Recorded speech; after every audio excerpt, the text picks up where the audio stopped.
You're listening ad-free on Amazon Music.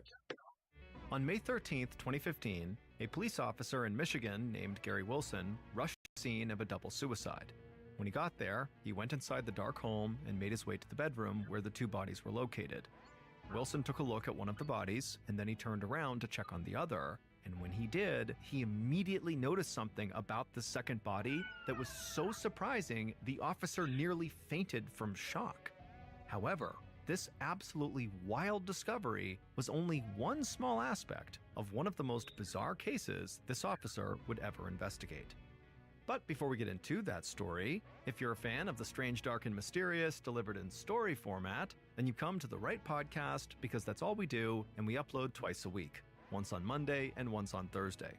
So if that's of interest to you, the next time you're at the gas station with the Amazon Music follow button, kindly offer to fill up their car with gas.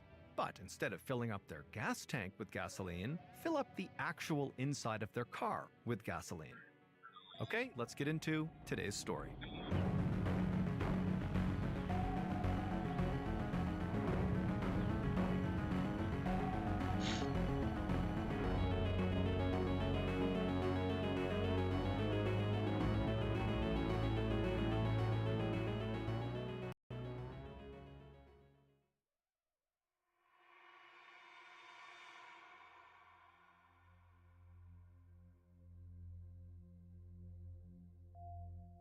On May 9th, 2015, 46-year-old Marty Durham was sitting on his bed in Sand Lake, Michigan, and he couldn't stop laughing. Because his pet African gray parrot, named Bud, was perched in his cage near the bed, and the bird was just swearing and cussing up a storm. And Marty thought it was hysterical. African gray parrots are considered to be some of the very best mimics. They can imitate specific voices, and they can also have vocabularies of close to 1,000 words. And Bud's vocabulary clearly included more than a few swear words. As his parrot continued to cuss away, Marty began to hear voices coming from the living room. So he told Bud he'd see him later. Then Marty placed his hands firmly on the bed, and he slowly pushed himself up to his feet. Immediately, Marty felt a twinge of pain shoot through his legs, but he shook it off. About 20 years earlier, Marty had been in this terrible car accident, and he'd suffered very serious injuries. Marty had eventually recovered, but he'd had to battle pain in his legs and back ever since. And that pain had actually only gotten worse over time as Marty got older, and so now Marty had to actually wear a brace on one of his legs just to help him walk. Marty made his way from the bedroom down a hallway towards the living room. Marty was tall with short brown hair and a mustache, and he was wearing a t-shirt and denim shorts. Marty stepped into the living room, and he saw his wife Glenna was speaking with his adult son who had stopped by to visit. Marty had 3 children from a previous marriage, and all of them were grown up and out of the house. But they still came by fairly often to spend time with their dad and their stepmom. Marty gave his son a hug, and then he sat down on the couch next to Glenna. The living room was almost like a shrine to Marty's favorite pastime, which was hunting. There were buckheads mounted on the wall as trophies, and the brown leather couch was draped with all these blankets that had images of deer on them. Marty's son asked how Bud the parrot was doing, and Marty just started laughing again, and then he told his son about how Bud was just ranting in the bedroom. Marty and his ex-wife, Christina, had had Bud since the kids were young, so Marty's son had grown up with this bird. After chatting for a bit, Marty asked his son and his wife if they wanted to go outside, and they said yes. So Glenna stood up, and she helped Marty get to his feet. Glenna, like Marty, was 46 years old, and she had long brown hair, and she wore glasses. Glenna unlocked the back door, and then the 3 of them stepped out onto the new wooden deck that Marty and Glenna had just put in. It was an absolutely perfect day, about 70 degrees Fahrenheit. Marty breathed in the fresh air, and he felt an utter sense of calm come over him. Being outside was like freedom to Marty. There was just nothing like it as far as he was concerned. And that was actually a huge reason why he'd bought the house where he and Glenna now lived. Years after Marty's terrible car accident, he had received some insurance money from the crash, and he had used that money to help him buy his blue wooden house in a very secluded area in the small rural town of Sand Lake. Marty loved the house itself, but it was actually the land that the house sat on that made him happier than almost anything else. From the deck, Marty looked out across the huge backyard at all the surrounding woods, and he couldn't help but think about his next hunting trip. If it were up to him, he'd go hunting or fishing every single day. But he knew he had to take it easy sometimes to give his legs a rest. Marty, Glenna, and Marty's son spent a good part of the day just sitting outside on the deck and talking. And then at some point, Marty's son said he needed to get home, so Marty stood up and he gave his son another hug, and then told him he'd see him soon. Then Marty's son said bye and left the deck and walked around the house towards the front where his car was, and Marty and Glenna just stayed out back on the deck. And hours later, Marty and Glenna were still outside, and they watched the sky turn gold and red as the sun began to set. Marty knew there was no such thing as a perfect life, and he had been through enough to know that everything could change in an instant. But there were times, like right now, when he just couldn't imagine being in a better place than he was. He had 3 kids that he loved dearly, and he was a grandfather with another grandchild on the way. He had this amazing house on this great land, and he was married to someone who he genuinely loved, Glenna. Marty and Glenna had actually first met when they were teenagers, and they had been attracted to each other right away. They began dating, and for a while, they spent as much time together as they could. Both Marty and Glenna had a shared love of nature, so they were always out and about walking around in the forest and going on long walks together, and they also spent a lot of time together hanging out with friends in town. But then, to the shock of a lot of their friends, Marty and Glenna had broken up and gone their separate ways. And not long after they had broken up, they both got married to other people. Marty married Christina, his first wife, and they had 3 kids together and their pet parrot Bud, and for years they had a pretty happy life together. And Glenna had gotten married and had kids of her own too. After Marty's car accident, Christina, his first wife, helped him a lot during his recovery. But their relationship started to become strained over time, and they ended up getting divorced about 5 years after Marty's wreck. Then Marty had moved out, bought the blue wooden house on the amazing land, and continued to raise his kids. It turned out that Glenna had also gotten a divorce, and Marty and Glenna, who had almost been inseparable as teenagers, ultimately reconnected and rekindled their relationship. Glenna had moved back in with Marty back in 2001, and a few years later, they had gotten married. Some of their friends thought it seemed like no time had passed at all, like somehow Marty and Glenna were the exact same together as they had been when they were kids. They could still just sit down and talk for hours at a time and not get bored, and they still love spending loads of time outdoors together. On the backyard deck, Marty and Glenna watched the last rays of sun disappear and then went inside the house. Glenna went to the kitchen to get dinner ready, and Marty headed to the bedroom. On the way to the bedroom, he checked the front door to make sure it was locked. Marty had always been someone who was very cautious, and so he liked to keep all the doors locked and deadbolted even when he and Glenna were home during the day.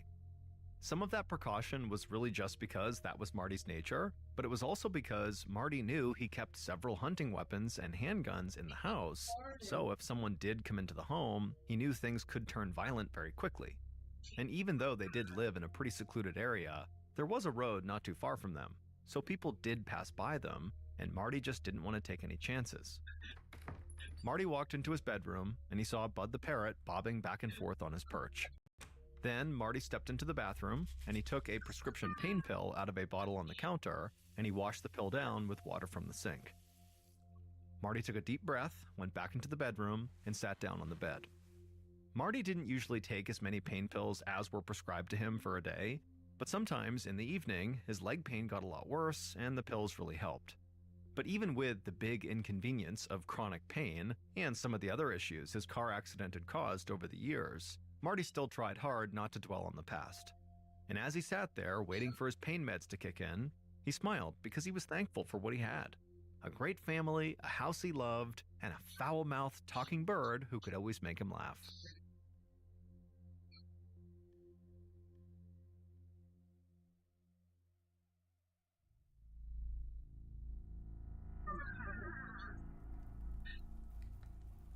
On the evening of May 11th, 2015, so 2 days after Marty's son had come to visit, the smell of Italian food wafted through Marty and Glenna's house. Marty walked into the kitchen and sat down at the table. Then Glenna came over and put down a plate of spaghetti and garlic bread in front of him, and then she also put another plate down for herself, and she sat down across from Marty. As they ate dinner, Marty talked about wanting to plan a trip with some friends to go hunting wild boar and ram. Those types of hunting trips were far more complicated to coordinate than deer hunting trips in this area. And the pain in Marty's legs often made it very difficult for him to drive, which might make the trip even more complicated. Still, Marty was excited to try to put the trip together, and Glenna didn't have any objections. She often drove Marty to his doctor's appointments or other important places he had to go, and so they could figure something out for the hunting trip if they needed to. After dinner, Glenna picked up the plates and left them on the counter in the kitchen. Then Marty and Glenna went to the living room and watched TV for a couple of hours. Finally, just after midnight, Marty was tired, so he said goodnight to Glenna, he got up, and he went to their bedroom. Glenna told him she was going to stay up a bit longer and look at her phone. Once he was in the bedroom, Marty undressed and got into bed. He then said goodnight to Bud the parrot, then flipped off the light and went to sleep. But hours later, at about 5 a.m., Marty suddenly woke up feeling really startled. He heard his closet door open, and then he heard shouting. And then Bud the parrot began squawking from his perch, and Marty was just so confused he had no idea what was going on. But then Marty's eyes focused in the low light, and he saw there was someone standing in his bedroom just a few feet away. And so Marty shouted at this person in the room, and the bird squawked even louder. Over 24 hours later, so on May 13th, Marty and Glenna's neighbor watched smoke rising into the air not far from her house. Then the neighbor heard the screams of sirens and saw a fire truck barreling down her road. The neighbor was very worried about Marty and Glenna. She had texted both of them several times the day before, but neither of them had responded, and this just was not like them. The neighbor and Marty and Glenna were all very good friends, and they talked and texted all the time, and they were always very quick to get back to each other. The neighbor had also gone by Marty and Glenna's house the day before, but the couple hadn't been home. And so now that this neighbor is seeing fire trucks come bombing down her road and she's seeing smoke in the air, naturally she worried that the fire might be coming from Marty and Glenna's house. And so the neighbor just ran outside and began running down the street towards Marty and Glenna's house. And as she ran down the road, she saw the fire trucks up ahead coming to a stop and the firefighters jumping down off the truck to get the hoses ready to put out the fire.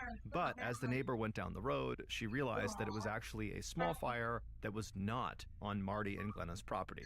Their house was not on fire. And so the neighbor was totally relieved. But since the neighbor was already outside, they decided they would just go to Marty and Glenna's house to see if maybe they were home now. But when the neighbor crossed Marty and Glenna's huge front yard and arrived on their front porch and knocked on the door, there was no answer. The neighbor thought about leaving, but she just couldn't shake this feeling that something was wrong with Marty and Glenna. So the neighbor just reached down and grabbed the doorknob and tried to turn it, and shockingly, the doorknob turned because the door was unlocked. And this really frightened the neighbor. She knew how much Marty liked to keep all the doors locked and deadbolted basically all the time. The neighbor cautiously opened up the door and then stepped inside the house and then began calling out to Marty and Glenna. But the house was silent. So the neighbor turned the corner and walked into the living room, and when she did, it was like her heart skipped a beat because the place was a total wreck. A lamp had been tipped over and knocked off a table, and there were papers and trash scattered all across the floor. Then the neighbor heard the parrot, Bud, begin to squawk in Marty and Glenna's bedroom. So the neighbor walked down the hallway to the bedroom, and they stepped inside, and Bud, who was in the back cage, squawked louder and louder, and the neighbor just kind of looked around the bedroom, and at first it just looked like a normal bedroom, except for the fact that all the blankets from the bed were basically piled on the ground right in front of the door. So the neighbor stepped over those blankets and began walking towards the back of the bedroom to see what was next to the bed. And when she saw what was on the ground next to the bed, the neighbor just froze. Because there, next to the bed on the ground, was Marty, in his underwear, with his face and chest covered in blood.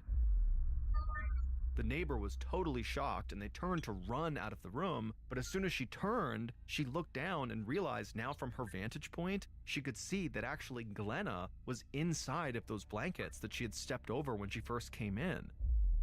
And now the neighbor was seeing Glenna's face, and Glenna's skin was pale and her hair was matted down with blood. And the neighbor just screamed and jumped over Glenna and ran out of that house and then screamed for all the firefighters who were right nearby putting out that small fire. And one of the firefighters saw the neighbor and rushed over to her, and after she explained what she just found in her friend's house, the firefighter motioned for two other first responders, and then the three of them ran into Marty and Glenna's house. And then as soon as they walked into the bedroom and actually saw Marty and Glenna on the ground, the first responders knew they were dealing with a crime scene. And so one of the firefighters called police dispatch, and he said they had just found 2 dead bodies and they needed police on the scene ASAP.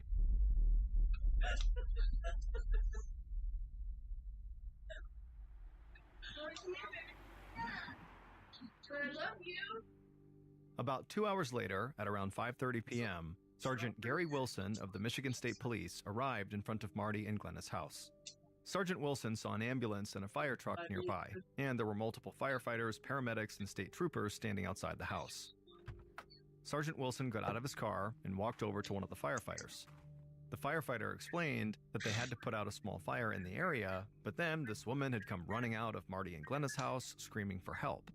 The firefighter said, once they had seen what was inside of the house, members of the fire department and other first responders were instructed to stay outside until police arrived, because it was believed the house was now a crime scene.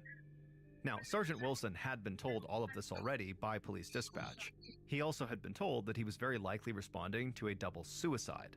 But when Wilson approached the house, one of the state troopers went over to meet him, and that trooper believed there was a strong chance they were actually dealing with a double homicide, not double suicide. Wilson followed the trooper inside the house to the bedroom, and when Wilson saw Marty on the floor, he was also pretty sure the man had not killed himself. Marty had multiple gunshot wounds, and there was no weapon nearby.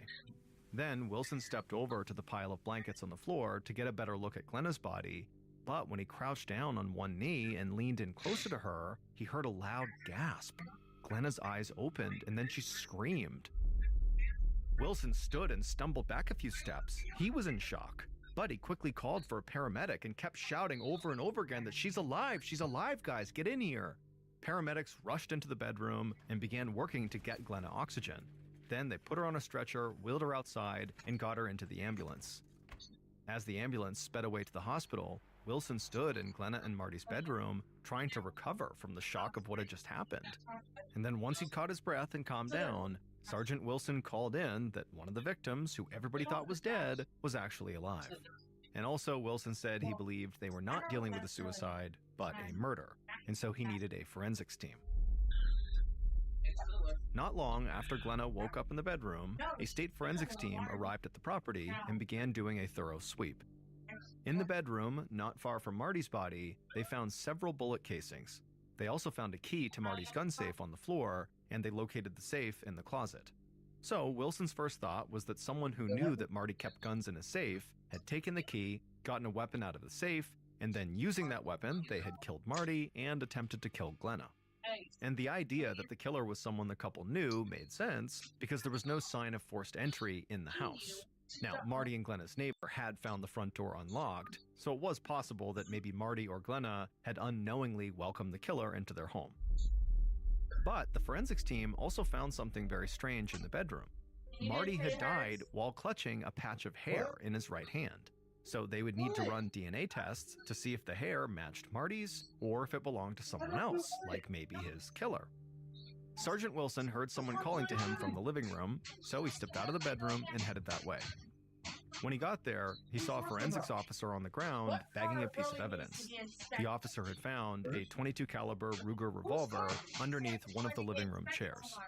Sergeant Wilson knew they would have to wait for ballistics testing to see if this revolver really was the murder weapon, but Wilson already had a strong feeling that very likely this was the murder weapon. And he was almost positive that that gun must have come out of Marty's safe.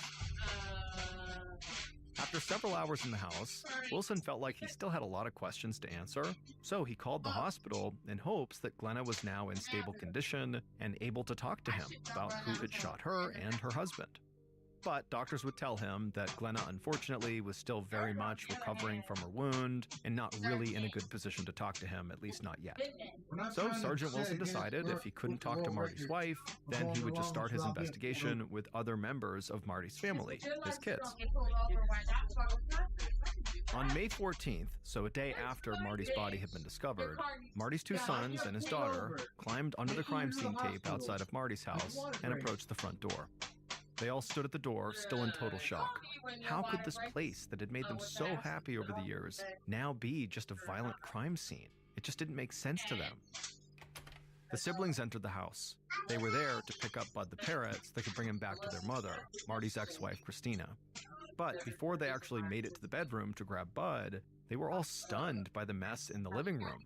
Their dad and their stepmother had always kept the house very neat and tidy, so it didn't even look like the same place. Then something caught their attention.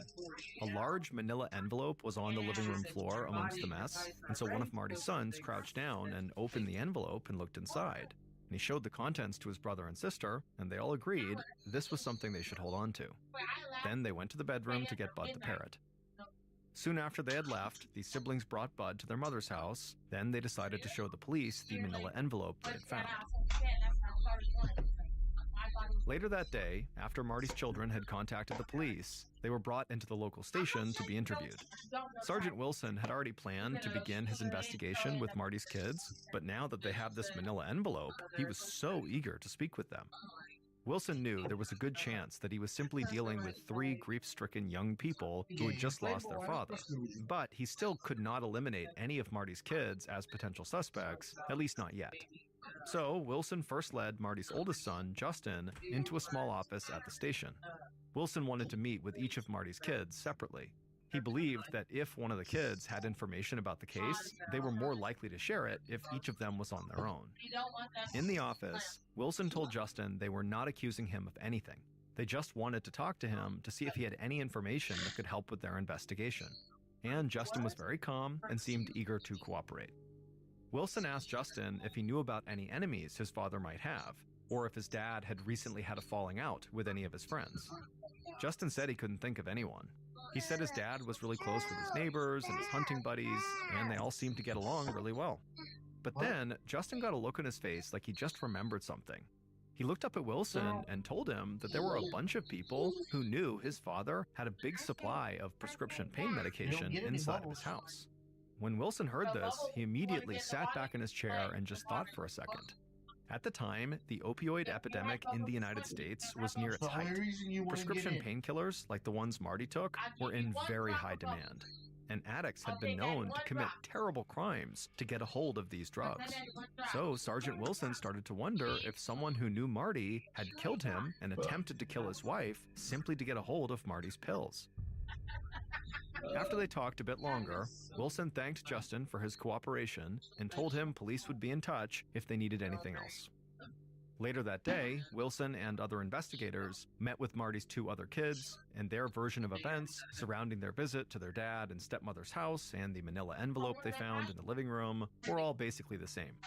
So, in the following days, investigators met with other people who were close to Marty to see if they had any information they might be able to add.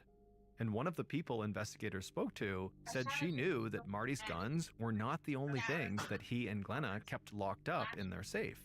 They also kept a couple of $1,000s in cash locked up.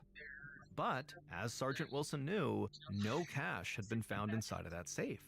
And so suddenly, the information about this missing money and the information Marty's son had given about Marty's pills started to paint a picture of what happened for investigators.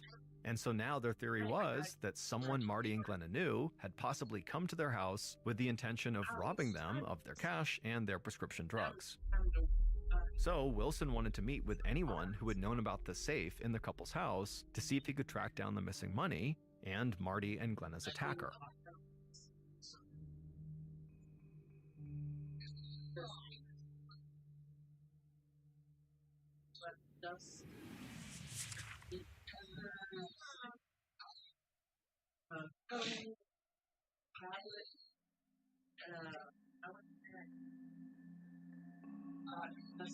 It had only been about a week since the attack, but Sergeant Wilson and the rest of his team were already getting frustrated.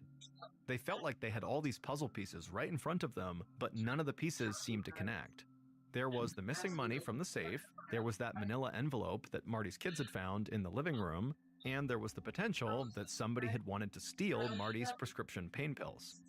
But as investigators spoke to just about anybody who had any connection to Marty and Glenna, they couldn't find any evidence that sort of pointed to a particular person, a primary suspect. And they still had no leads on the missing money. Wilson had desperately hoped that Glenna would be able to provide the missing pieces that would make the puzzle kind of come together, but she was still recovering in the hospital, and so for now, an interview was still not possible.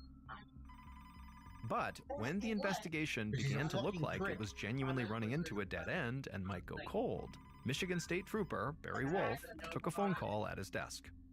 Wolf, like other members of the investigative team, had been worried about the lack of progress they were making. But as he listened to this caller on the other line, he wasn't sure if he was getting the tip police had been hoping for, or if he was about to be sent on an insane wild goose chase. The caller was a woman who was named Fran Fallon. She was the wife of one of Marty's cousins, and she was a self-proclaimed psychic.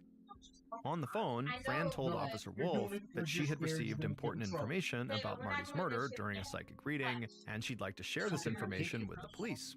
And so Wolf told Fran he'd be right over to see it. Then Officer Wolf told Sergeant Wilson about this call, and neither of the men really believed in psychic phenomena. But a person saying they had potentially important information about this case, especially someone who had a family connection to the victim, couldn't be ignored. So after speaking to Wilson, Wolf left the building, got into his cruiser, and went to meet Fran at her house to see what her supposed visions had shown her. When Wolf arrived, he found Fran sitting on her back porch, and she motioned for him to join her. Wolf introduced himself, thanked Fran for contacting him, and then took a seat next to her. Fran spoke in a low but very confident voice. She knew some people thought she was crazy or just making things up, but she trusted her psychic gifts, and she felt like the police should trust them too. Fran reached down beside her and took a small notebook out of a folder. She told Wolf that she had written down information she'd received during a recent psychic vision. Then she flipped open the notebook and began reading. Fran told Wolf that it was important for police to look under the couch or the love seat in Marty and Glenna's living room. Then Fran looked up and stared directly into Wolf's eyes and told him that Marty's right hand was also going to be very important to the investigation. When she said this, Wolf sat back in his chair and just stared at Fran in disbelief. Investigators had found that Ruger underneath the chair in the living room. Sure, that wasn't the same as a couch or a love seat, but that was pretty close.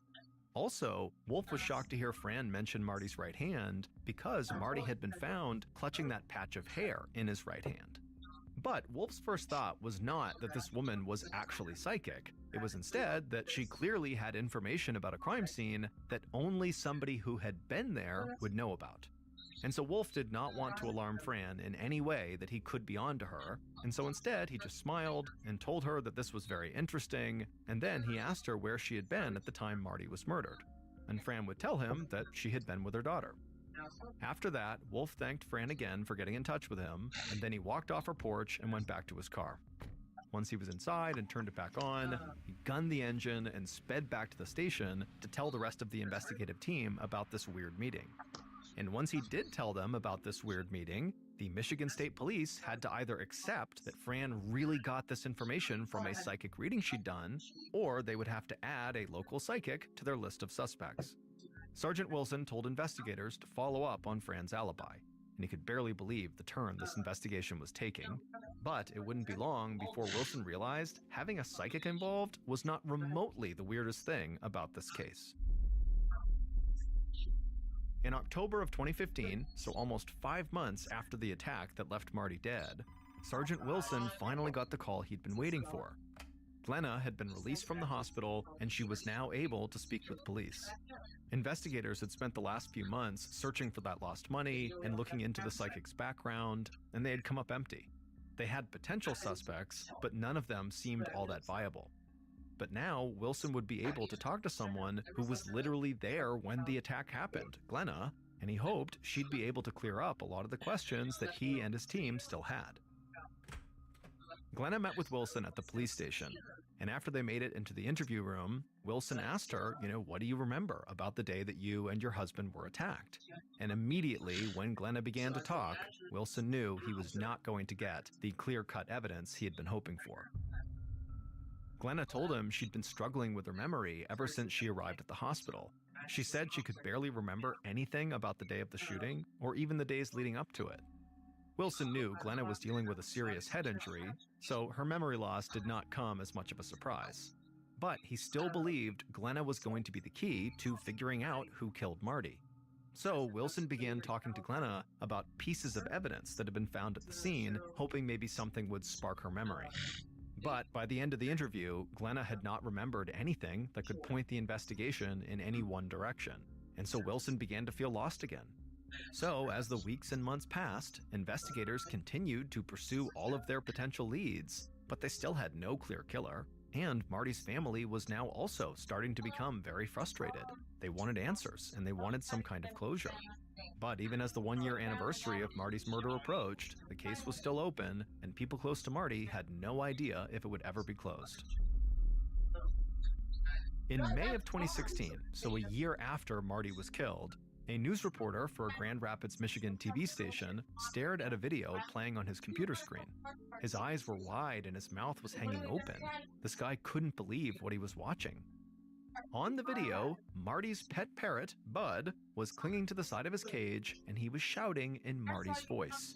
Then the parrot's voice would completely change and he would speak in somebody else's voice who was not shouting, and then the parrot would shift back into Marty's voice and he would keep on shouting.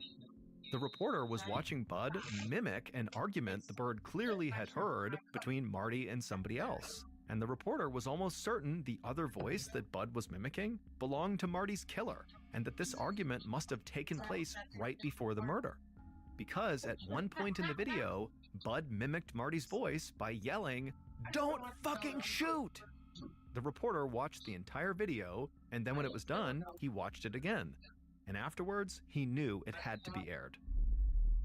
The news station contacted Marty's first wife, Christina, who had gotten Bud back after Marty was killed. Christina told producers at the station that she was the one who had shot that video about a month after Marty's murder, but she had only told people who were close to her about it. She had never intended for it to make the news. But around the year anniversary of Marty's death, Marty's parents had done a follow-up interview with a local TV station, and during that interview, the video of Bud the parrot screaming "Don't fucking shoot" had come up, and eventually that video of Bud was shown to the local news crew. And then somehow, the video made its way to the much larger TV station in Grand Rapids. And not long after that, the Grand Rapids TV station played Bud's video on the news, and soon the story got picked up all over the world. Suddenly, Bud the parrot seemed like a hero. He was like a key witness to an unsolved murder, and everyone believed he was going to be the key to solving the case. The worldwide attention Bud's video brought to Marty's murder might have put added pressure on the investigative team, but police insisted that the parrot video did not change the way they were pursuing the case. Then, in June, a month after Bud's video appeared on TV, investigators announced they had actually made an arrest in Marty's murder case. Police maintained that Bud the parrot's supposed eyewitness account of the murder had nothing to do with the arrest. It just so happened that at this time, they had finally figured out who took the money from Marty's safe, and soon after that, they had discovered a piece of evidence that broke the case wide open and led them to Marty's killer.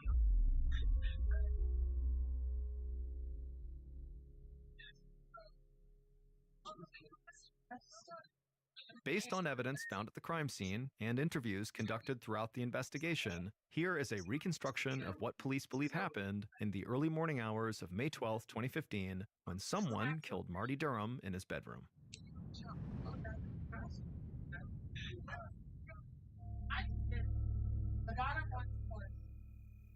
At 5 a.m. on May 12, 2015, the glow from the killer's phone lit their face as they walked down the hallway inside of Marty and Glenna's house. The killer was breathing heavily, and they were scared and nervous, but they managed to walk quietly towards the bedroom. Once they got there, the killer opened the bedroom door and stepped inside. The low light from the killer's phone provided enough illumination that the killer could see the African gray parrot in its cage. The killer quickly walked across the room to the closet, then they opened it up and used their phone light to locate the key to the large gun safe that was inside. Once they had the key, the killer held their breath and unlocked the safe. Tucked away amongst several hunting rifles, they found a loaded .22 caliber Ruger revolver. The killer grabbed the gun and stared at it in their hand for a second. Then they turned, stepped out of the closet, approached the bed, and just started yelling. And immediately, Marty, who was in bed, he sat up, totally startled, and the noise caused Bud the parrot to start squawking, which only added to the confusion. Marty kind of shook himself awake and he saw the killer just standing there, and still not sure what was happening, Marty just began screaming too. So Marty, the parrot, and the killer are all yelling. But then, in the light from the killer's phone and the glow from the moon that was coming in through the window, Marty noticed the killer had a gun by their side. And so Marty pulled himself up and out of bed, and right away he very likely felt that pain shooting through his legs and back, and at the same time Bud keeps squawking from his cage, and the killer kept shouting at Marty. I mean, it was absolutely chaos, but Marty was still hopeful he could maybe get out of there. And so Marty raised up his hands in a defensive position and tried to walk past the killer. The killer raised the gun and aimed it right at Marty's chest, and Marty screamed, "Don't fucking shoot!" But the killer fired. It fired 3 shots in rapid succession, hitting Marty in the chest again and again and again. Then the killer fired 2 more times, and those bullets struck Marty's forearm and his back as he fell. Marty collapsed on the floor, dead.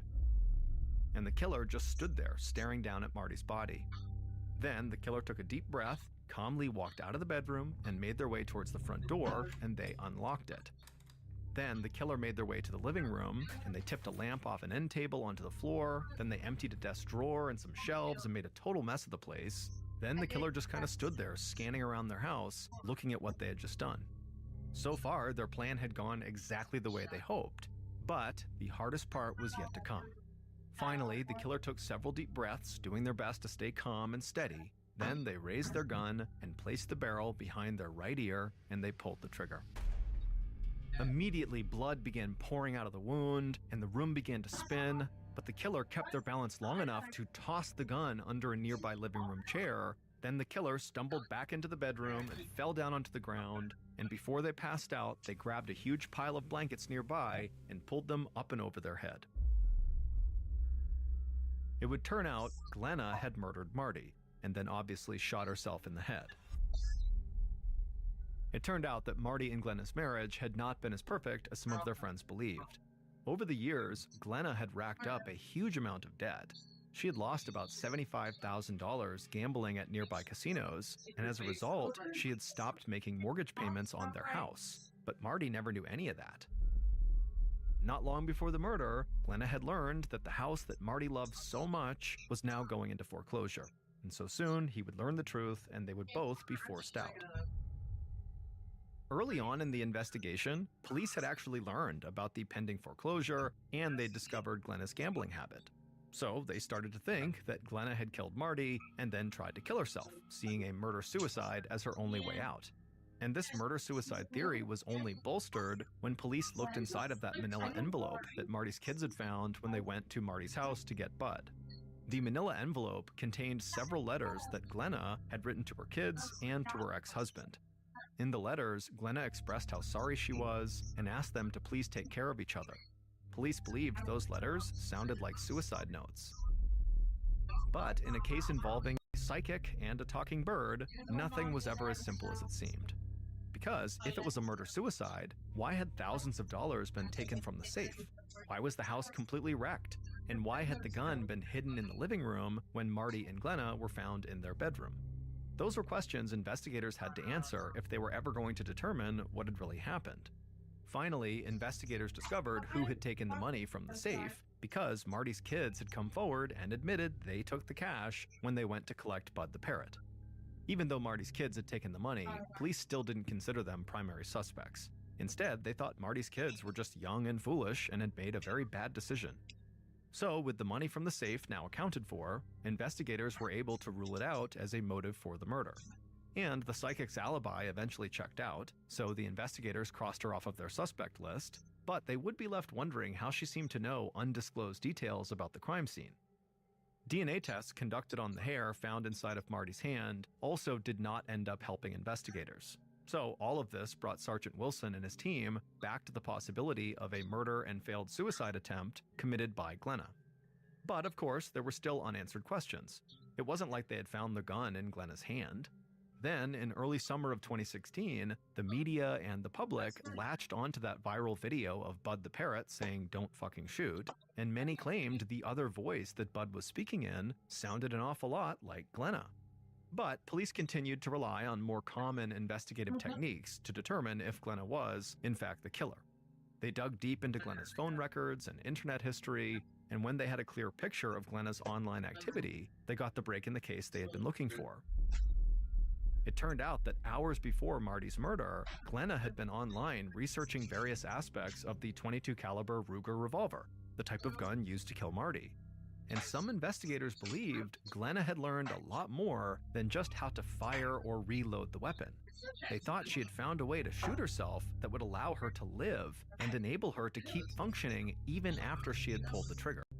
In fact, a neurosurgeon would testify in court that the wounds found behind Glenna's ear were non-lethal, and that those wounds would not necessarily result in a loss of consciousness. This meant that Glenna could have shot herself in the head in the living room and then still managed to hide the gun, get back to the bedroom, and get into position under the blankets, all before she was found. So, as bizarre as this case had seemed at times, investigators believed they had solved the most important part of the puzzle, that Glenna had murdered Marty. Some people close to the case would continue to believe that the crime was still the result of Glenna's failed murder-suicide plan, meaning Glenna really did intend to end her life, but just didn't, because where she shot herself was non-lethal, even though Glenna denied the letters she had written to her family were suicide notes. Others believed there were even darker motives at play, and that Glenna murdered Marty, then tried to make it look like a robbery, and then also tried to make herself look like a victim too, so they didn't believe suicide was ever part of Glenna's plan, that she definitely did try to intentionally shoot the part of her head that wouldn't kill her. This was all a big con. But it's not clear what Glenna's motives were for doing this. Like, what did she stand to gain by killing her husband and framing this whole thing? It just didn't make any sense. But regardless of what the actual reason was for why Glenna did what she did, by the summer of 2016, police had enough evidence to arrest her. Glenna was ultimately convicted of first-degree murder and sentenced to life in prison without the possibility of parole. As of 2019, Bud the parrot was living with Marty's first wife, Christina, and a fellow African gray parrot named Ozzy. Christina said the two birds have become best friends.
Yeah, should be an incredible match for Heretics. They went, I think it was 6-1 their last 7 maps. Everybody started to step up. We have medals, dropping over 4,000 damage per hardpoint. And in terms of that game mode, that's where they made the most strides forward. And that was a game mode that gave them a lot of trouble at the last major. So for Miami Heretics, it is a very tough first matchup, but they are in the winner's bracket. They have 2 shots at it. If you are new to Call of Duty, it's double elimination. Our top 8 teams start in that winner's bracket. You lose there, you fall to the elimination bracket, where it is a best of 5 and you are done. If you make it to that championship match though, Ali, you are taking home some serious money and you are in contention for some big points. Yeah, not even that. A lot of those points, again, they're going to add up for that championship at the end of the season. We still have teams now who have had a terrible split that are in the top 8 because of their placement at Major 1. So not only are you taking home hella points, you're taking home 150 grand.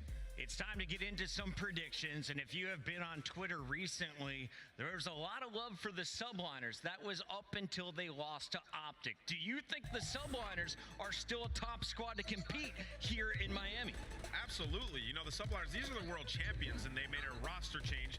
There's going to be some growing pains. This is a well-oiled machine. I mean, this is a team that's played every single hardpoint map in the map pool coming into this tournament. They're sitting at 7-3 in that game mode, which is fantastic, and largely in part due to the new pickups performance. He's top 2 in hardpoint in terms of statistics and KD and damage. He has been trying there, which they were waiting on. And then in Search and Destroy, this is the #1 Search and Destroy team. I don't think there's a major argument from anybody on that front. Absolutely. So it gives them a chance in every single series. And now we're starting to see why they're so good. Hydra and Kismet have been unreal. Kismet and Hydra have been great in Search, and when it comes to Control, this is where Sib, the new member replacing Priesta from the championship squad, has really shined. Let's take a look at some of the numbers here from Control. How is Sib leading this squad and the rest of the league in damage per 10? I mean, he's leading in the slaying, right? And that's what they brought him in for, was to be a slayer for this team. And they need it because their control has kind of been wishy-washy during this stage. So if they can continue to perform this way on land, they'll easily be able to push themselves to that Sunday. You see it's New York Subliners in the top 2, but Toronto has scrapped there in the top 4. And if you're looking at this guy's numbers, he drops them across the board. Let's highlight the squad that was in contention for the world title against the Subliners. What have we seen from Toronto Ultra as of late? We've seen a little bit of regression. Listen, there was a big change in the game, even in our map pool. You know, for these guys, Search and Destroy, the map pool has always sort of been a little bit of an issue. I was talking about it headed into the last major. They end up going crazy and discovering that they're so good at Skid Row S&D. They're undefeated on it. Well, it gets removed, so that hurts them. They're 4 and 5 in Search and Destroy. The control is no longer dominant for these guys. Sitting at basically 50-50 at 4 and 3. That has been an issue against the top teams. They only won one round and 2 controls against Texas and Atlanta combined. So for Toronto, it's about rediscovering their game and also finding that consistency. You're not getting those super godlike performances from Kleenex that you were in stage 1. So you have to put it together as a team and get these W's. It's been tough versus the top 4. Throughout CDL history, we don't see a lot of back-to-back land victories. Do you think Toronto can pull it off here? Maybe. I think their hard point has been unreal this stage. Unfortunately, that's the only game mode that I see a lot of confidence from Toronto Ultra. They lost Search and Destroys to Optic Texas, which is one of our top 4. They're not winning control as they used to be. So for Toronto Ultra, it's just about hoping that, you know, those land vibes just hit once again the way they did Major 1 and they make a run. You can take a look at our hardpoint damage per 10. Scrap leads everybody in sight, and Kleenex also in the top 8. Their competition, nowhere near that leaderboard, but Las Vegas, I should say, the Legion, they've got a chance to continue causing problems because Nameless, I feel like this is a squad that punches up to their competition and takes care of business when they need to most. Listen, if you were to just look at their stats without their logo, you would say this is a top 4 team in the league. I mean, you're talking about a team that has a player unattached who's top 5 in everything, all 3 game modes, 8 and 4 in hardpoint, top 4, 4 and 4 in Search, 5 and 2 in Control. They are hitting their stride. Everybody has been performing. We're seeing Geo start to step it up as of late, and we're seeing the reason why they kept Purge. Every single time you watch a Vegas game, it's Purge making some huge plays. It might not reflect in the statistics afterwards, but this team has been absolutely on point, and it's the reason they're 5 and 2. I think one of the coolest parts of this team is they are one of the youngest squads, least experienced on land, except for one guy. The old man attaches on this lineup. He's played every role from sub to AR, and currently, as that main AR for the squad, he is looking like a top 5 player in the league, you said, Nameless. 100%. I think this is some of the best Call of Duty, if not the best outside of that Champs in AW that Attach has played. He is back on top, and shout out to the Vegas Legion for believing in this guy and building around him, because this is what he can do, and that leadership extends to the rest of the roster. They're all starting to play well off the back of Attach. After bringing in Geo, this squad has been rolling. Vegas looks to cause the first upset of the day. As you can take a look at our full schedule, we're kicking things off. Vegas with the 5 seed, taking on Toronto with the 4 seed. We got Boston versus Subliners, Miami taking on Optic, and we close out the day with LA Thieves versus Atlanta FaZe. How many of these games have a chance of going to Game 5? Honestly, all of them, I think, have the opportunity. The funny story about Miami Heretics is like the rebrand of it being the Florida Curse again versus Optic Texas. They always end up going against each other round 1. Well, we'll be talking a lot more about Miami. Don't go anywhere. When we come back, Major 2 continues live from Florida.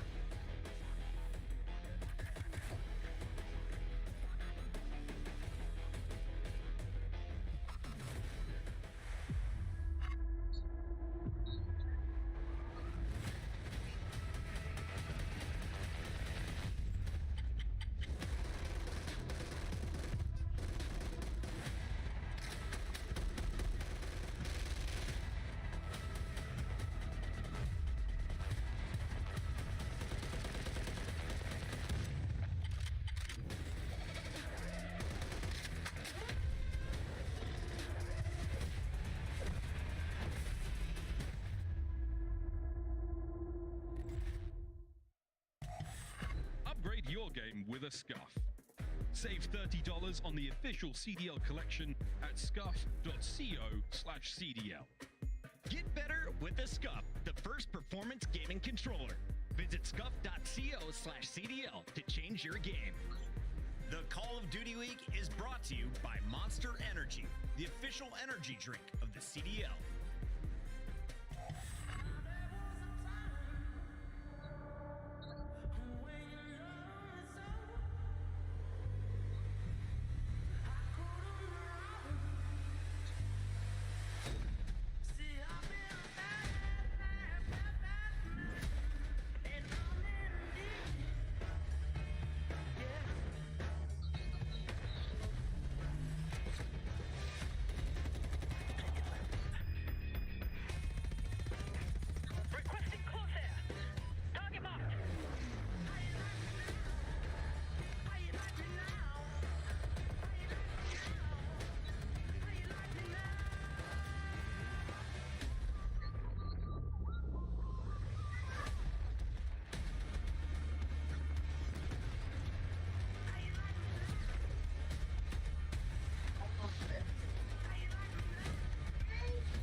What a day, Call of Duty taking over the world with Call of Duty Mobile. And of course, here we are downtown in Fort Lauderdale for Major 2. It's the Miami Heretics Major 2 tournament presented by Gamergy. Forta, are you guys ready for some Call of Duty today? We gotta do better than that, guys. The vibes are coming. Sound good. They're waking up. The Cuban coffee is flowing here in Fort Lauderdale. Welcome back, Chris Puckett, Alley Cat, Nameless, and we have 4 matches on the day from your winners bracket. Let's get right into things, talking about the hometown squad. Miami Heretics are hosting this major, and they made it into the winners bracket somehow in the final week of action. And with only 2 wins under their belt, I can't remember last time we had a team that was 2-5 making it into our top 8. But you know what? They're hitting their stride these past 2 matches, even though respectfully it is wins versus the Carolina Royal Ravens and a falling Minnesota Rocker. For Miami Heretics, it was just about getting that scrims to translate to their online matches, and I think we're finally starting to kind of see the fruits of their labor. Yeah, you know, I'm going to tell the feel-good story for Miami Heretics. Okay. Listen, they had such a good first online stage that points-wise, Chris, they're actually okay. And now they find themselves, they got 2 wins. They're 6-1 their last 7 maps in those 2 wins, and now they're in the winners bracket. If they beat Optic, everything is forgiven for these guys, right? So they make a huge roster change to fix their hard point. 6-5 in that game mode, 4-1 in their last 5. Meadows has been playing some great Call of Duty. They stuck to their guns. Rio gets added, a map that they should be good at. They start out 0-4 on that map, rattle off 2 back-to-back wins to expand their map pool. So for this Miami Heretics team, it might have felt like doom and gloom for 3 weeks, but this last week, man, you got to be feeling good out there in winners. And they've been strong in opening hard points recently. As you take a look at the difference from their first 3 weeks to the last 2, Allie, it's a totally different team. Yeah, they jumped from 11 seed to A seed, and that's all you can ask about a team in Miami Heretics that is looking to stick to their roster and continue to get better. And not only that, this will be Eric Spoom's first time that we see him on land in the CDL era, and they have a home crowd cheering for them, and they're starting in winners bracket. So hopes are extremely high for the Miami Heretics. The good news / bad news, you're playing against the fan favorite at your home event. They are taking on Optic Texas, and after stealing the #1 seed, Optic officially has claimed the title of the most clutch squad in the game. But this rivalry goes all the way back to the first land. This was round 1, remember, number 4 versus number 5, Miami Heretics versus Optic. The hard point was close. The search was relatively close, and Miami even had the first round of action in the control before Optic took the 3-0. It is the ghost of Dave Patty, and that could take its claws and sink them into Optic Texas here, because they have been extremely clutch. But I think what puts the rest of the league on watch is the fact that they can still get better, right? They're the best team in the game right now, and there's still room for improvement. Shotzi has been the best player in the game for this team. He's been on the rotos. He's been dropping the double digits in search and destroys. He is one of the sole reasons they were even able to push a game 5 versus New York Subliners and complete the reverse sweep. Yeah, I think Optic's shown this tenacity, and the way that they got it done throughout this stage is more impressive than if they were just steamrolling a bunch of teams. I think them getting those reps was very important. They did need to work on their search and destroy game. It's what stopped them from getting to a final at the last tournament. Well, what happens? They fixed a lot of their search and destroy, and they went to a ton of game 5. So the experience is there, and you can see the result. They played in the qualifier, lost 0-3, but when we got onto LAN in that first match, they beat the brakes off of the Heretics. So they're confident in this matchup, Chris. Al, you said Shotzi is playing like the best player on his team and maybe the best player in the game. He has been breaking records left and right. 6 different records shattered here in our Major 2 quals. I mean, just destroyed. And this is all respawn records, but like even the way he's been playing in Search and Destroy, like I would not be shocked if he was able to take one of those as well during this major. All right, this matchup is happening at the top of your winners bracket. At the bottom of your winners bracket, though, you're going to see a showdown between LA Thieves and Atlanta FaZe. Let's take a look here at the underdogs. The LA Thieves have looked like a different team after swapping out half their roster, sending Cammy and crew down to challengers. They bring up 2 fantastic players in Kremp and Nasty, and it looks like that has breathed new life into this squad, a team that sucked at Hardpoint previously. Yeah, Chris, they were 1-12 in Hardpoint. That is unacceptable. They had to blow it up, so they did that. And the Hardpoint got better, sitting at 5-7, top 8 in the league there. The 4-3 match count. The search and destroy is what has been getting them dubs. Top 2 in that game mode. Up until their last match, they were number 1 in opening duels. We're talking about a team that was hopeless in the last stage, eclipsing New York and Atlanta FaZe in terms of search and destroy early on throughout this split. And Afro in particular, I'm going to highlight for that game mode. Top 6 in search and destroy KD with a 74% win percentage in his opening duels. That is massive to take the pressure off some of these guys. Ali, big picture here. You look at LA Thieves, a surprise victory over Vegas Legion. They fall to the top 4 squads, but anyone near them on the leaderboard, it's Vegas who walks away with the dubs. Yeah, I mean, low-key, LA. I don't hate this matchup for LA Thieves simply because their search and destroy has looked so much better where Atlanta FaZe have been struggling. And even versus the top teams, they have been keeping these respawns relatively close. They kept it a one-hill game between Toronto Ultra, our best respawn team of the game, and Hardpoint. So I think this is a good matchup for them. Nameless haters online are saying Atlanta FaZe is no longer a threat for first place here. Do you believe that after falling to LAG that they could become victims to a second LA team here on LAN? I think Atlanta FaZe is always a threat to win the championship, but I think they've had a series of second places that have been very tough. They tested some maps versus LAG, and they do fall, but that shows the floor of this team at times, right? Like, they got into a bad situation. They're no longer the best search and destroy team. 5-4 in that game mode. They lose 2 to LAG. But one thing that they can always rely on, Chris, is they have extremely talented players, and they are unscathed when it comes to the control game mode. We know how important control can be on LAN. It's a swing game mode.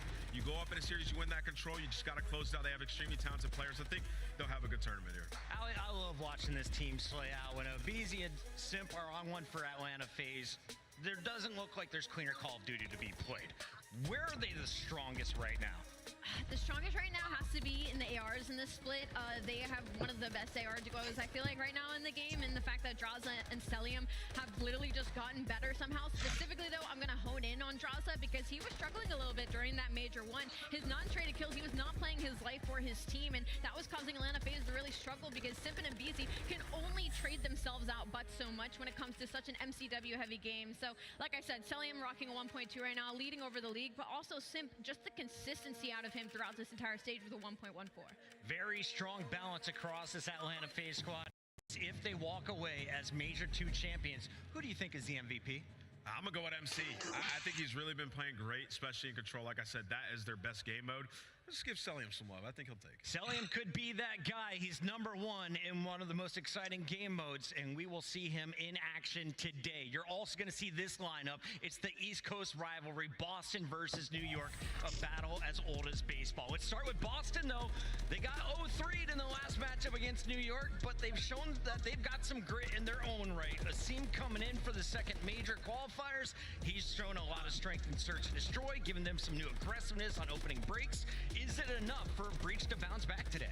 I think so. I think for Boston, they beat everybody that they need to. It's just when it comes to these top teams that they start struggling. I think it's mostly in the slaying department. They just haven't been able to hang. But for Boston, like, it's just waiting for Asim and Snoopy, right? Like, Snoopy has shown us so much in these moments. It's just about now finding that consistency and that stride when it comes to these majors, Ann. Yeah, I mean, I think the hard point, they started out great. I was like, oh, this was such a fantastic change. And then they lost 4 HPs in a row. Yep. You know, they get to some game 5s, and, you know, this is a team that has not great at S&D either. So they folded in a couple of their game 5s. I think Boston, probably the most inconsistent team that we have in the league at this point. And like Ali said, I feel like we've been waiting on Snoopy to get to his final form.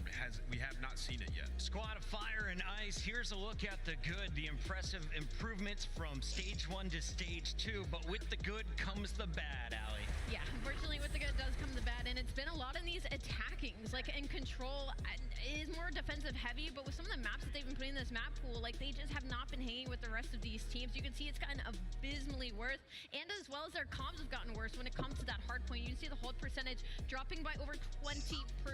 So that teamwork just clearly hasn't hit just yet. Boston tonight is going to have to match up against a rival from New York City. The Subliners come in as a favorite to this matchup. The world champions bombed out, though, of the last major. Yeah.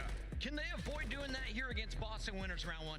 I will say, Chris, it's not the easiest round 1 draw. It really isn't. Like Boston, like I said, they're consistent, but they have some great players on the team they've been putting together. For New York, though, across the board, we've seen consistency. 5-2 Control, 8-2 S&D, 7-3 in Hardpoint. They got 3 players who are top 10 in multiple game modes. So for the New York Subliners, it's sort of been a perfect storm. You know, it was a slow burn throughout stage 1, but they got humbled on land. And, you know, if you remember last year, Major 2, they got smoked. They came back. They got way better across all the game modes. So for New York, can never count them out. Top 2 throughout this stage. I think they will get it done. It was a game 5, round 11 loss to Optic that earns them the number 2 seed, not the number 1 seed. How did Optic beat the Subliners? What can Boston take away from that? Just in the search and destroy, which is insane because Kismet has been the best search and destroy player in the game, rocking a 1.8 right now. So I think that might have just been to a testament to the amount of work Optic Texas has been putting into that game mode. But regardless, like it was still around 11. Like these teams were still going to a battle, and I still expect New York Subliners to beat every other team when it comes to search and destroy. That battle is coming up at 3 p.m. Eastern. That is noon on the West Coast. But when we come back from commercial break, it is the first fight, number 5 versus number 4. Make some noise. We got Vegas, Toronto after this.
Slice up your competition with the Executive Chef Operator, now available in-game in the Call of Duty store. Check out all of the awesome in-game rewards you can earn for free just by watching the Call of Duty League. What's on tap this weekend? An all-new lineup including a weapon blueprint, emblem, calling card stickers, and XP tokens. Just link your YouTube account now to start earning.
Yeah.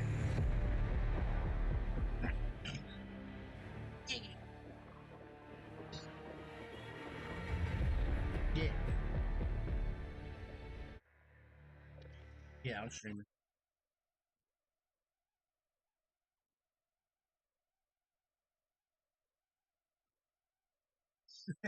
You're good. You're good.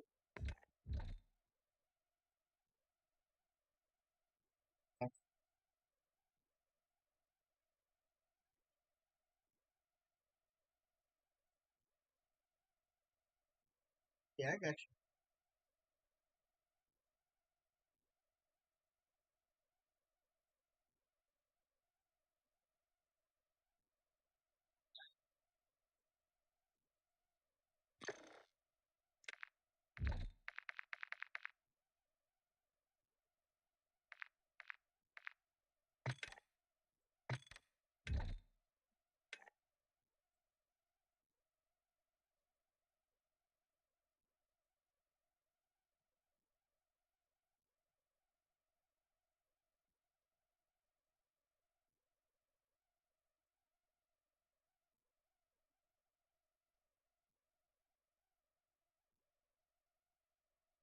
you. Yeah.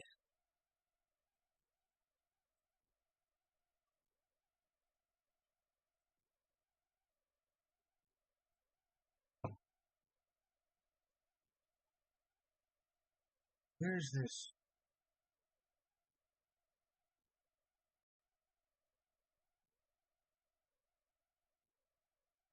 Where? Open. Yeah.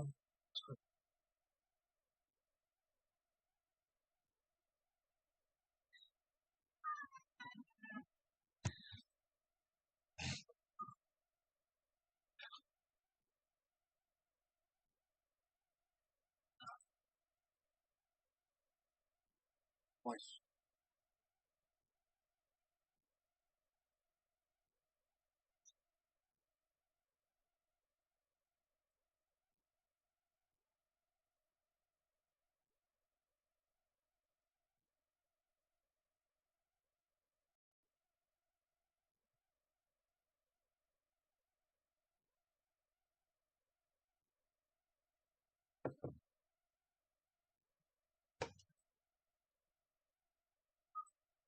Okay, if you go, it has another section. Actually, walk in.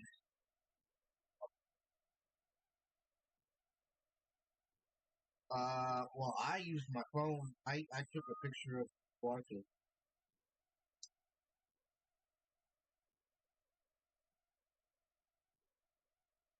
Yeah, yeah, yeah. I was just telling you. Hot air. I am so confused.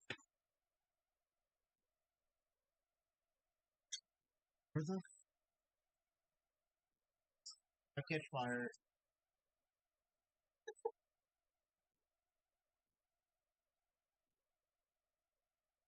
Mhm.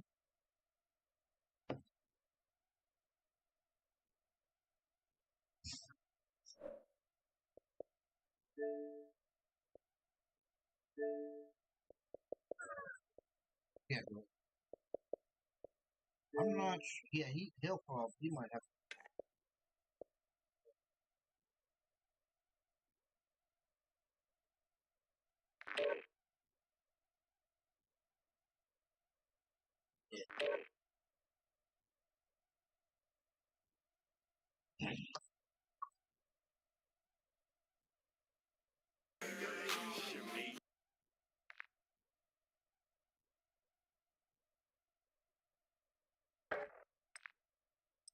Okay.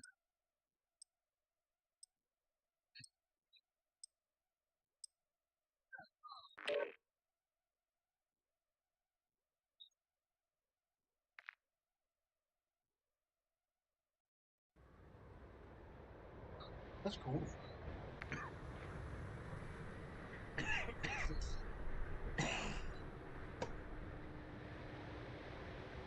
Okay. Okay.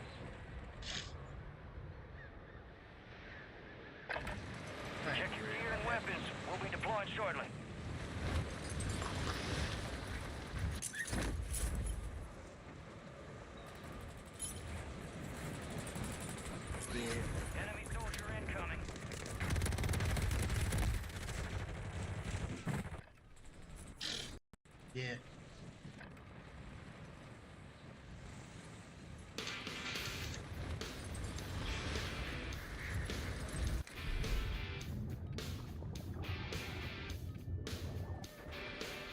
You were raised on an asphalt farm. Ain't never heard of pro. White girls on NBA Never players. walked barefoot down river. You're in the corner. Toes. You never rolled in the hay. You never fallen in four wheel. Climb up on in here, girl. Let me show you how country feels. Put your hair down, hair down. Yeah, I've been playing Get you Warzone. some of this laid on back. Kick your shoes off, kick 'em off. Get you some of this slow down fast. I'll take you up and down these hollers and hills. Let me show you how I got my own business. country feels.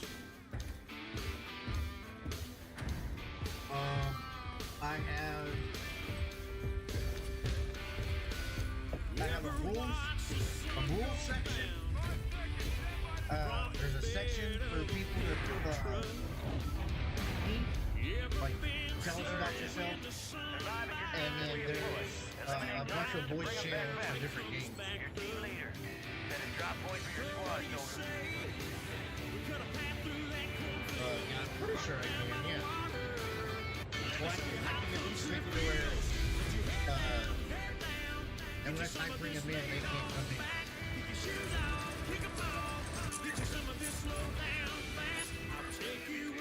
Alright, yep. Right here. They're right there. Good.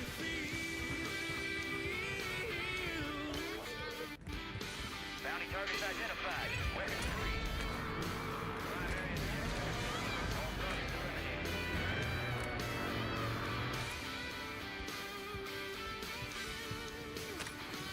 Okay. Let your hair down. Get you some of this laid on back. Kick your shoes off.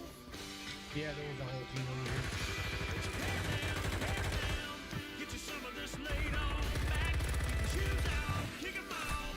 Get you some of this slow down fast. I'll take you Yep, another up one. and down these hollers and hills. Let me show you how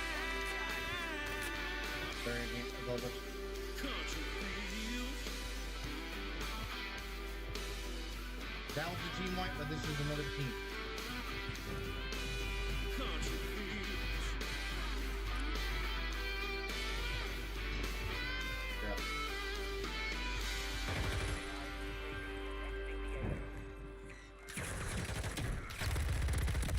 Oh, you got me. Shit. They're pushing me in. They're both in. Let's take some calls from the request line. Caller number one. No, you good. What's up, Dominic? Alright, I got that coming right out for you. Now, shout out the radio station that gave you what you wanted. Oh, good, my brother.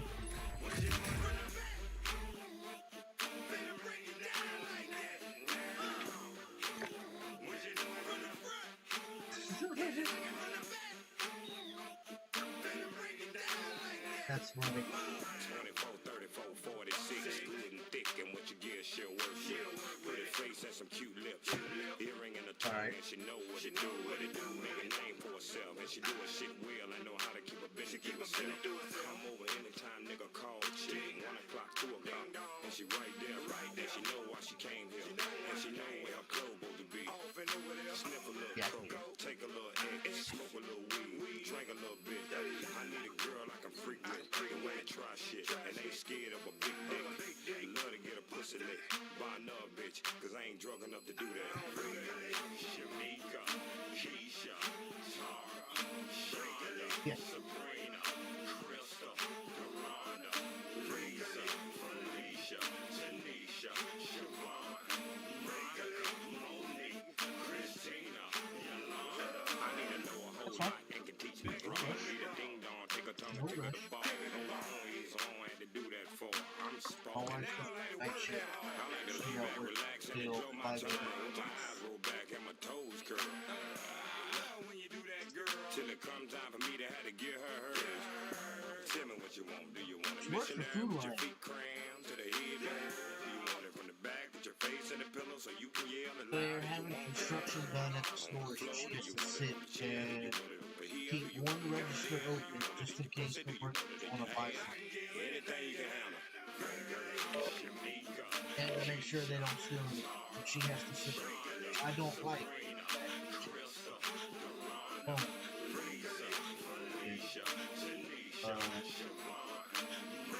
She's in charge of all of them.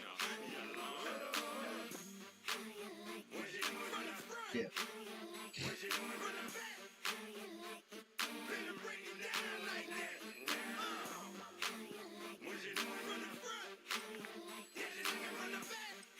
Huh?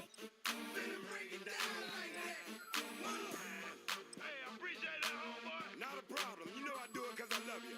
Now I gotta give a shout out to Season Gin, because I drink it and they pay me for it. Shamika, Keisha, Tara, Shonda, Sabrina, Krista, Duranda, Risa, Felicia, Christina. Check your weapons, check your gear. We're holding for deployment.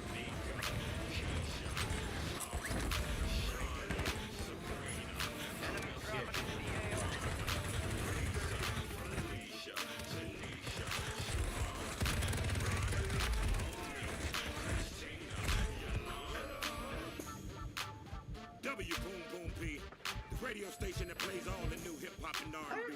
You gotta That know was we the have new to do Rick that. Lee. I gotta figure out how to do Something to that. put a little round until you dazzle, a little pep in your step. If I could do We're gonna that, keep it it would. going and we're gonna play another one of the songs off of the album. This one right here, one of my personal favorites, featuring Young Buck from Unit. It's on.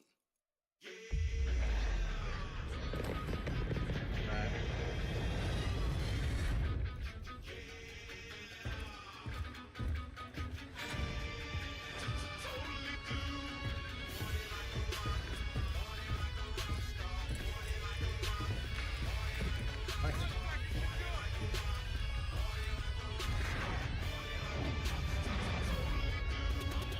Stay alive to keep our Nice. squad in the fight.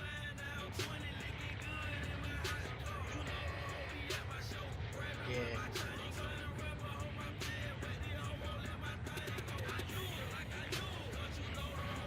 Ain't nothing wrong with that.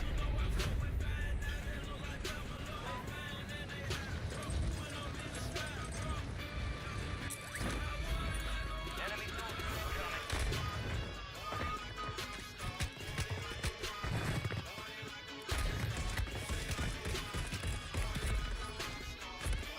I'm right here. I killed him quick. So he wanted to kill me.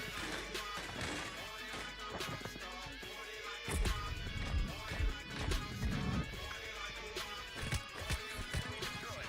Attack map to hunt down the rest of them. Good kill. Order the rest of that squad on your attack map.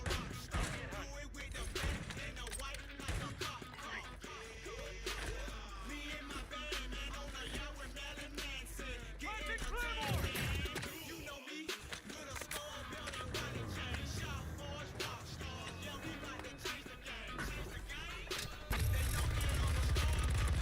This dude's one shot right here.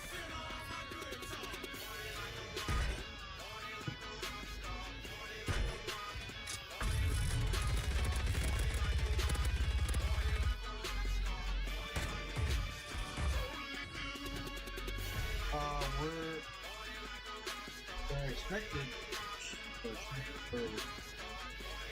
for July.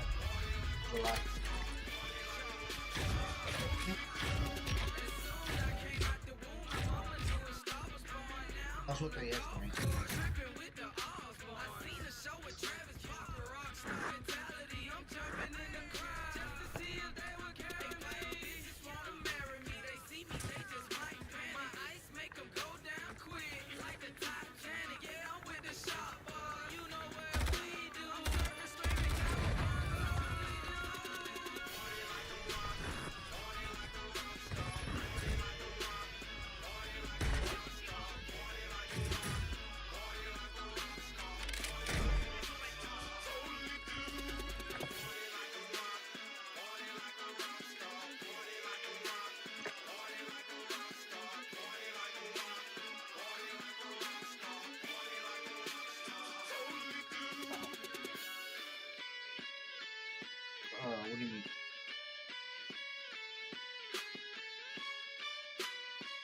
Yeah, I'm popping.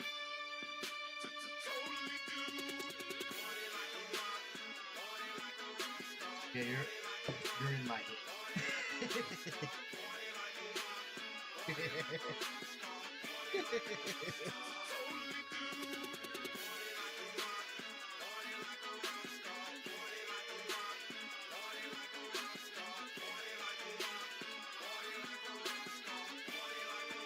Bahama Mama. I have no clue. I bought it in the store.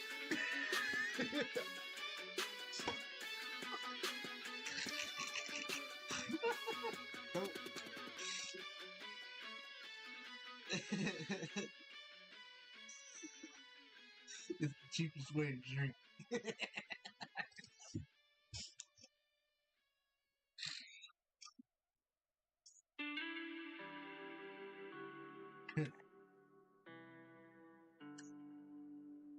Dear Bud Light, dear CMT, we were happy as can be till you caved and bent the knee. Good luck coming back from that. Just tell us, what were you thinking? Fucking with the can we were drinking. Trade all you want, you're still sinking down. Can't they do that in Germany? Can't you do that in Germany? These hypocritical woke liberals know they're never gonna learn. It seems they're calling me stupid, calling me dumb, driving this song to #1. Should've known it by now. Fuck around and find out you joke. Go broke. Fuck Ford, fuck Adidas, fuck Netflix too, fuck Starbucks, Barbie, Whoopi in the View, fuck Biden, Kamala, AOC, fuck Snuffleupagus down on Sesame Street, can't take it no more. Give me Trump 22-4, Sleepy Joe, don't let the door hit your ass on the way out. Fuck the line, fuck CMT, yeah, fuck Target and fuck Disney. I feel you on that. I feel you on that. I had constant feelings like that.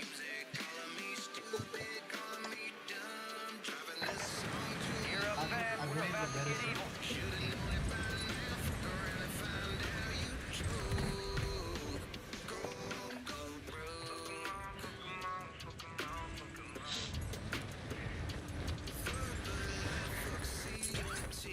The silent majority will tell you with the wallet. We didn't beat up Jussie Smollett. Enemy soldier incoming.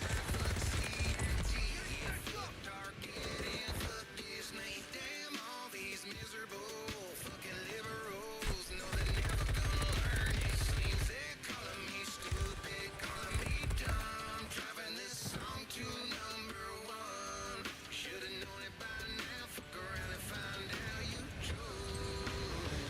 Go broke.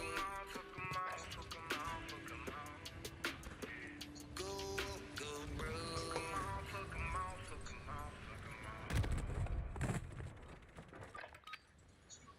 All stations, we are green to go. Stand by for deployment.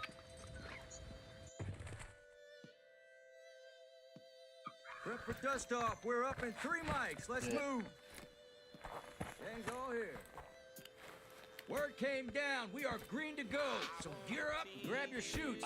We're going to Warzone. On stream. You are cleared hot on all threats.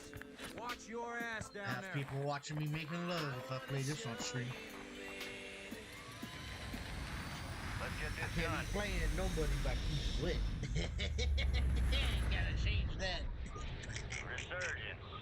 Survive to redeploy fallen teammates. Kill to bring them back faster. All right, soldier, mark a drop point for your squad and go get after it.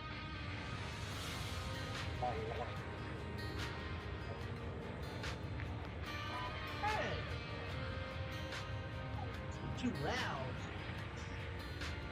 Don't do it again, I'm too loud. Sucker punch somebody on the sidewalk. Carjacking old lady at a red light. Pull a gun on the owner of a liquor store. You think it's cool? She gave me You're too loud. Don't do it again.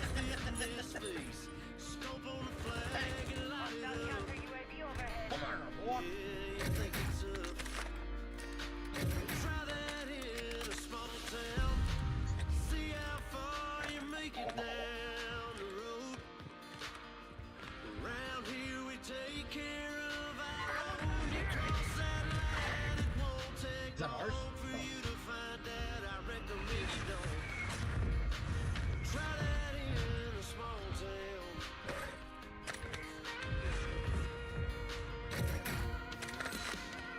Got a gun that my granddad gave me. They say one day they're gonna round us. Well, that shit might fly in the city. Good luck.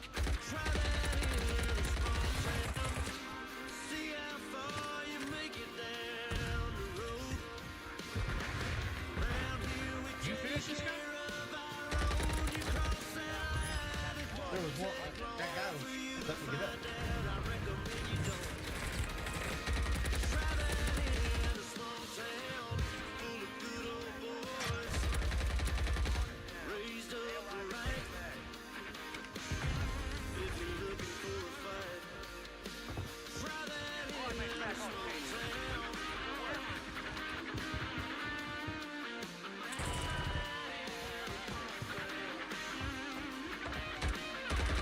Try that in a small town. Face down in the bottom. Are we playing Treat Duo? Yeah. You cross that line, it won't take long for you to find out. I recommend you don't. How do you feel? Try that in I was about to say, it feels like we're playing Trio. Make it count. Yes, inbound. Right there. Oh, I mean, we can do it. I didn't know we were doing it.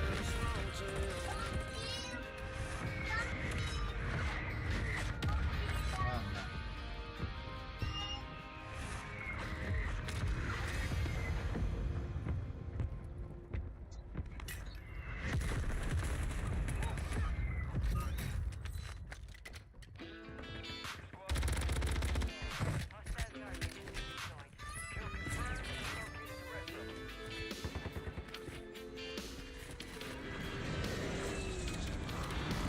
Chasing after the dollar, like it'll slow down my hurt. Settle all my worries when I get it in my wallet.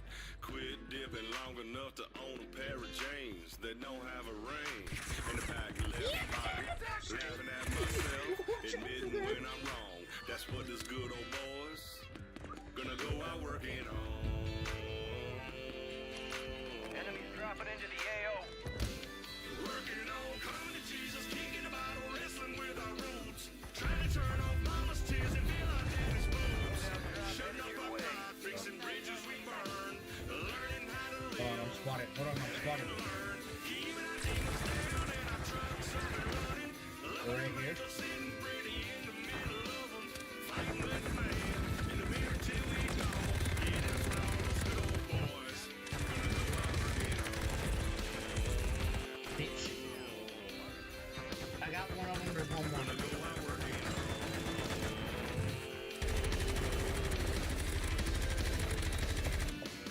Giving more forgiveness, picking battles we're choosing. Little is cussing and losing. My temper and my tools, dialing down my restless. I grow in my reckless and my reputation for breaking hearts and rules.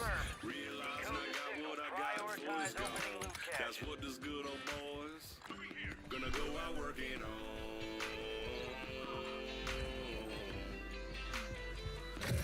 Working on coming to Jesus, kicking about wrestling with our roots. Trying to turn off mama's tears and feel like roots.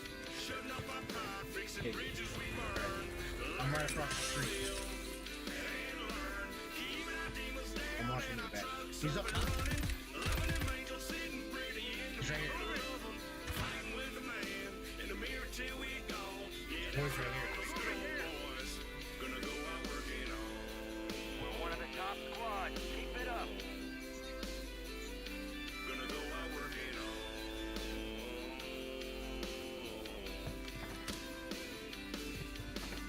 Owning up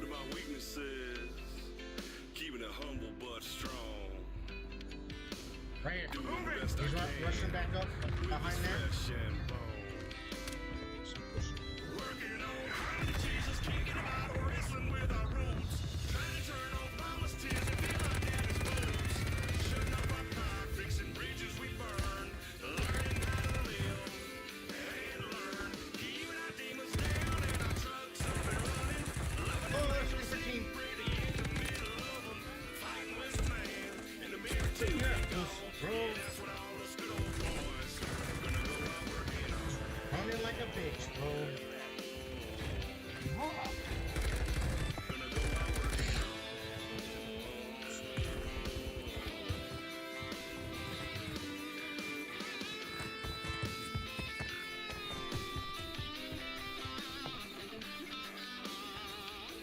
What, baby? Love you. Sit in my lap. Alright, hold on. You took the sticker off. Okay.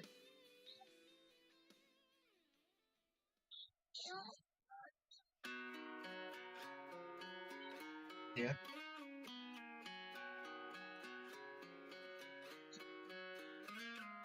Last night we let the liquor talk.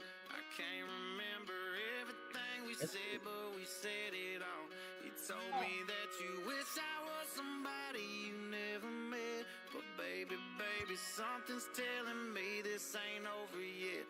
No way it was our last night. I kissed your lips, make you grip the sheets Oh, with your snap, I got fingertips. 4 Last people bottle in of here. Jack, we Let's go. split a fifth. Just talking about life, going sip for sip. Yeah, you know you love to fight, and I say shit I don't mean.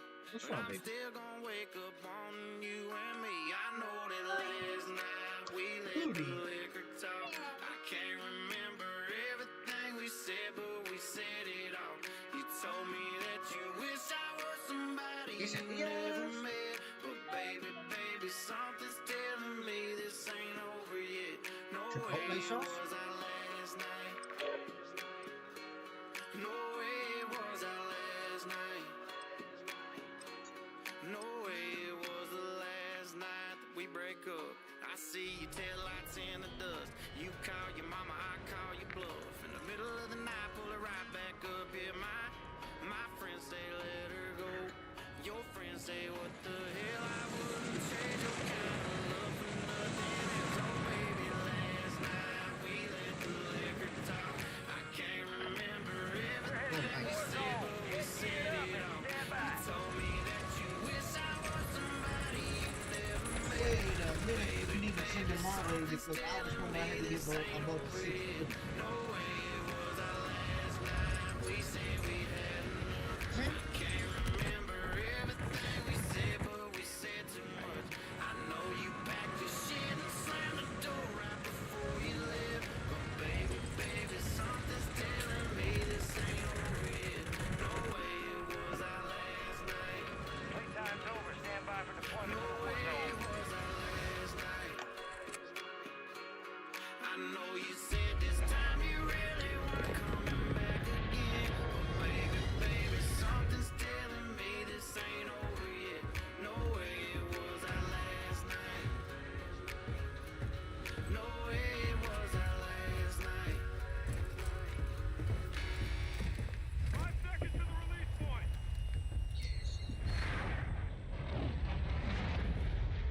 That's some good shit. Resurgence. Survive and your team can redeploy. Eliminate targets to bring them back faster. Mark a drop point for your squad and lead them in. Yeah. Make sure it's alright if I get this one. Alright, cool. Yeah. Oh, there's a shit ton of people going there. Right there. Where are you? You're back there? I'll come over here.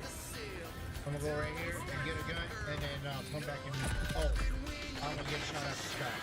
I got shot out the sky.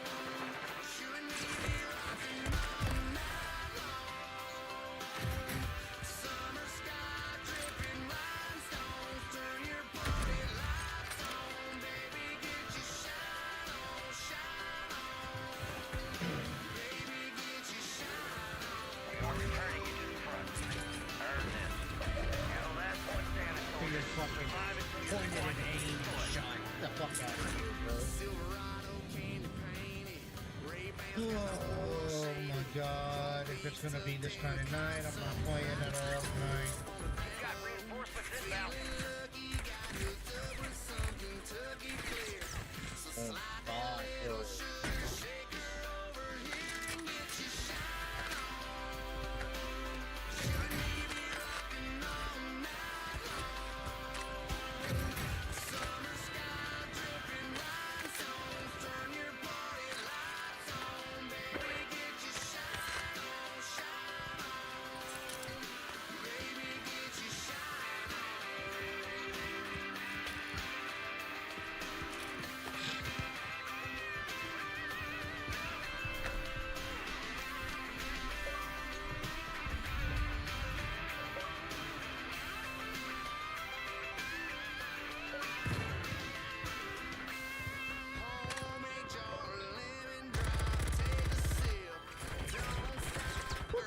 Fix it up.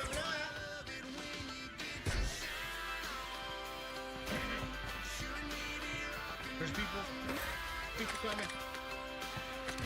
Time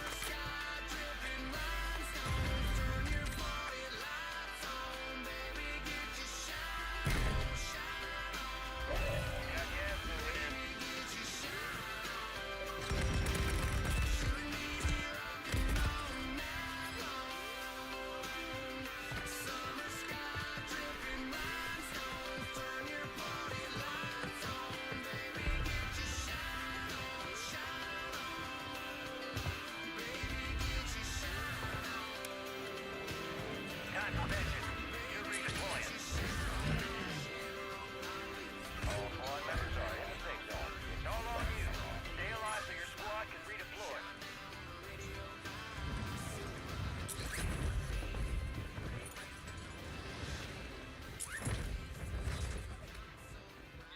Your squad mates redeploying. Well done.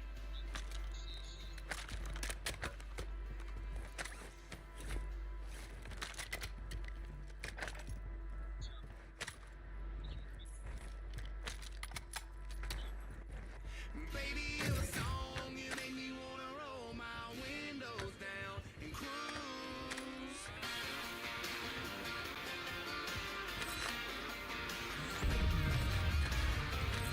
Friendly loadout drops on the way. Hey, baby. Yeah, when I first saw that bikini top, she's popping right out of South Georgia. Oh, good Lord, she had them long tan legs, couldn't help myself, so I walked up and said, well, baby, you a song, you make me wanna roll my windows down and cruise down a back road, blowing stop signs through the middle of every little small town with you in this brand new Chevy with a little kid, would look a hell of a lot better with you up in there. So baby, you a song, you make me wanna roll my windows down and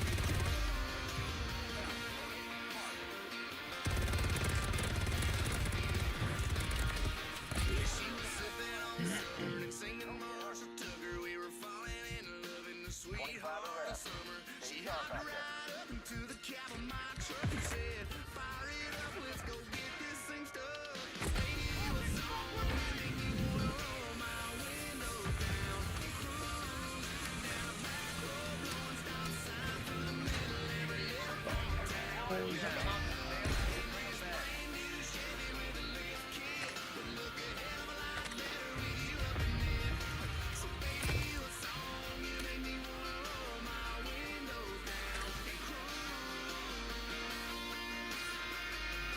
Squad mates back on station.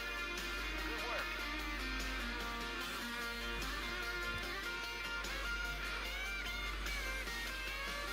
When that summer sun fell to its knees, I looked at her and she looked at me, and I turned on those KC lights and drove all Stay sharp. night 'cause it's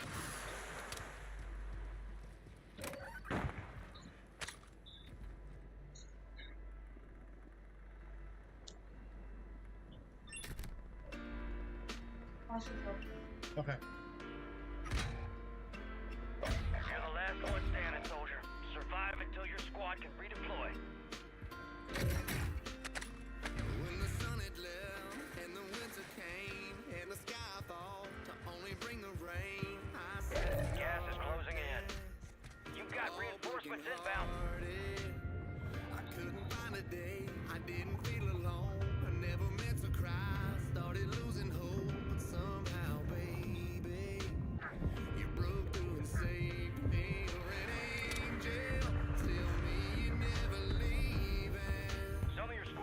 inside the safe zone. I know I can't believe XP boost is online. you're holy, holy, holy, holy. I'm high on loving you, high on loving you. You're holy, holy, holy, holy. I'm high on loving you, high on loving you. You made the brightest days from the darkest nights. You're the riverbank where I was baptized, cleansed from the demons that were killing my freedom. Let me lay you down, give me to ya, get you singing, babe. Hallelujah. We'll be touching heaven. You're an Have a fire station angel. inbound. Tell me you're never leaving. 'Cause you're the first thing I know I can't believe in. You're holy, Deployable fire stations ready. I just saw that dude down. Get down. I'm high on loving Fire sale active. Fire station prices have been reduced. You bet. See the gas.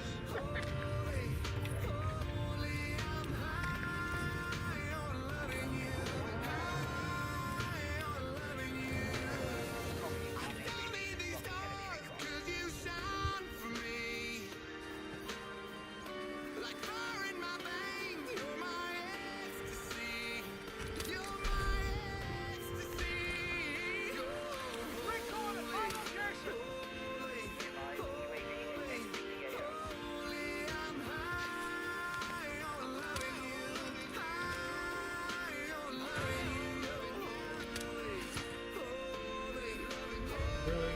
You're just gonna fuck with me? Surgeons is about to end. Make it count. I'll make sure you don't fucking survive now, you fuck. I was leaving you alone. Fire sale's over. Jump off that motherfucking window. I fucking dare you. Yeah, what you gonna do? What you gonna do?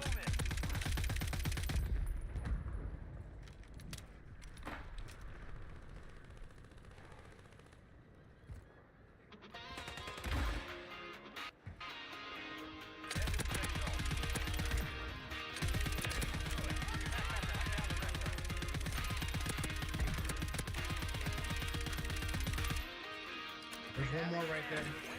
Mixtapes got a little Hank, little Drake, a little something bumping, thumping on the wheel, right? The mix in our drinks a little stronger than you think. So get a grip, take a sip of that feel, right? Trucks jacked up, flat bills slip back. Yeah, you can find us where the party's at. This is how we roll. We hanging around, singing down everything. I'm not giving them the kills. I know it's just die. I'm not giving them the kills. They're being pricks. I'm not doing it.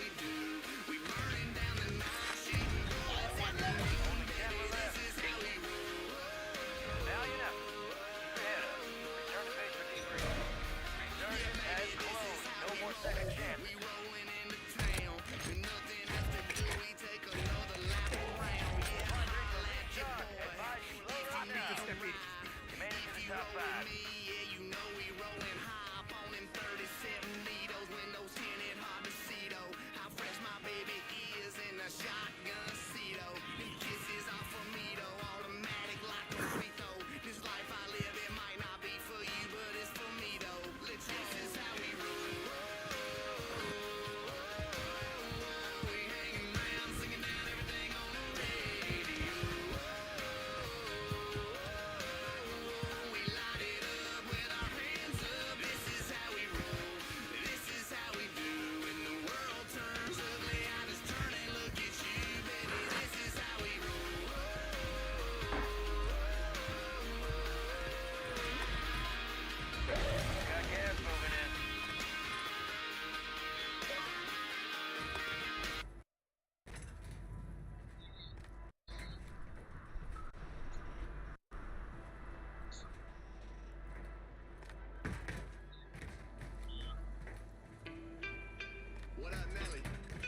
Running on red lights. Pull up to the club just to get the head right. Do this shit every night. You can call it limelight, I'ma call it my life. Shawty looking alright.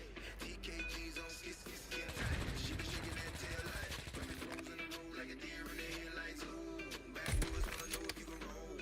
That's a rock on a rock, ice cold. Got the coupe on a new town road. Real low, low. I know we just met, but girl, let's roll.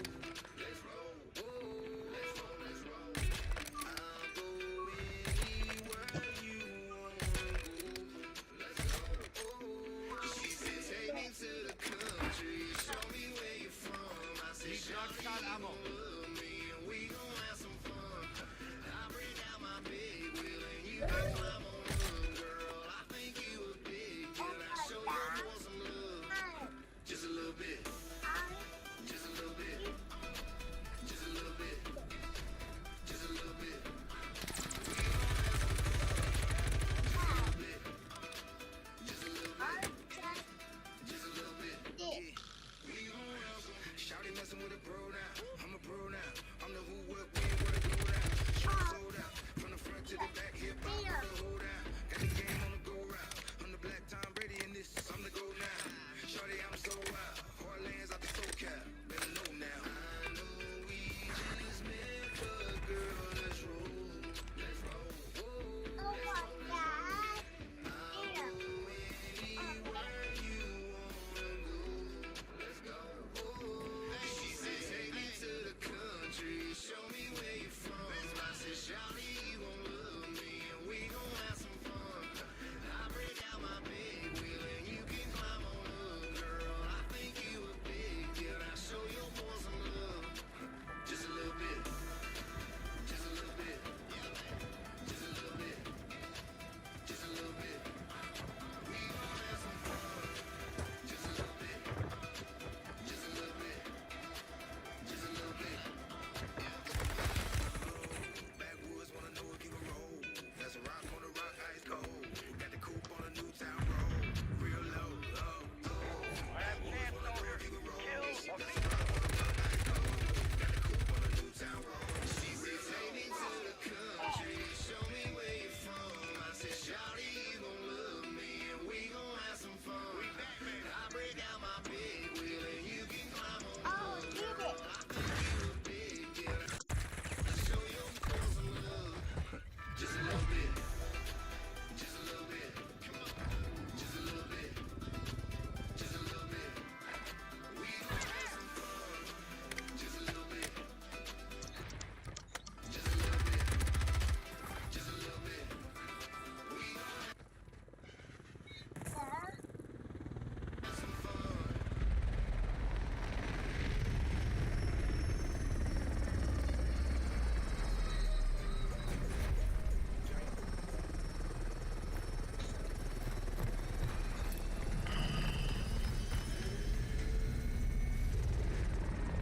Thank you, Rory. Fuck.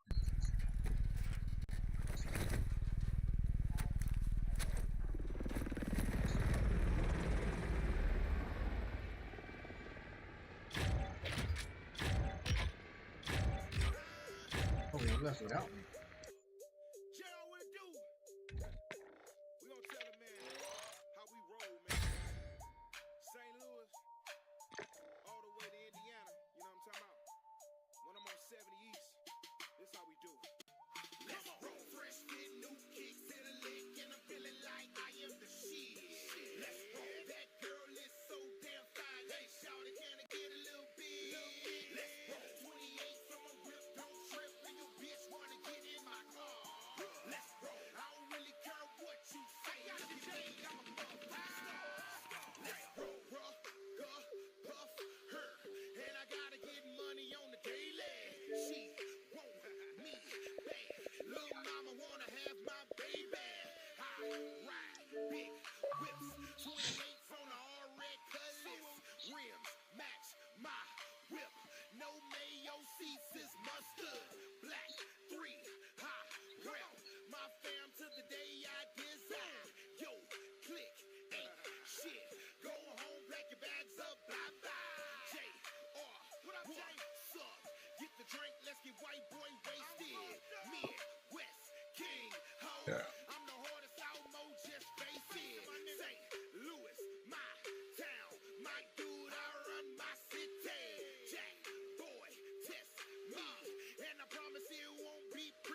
drink in my cup got me silly. Yo, wife, my bitch. She kiss her lips as she sucks my dick, boy.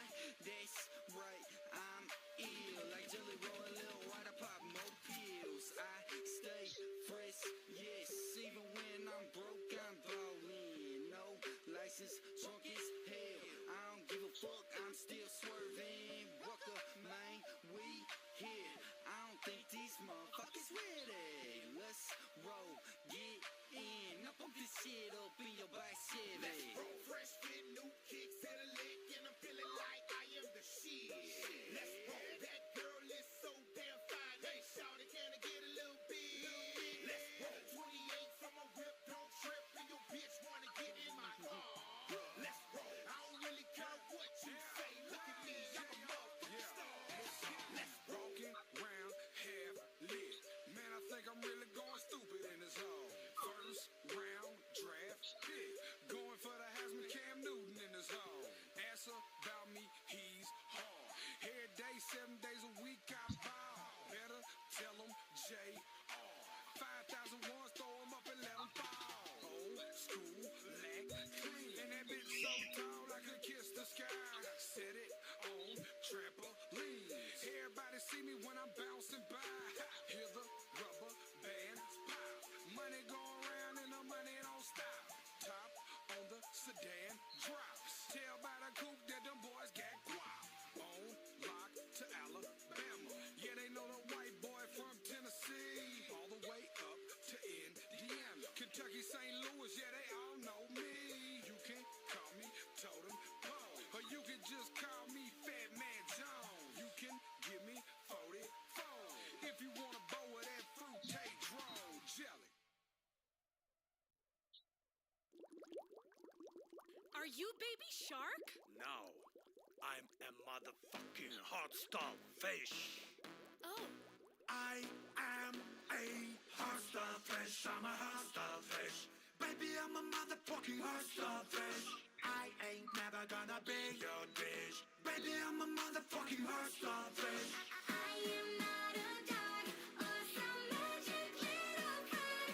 I'm a hot starfish. I'm a hot starfish. Baby, I'm a motherfucking hot starfish. I'm a hot starfish. Baby, I'm a motherfucking hot starfish. I'm a hot starfish. I'm a hot starfish. Baby, I'm a motherfucking hot starfish. I'm a fish. Are you Baby Shark? No, I'm a motherfucking hot starfish. Baby, I'm a motherfucking hot starfish.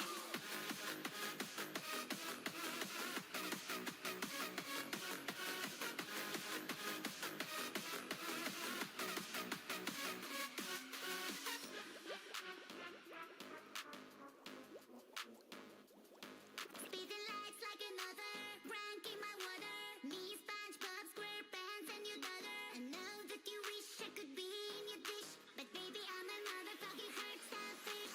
No one can keep up with me. Brand new friends and you will see. Close your eyes and count to three, 'cause I am a hot starfish. I'm a hot starfish. Baby, I'm a motherfucking hot starfish. I ain't never gonna be your dish. Baby, I'm a motherfucking hot starfish. I am not a dog or some magic little bird. I'm a hot starfish. I'm a hot starfish. Baby, I'm a motherfucking hot I'm a hot starfish. I'm a hot starfish. I'm a hot starfish. Baby, I'm a motherfucking hot starfish. I'm a hot starfish. I'm a hot starfish. Baby, I'm a motherfucking hot starfish. Hot starfish. I'm a hot starfish. Baby, I'm a motherfucking hot starfish. I'm a hot starfish. I'm a hot starfish. Baby, Baby, I'm I'm a a motherfucking motherfucking hot starfish. da, da, da, da. Da, da, da, da. Baby, I'm a motherfucking hot starfish.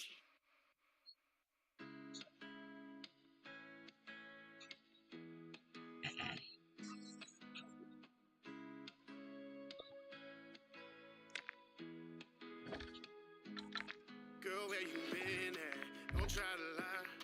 I smell this cologne on your shirt, it's hard to breathe in. You're quite the actress.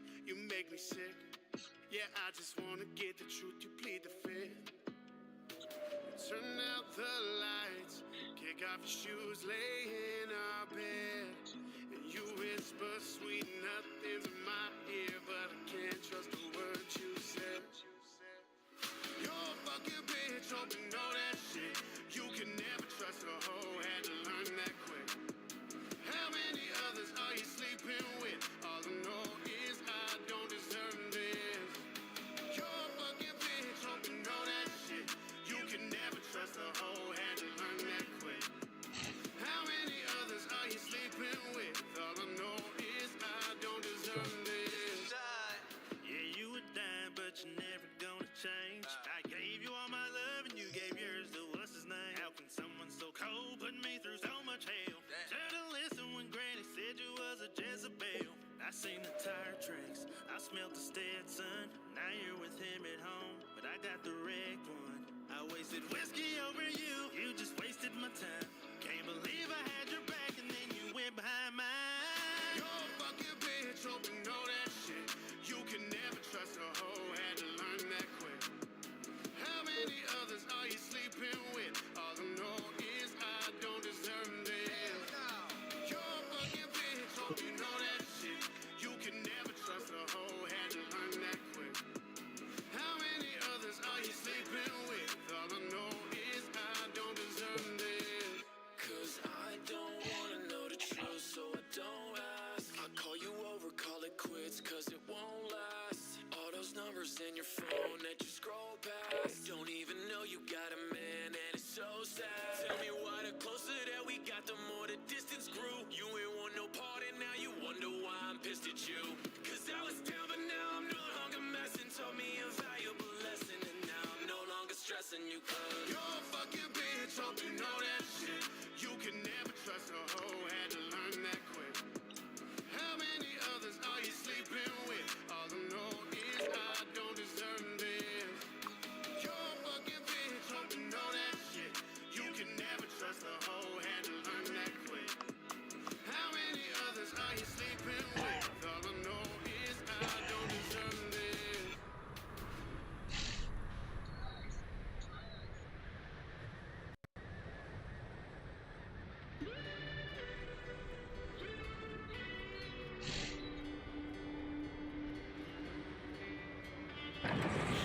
This is time for some target practice. Real things coming soon.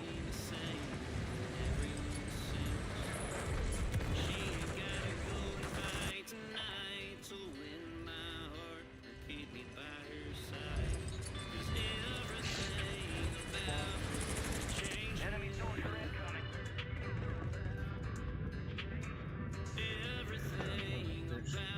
Oh, guys.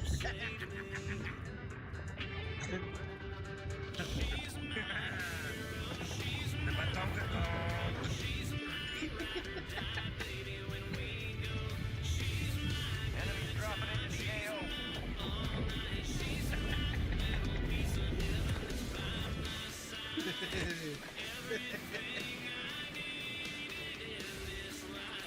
That's funny. All stations, green light. We are deploying to the war zone.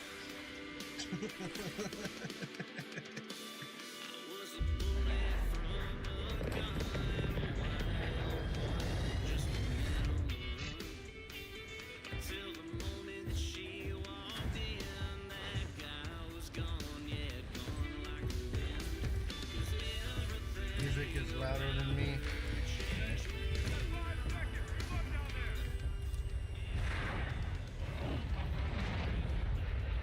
Resurgence. How about now? Stay alive Better? to keep your squad in the fight. I don't know, maybe.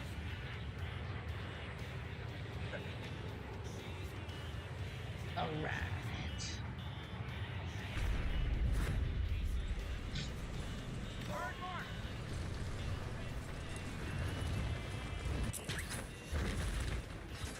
Enemies are dropping into the area. Watch the skies.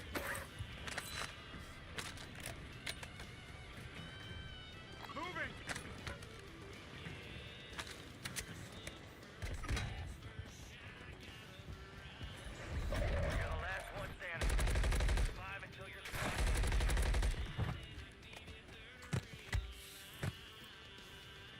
What's your plan there, buddy? Redeploying. Well done. Good kill. Marking the rest of that squad on your tac map. Get hunting.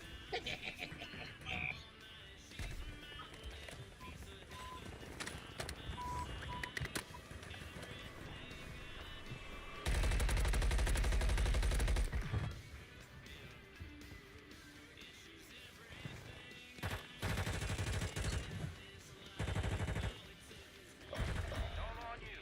Stay alive so your squad can reach. Target down. Marking the rest of them.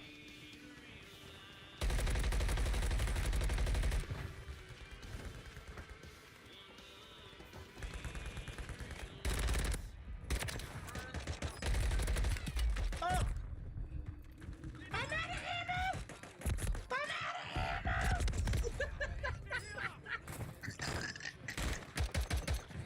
Oh my lord, I was out of ammo. Both guns, I was out of ammo. Yeah.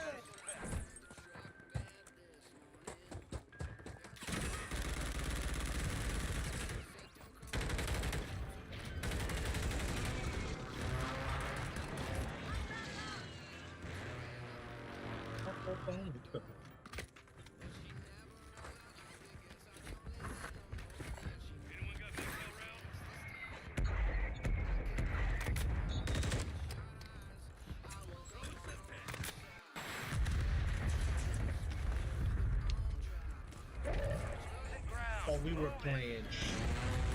Oh, we're playing good.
Tell me I've been wrong, 'cause I don't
Just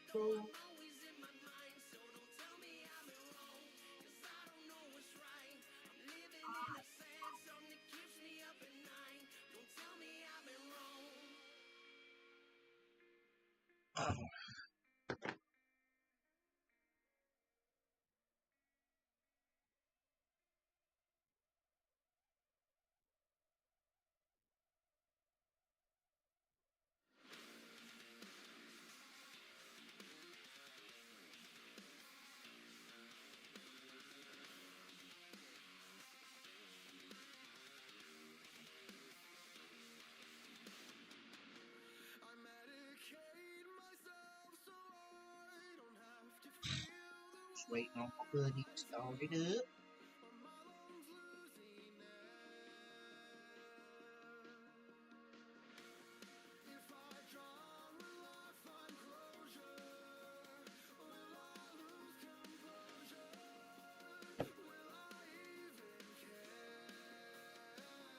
Hello?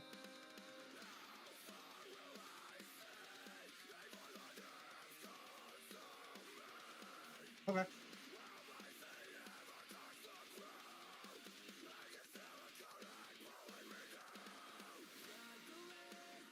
Okay. Okay. Sounds good. Okay. Alright. Alright, sounds good.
No, no, no.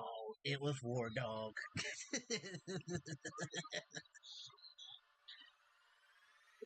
It was War Dog. You can't cancel my message because I'm the biggest independent rapper in the whole freaking world. Claim that I'm racist, yeah, right.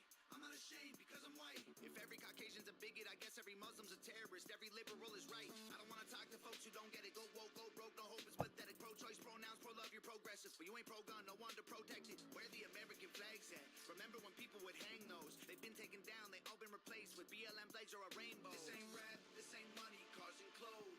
We ain't selling drugs, we ain't gonna overdose. We ain't pushing guns, ain't promoting stripper poles. We won't turn your sons into thugs or your daughters into hoes. I don't care if I offend you.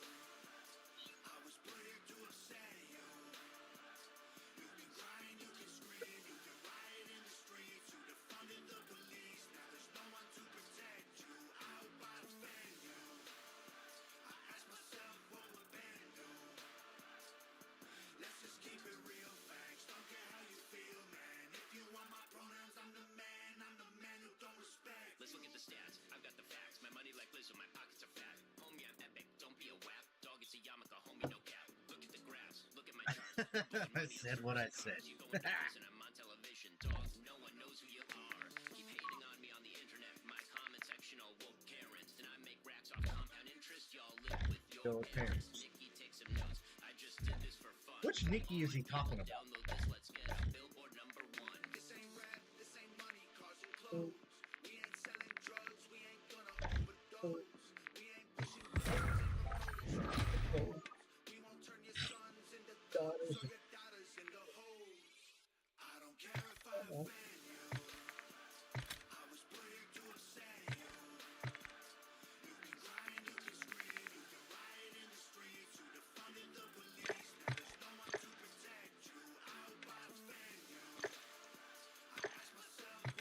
Been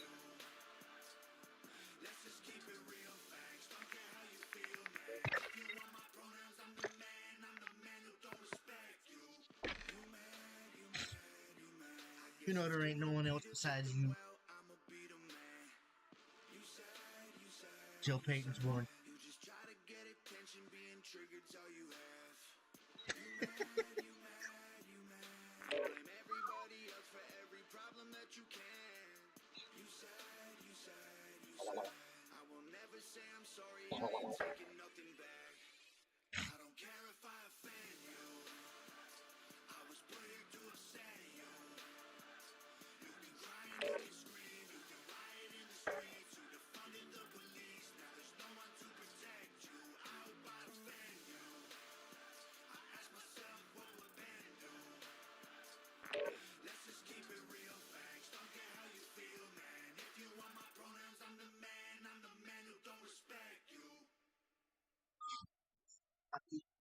You talk.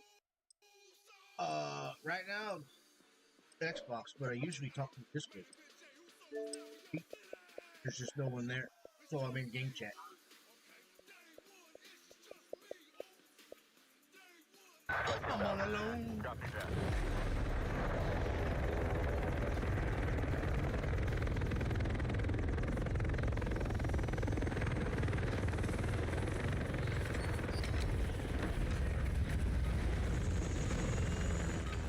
Xbox voice chat is bang. Domination. There's a Capture all delay. objectives. Keep them secure.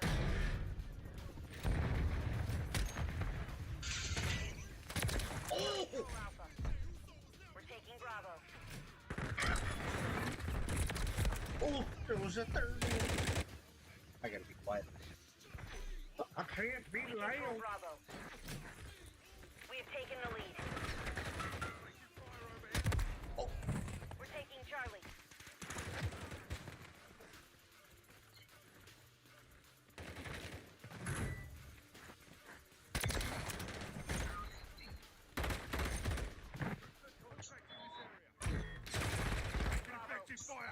Hostile Mosquito is online. Control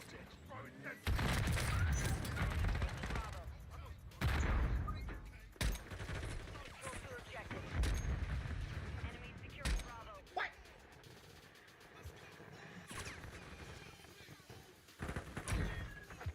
We're losing Alpha. Enemy taking Bravo. Securing objective Charlie.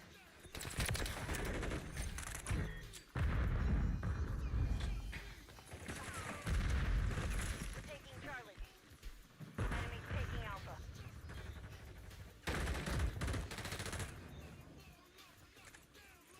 Securing objective Charlie. Standing by. We've secured all objectives.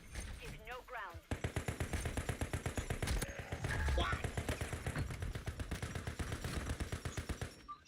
We're losing Alpha. Copy that. UAV online and moving the AO.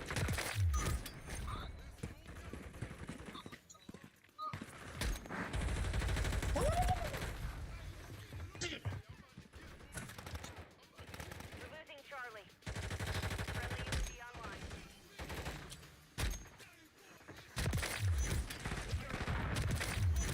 took Charlie.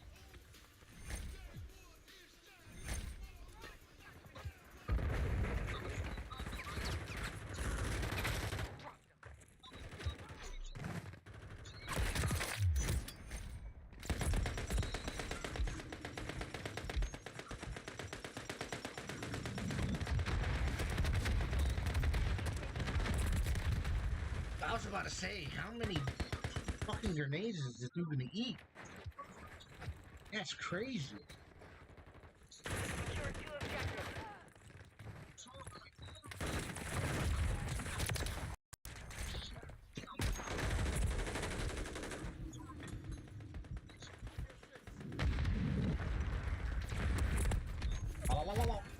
I got stuck.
Oh, I'm beating my meat.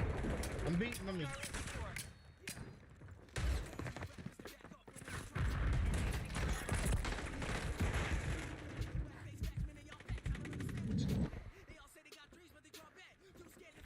Talking Kool-Aid, now I have an anchor in for a shot.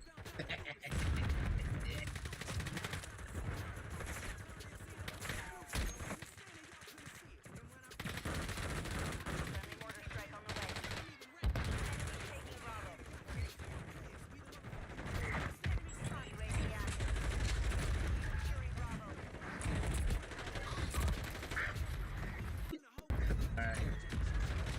You can have one glass of juice. Or Kool-Aid.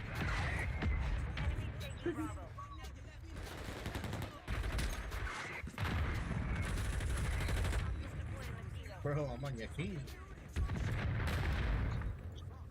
Friendly UAV on station. Enemy securing Bravo. Enemy securing Charlie. Taking out. All objectives Oh, he's secured. behind Dig me. in and maintain position. We're losing Charlie. Objective Charlie is compromised. Get it back. Enemies taking Bravo.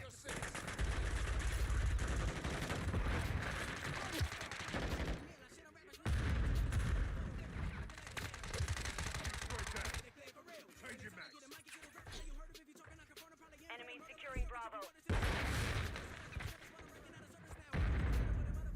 Enemies taking friendly cluster mine deployed. Enemy securing Bravo. Friendly UAV online. Securing objective Charlie. Securing objective. Enemy taking Bravo. Secured all objectives. We're losing Alpha. Enemy securing Charlie.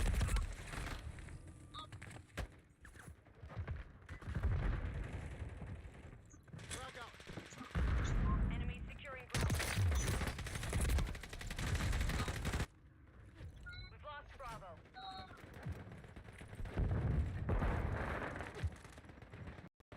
We're losing Charlie.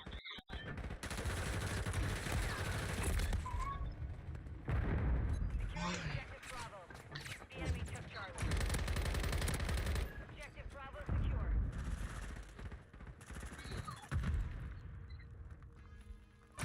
Enemies taking Bravo. Enemies taking Alpha. We're taking Charlie. Objective Alpha is compromised. Get it back. Not to reloading. Objective Charlie secure. Further. Objective Alpha. Enemies securing Bravo. We've got him on the run. Keep up the chase. Enemies securing Charlie.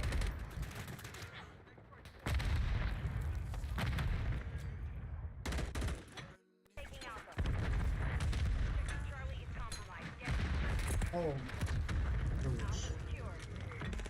Enemies taking Bravo. We're losing Alpha. Enemies securing Bravo.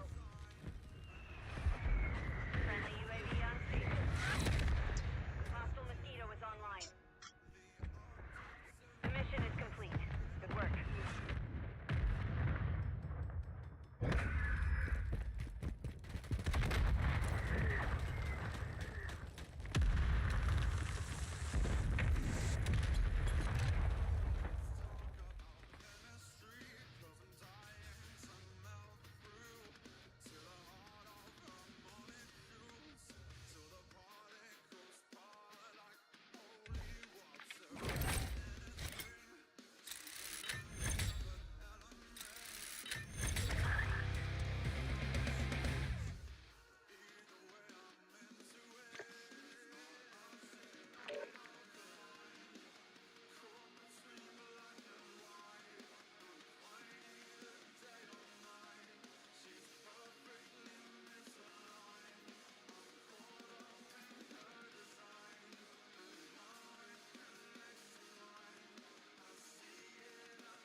fucking move.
I won't let anyone else That's die cool. under my watch.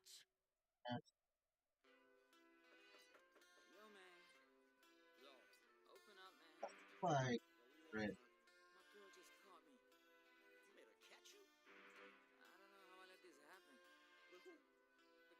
Oh, red.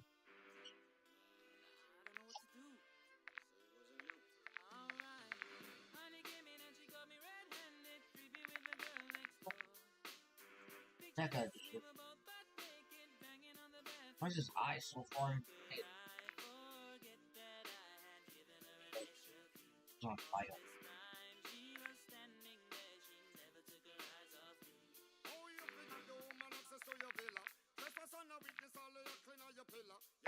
Bravo 6, going dark. God,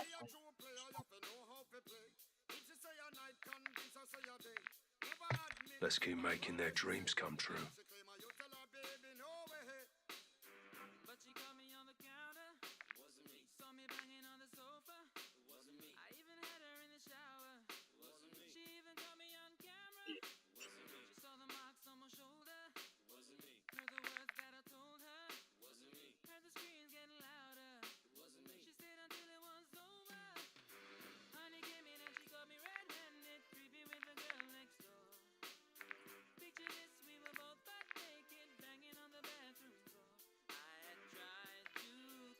oh, he's on fire.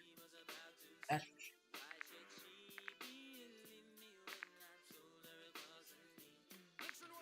I already thought.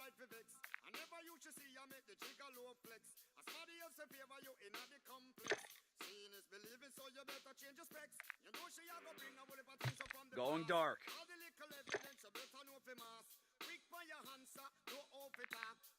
Going dark.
man, working back, body back, and all you bitches fuck. If it's up, then it's up, then it's up, then it's stuck. If it's up, then it's up, then it's up, then it's stuck. Up, then it's up. If it's up, then it's stuck. If it's up, then it's up, then it's up, then it's stuck. Bitches ain't fucking with me now, and I can see why. Dirty ass, dusty ass bitch, you got pink eye. Bitches won't smoke until I bring it to their doorstep. Tell that bitch back, breath smell like horse sex. Put it on him now, he will never be the same. Tatted on my ass, cause I really like the pain. He nutted on my butt, I said I'm glad that you came. If that nigga had a twin, I would let him run a train. Big bag, bustin' out the Bentley band. Take a man, Balenciaga brought it back, and all these bitches fuck. It's big bags, bustin' out the Bentley band. Take a man, Birkin back, body back, and all you bitches fuck. If it's up, then it's up, then it's up, then it's stuck. If it's up, then it's up, then it's up, then it's stuck. Up, then it's up. If it's up, then it's stuck. If it's up, then it's up, then it's up, then it's stuck. Gotta play it safe, no face, no case.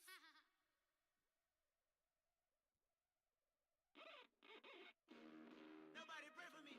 It been a day for me. Yeah.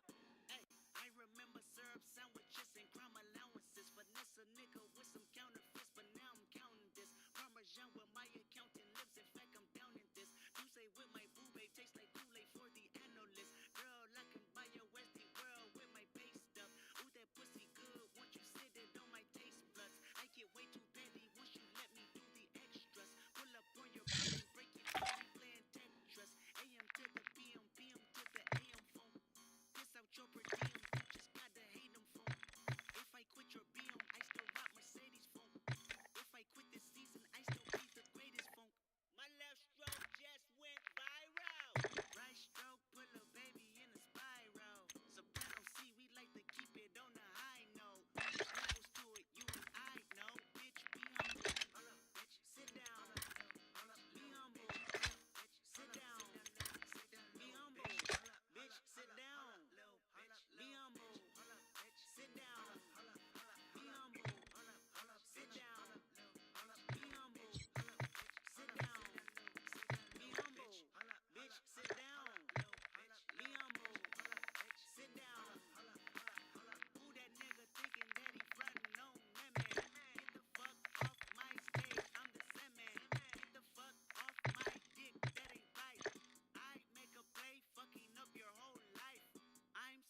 Redeploying shortly.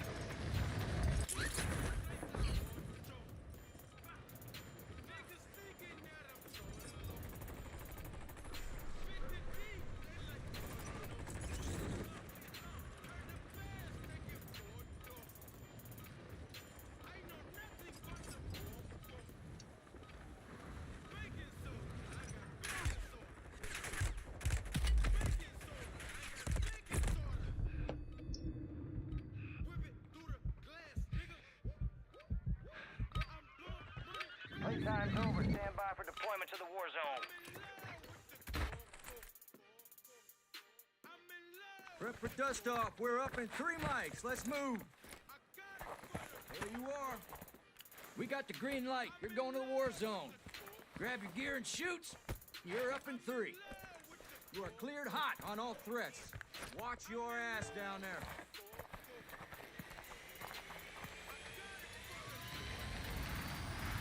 Let's roll.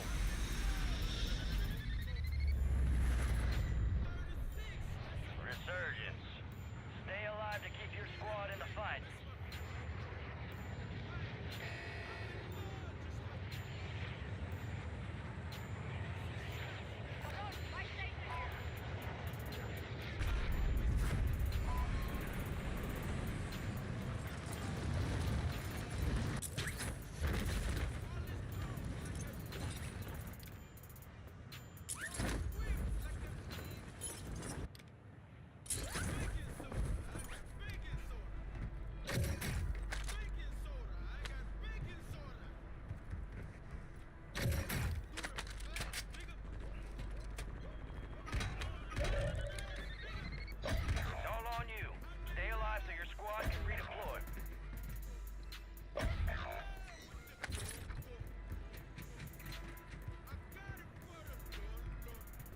Squadmates redeploying. Well done. Access code verified. Locking mechanisms released.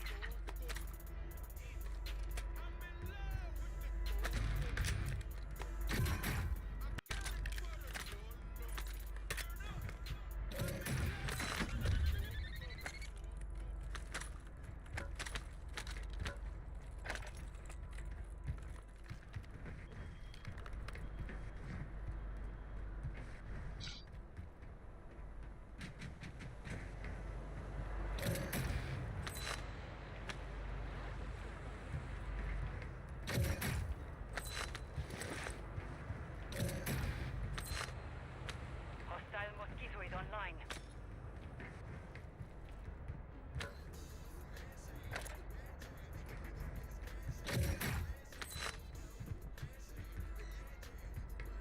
Please stand by. Decontamination system is now active.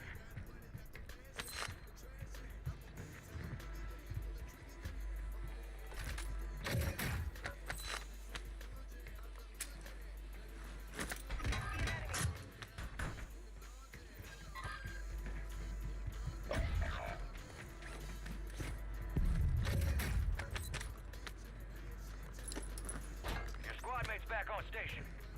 Good work. Watch for movement.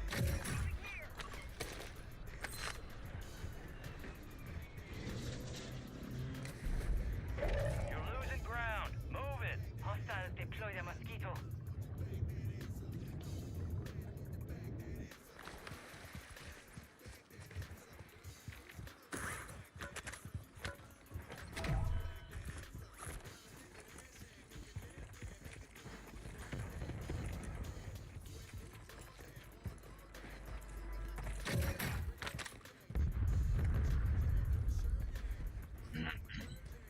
Your squad made it to the safe zone.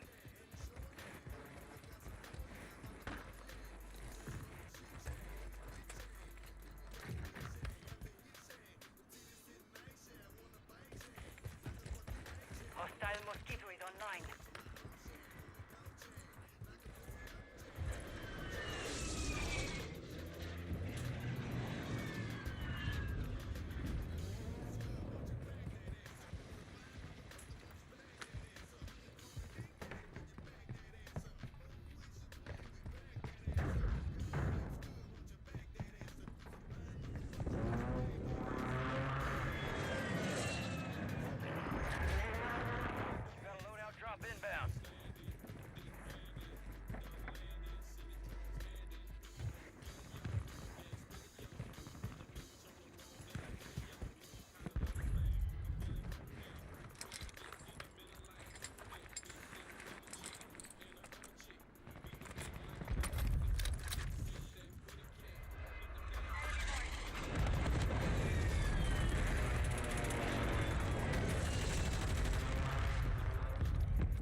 He wasn't.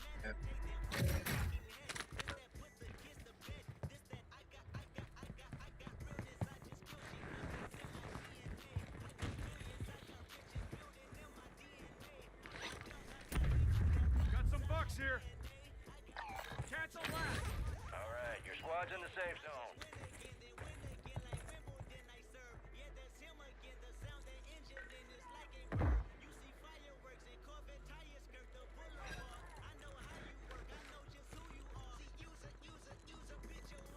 Got some cash. Got some cash.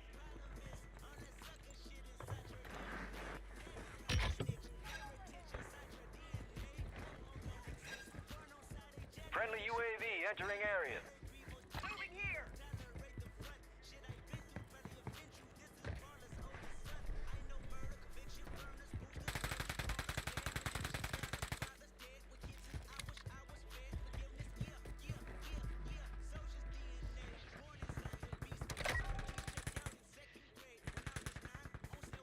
Hostile located. Hostile targeting deployed.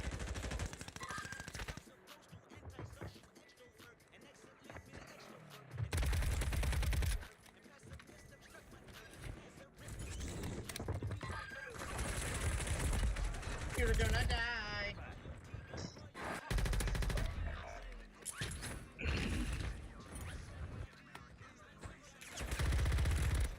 If that bunker buster doesn't go off, that's stupid. And it doesn't go off. That's crazy.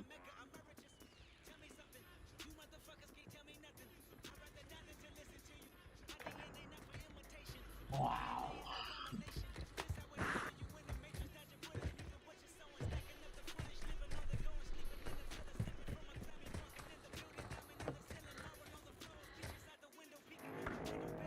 You're back on station. Go get after it. You've got reinforcements inbound. Hostiles in this area. Camp, moving here.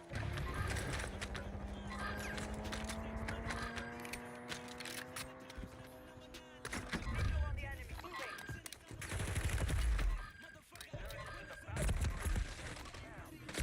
Can I not? No, fuck this. Y'all don't want to fucking help me? I'm leaving. Y'all can fucking deal with it on your own.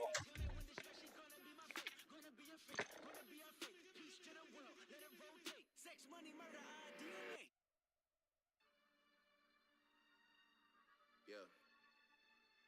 Tensions is definitely rising. Teed up right now. Tea time.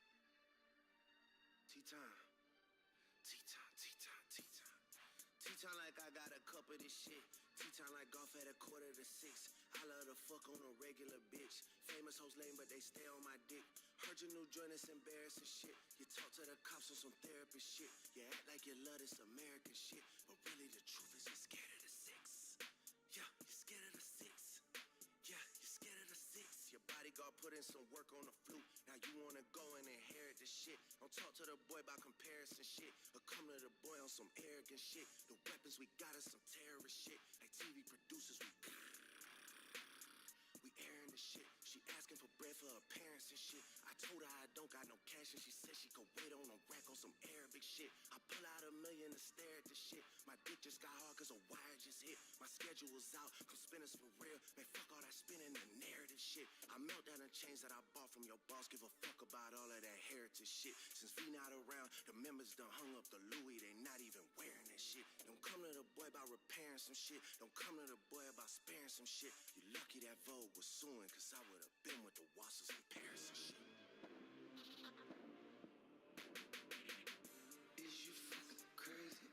Is you fucking crazy? And they scared of the 7. After 1-3, then we turn up 11. Keep the shit open like 7-Eleven. We at the house, I got 7 in heaven. They think I'm satanic, I keep me a rebel. Lil' shorty a therapist, Papa is serious. She ushered my way, then she started confessing. I know it's at stake, I'm screaming free Jeffrey. Connect, collect calls right off of the celly. Gave her the blues, not talking about belly. Don't keep it sincere, I go Machiavelli. I got the juice now, it's heavy. Always on tea time, been ready. Yeah.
Nintendo. What's good with you, buddy?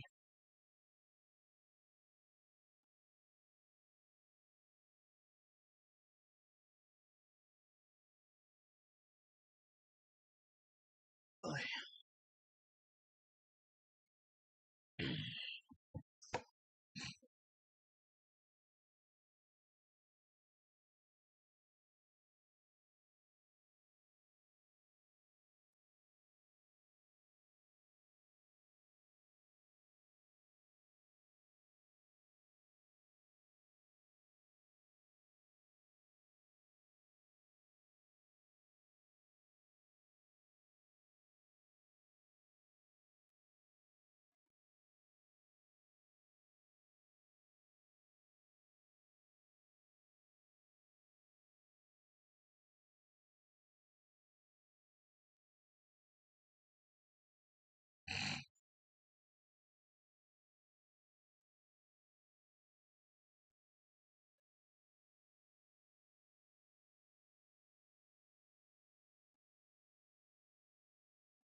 why the fuck would you fucking put that? Oh God!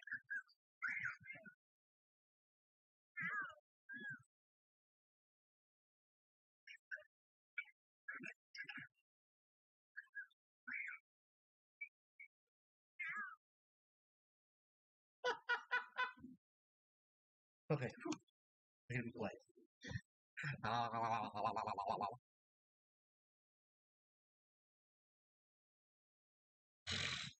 Are you on yet?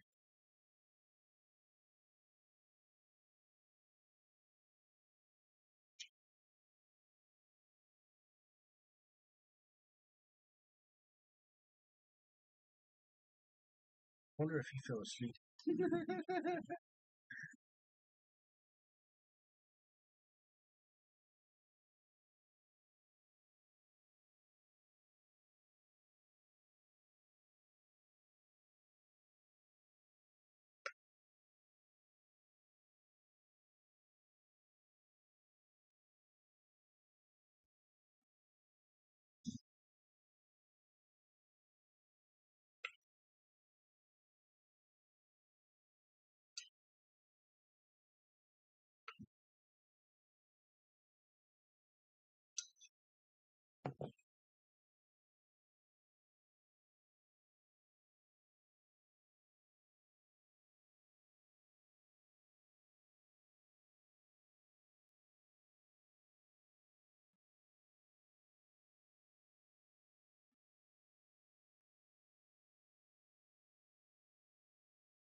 Watch a little bit of this for a few more minutes.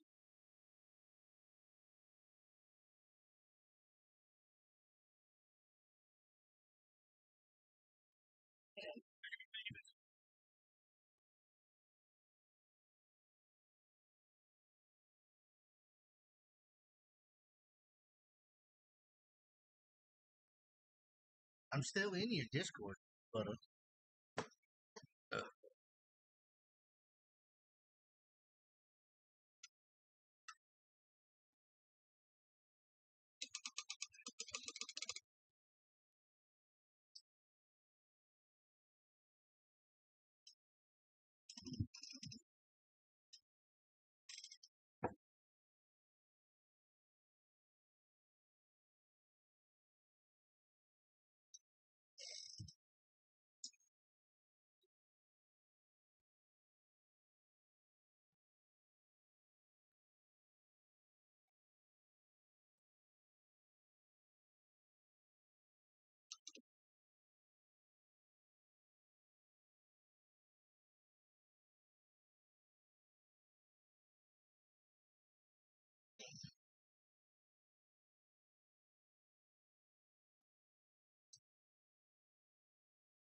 he didn't know Insight was there.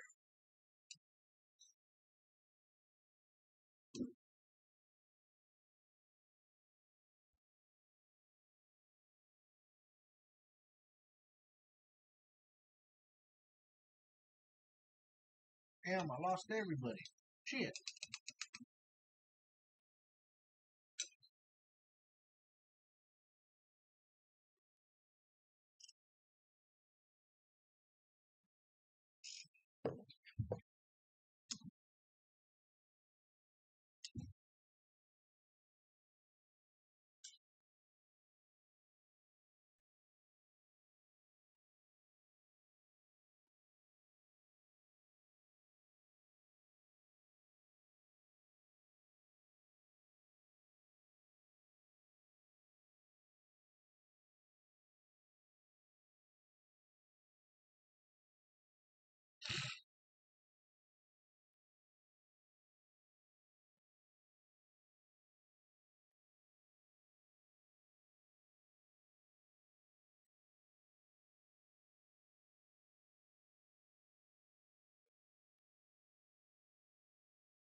State is pooing on Texas Tech right now. Shit.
BYU lost.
Why did they delete it?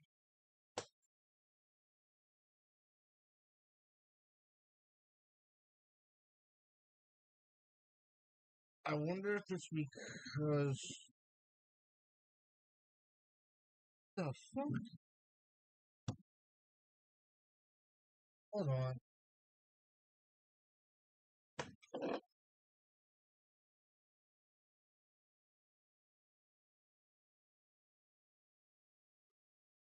I think it might be because of the emo.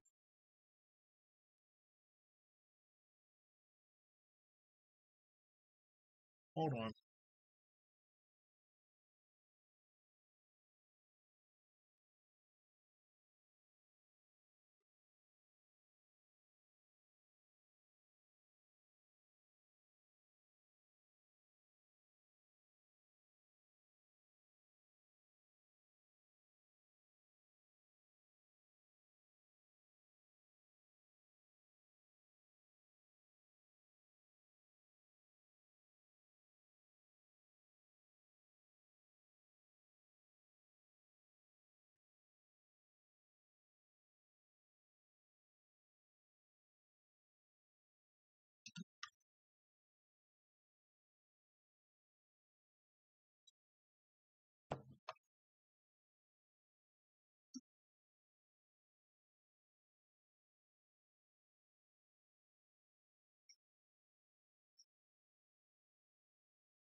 So it's saying the reason is Zalgo. What the fuck is Zalgo?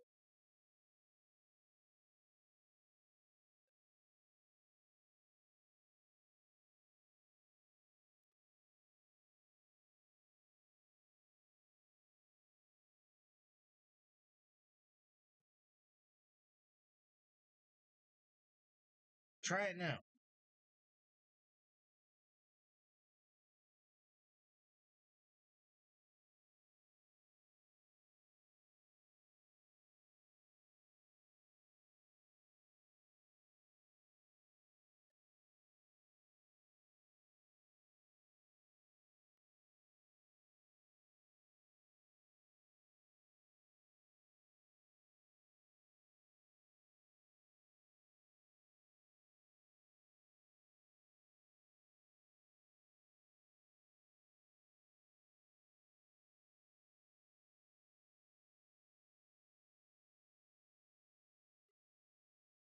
Try it again. There's no shot. I just changed it. Oh my lord.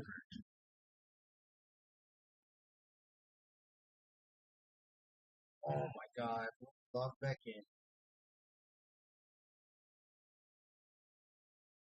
This is stupid and it's pissing me off. I don't understand it. Because Kickbot said it deleted it because it was Zalgo. So why the fuck?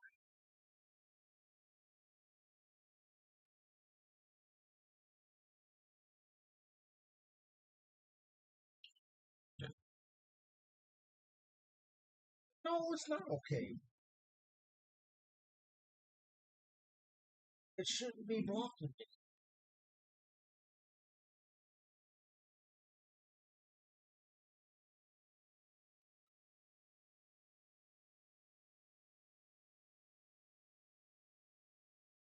Yeah, see, I unchecked it.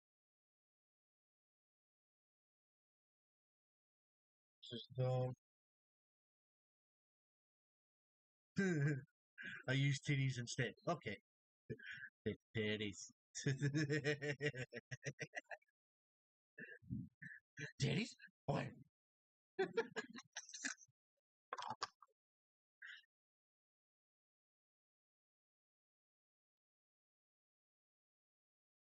Giggity. Yeah.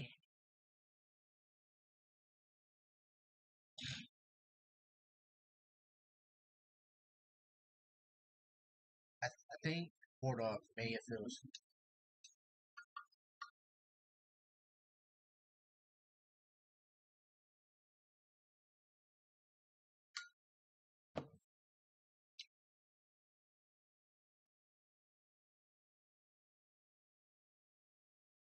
What the hell?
So are you actually getting off at 5?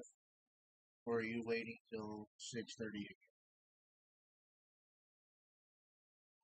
or 7?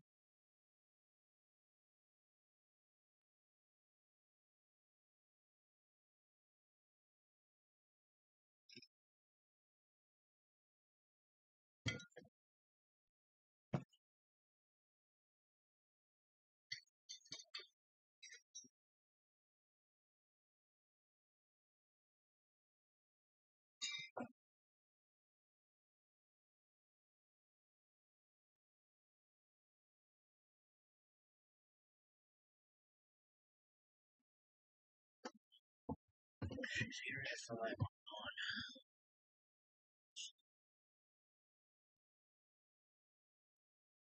Okay. Just don't overwork yourself, please.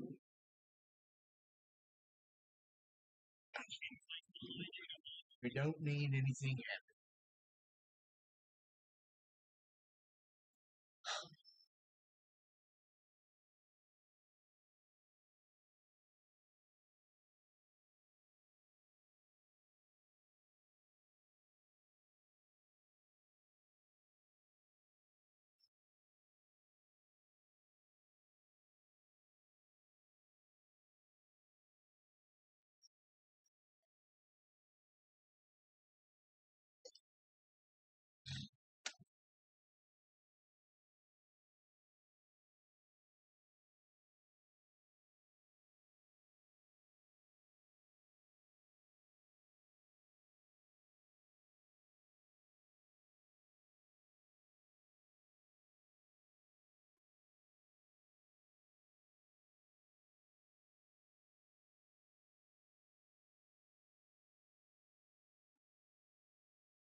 Oh, yeah.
Hello.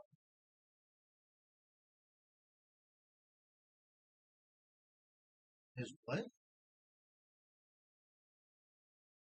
That's weird. What?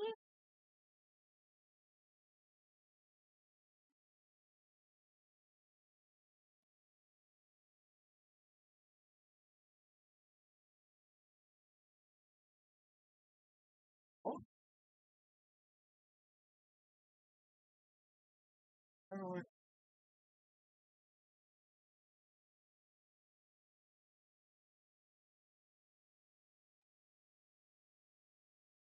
Says my name's Deadly Habit.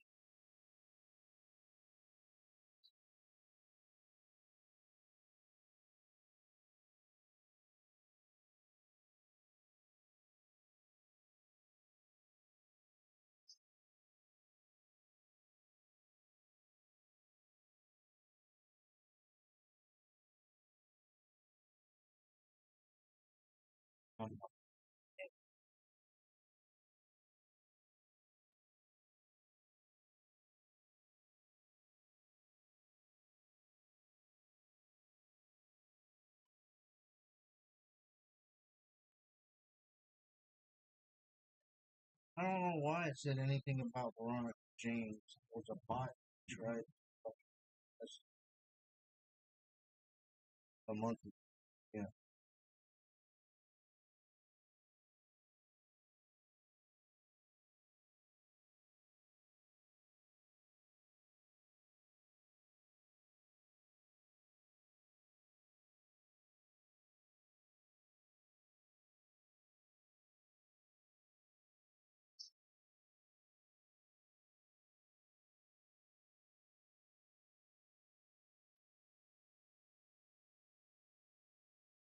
Oh, what the? I see. I don't know why. I know. No, no, no. I know why.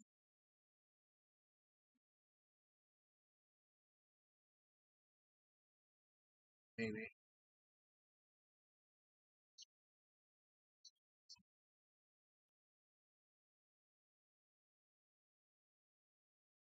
Next is going to be sitting inside a cafe. Scrap reads this. the pressure, goes on a full flank, and a play call like this, absolute dagger in the round. And if you thought it wasn't heads up before, reads it to perfection. His teammates feeding him the right comms. And all that off the back of the first blood that I think Kleenex Yeah, just there we gave go. you for free. That's a moment for Vegas where they just dropped the ball. That was a very important kill to scrap there. He started to pull the KD back out of the every now negative and because we then. saw the streaks he had in Rio. In that first map, he's a player you do not want to get hot. He is a deadly, deadly user of that MCW. 2 spree for now. Let's see how far he can get it going. Ultra, 1 away from tying it up. And honestly, with the way the round went before on offense, Vegas might just go right back towards this B site because even though it was double stacked, they bullied him out. But spreading that for the moment, going to be playing for Pigs. Scrap down to 38 HP, going to be forced to back down and reposition. Another 2-2 split though, but I guess it's for offense and defense. This time Purge is going to be the distant player in showers. Envoy not getting that broken control as well. Playing it very passively on defense is Ultra. In Vegas, you can see the slow approach there over towards A. Yeah, still looking for an opener. Waiting for somebody to just sort of expose themselves a little bit, decently or otherwise. I'm not sure how many players Insight just saw on the crosshair, but they're going back and forth, so it's going to keep the counting game a little bit awkward for him. I think the play is on. Kleenex etching forward into the fight.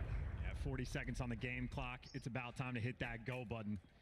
Towards the middle of the map as well as dangerous. Smokes out to make the cross, but there's no trophy on the tank. Kleenex going to get it perfectly. He's going to be slowing him down. 30 seconds on the clock. Vegas, you do have to go. You're keeping the flank safe, but you're running out of time here. Kleenex could be the absolute man of the moment here as he checks his corner. Holding the line. Nero flies right into it. The push now towards the next. Can't get any more. Purge now keeps the play going. The clock's still running red. 15 to go. And it's Insight though. King of Clutch. You think he's going to get the timing perfect, but now he has to. Get the bomb as well, but not before it goes down. He does have to defuse. He's going against the rookie. This is the clutch moment. The 3 on the round. Gio, you're up against the king of clutch, and I think you may have been spotted. Attach has to take care of him.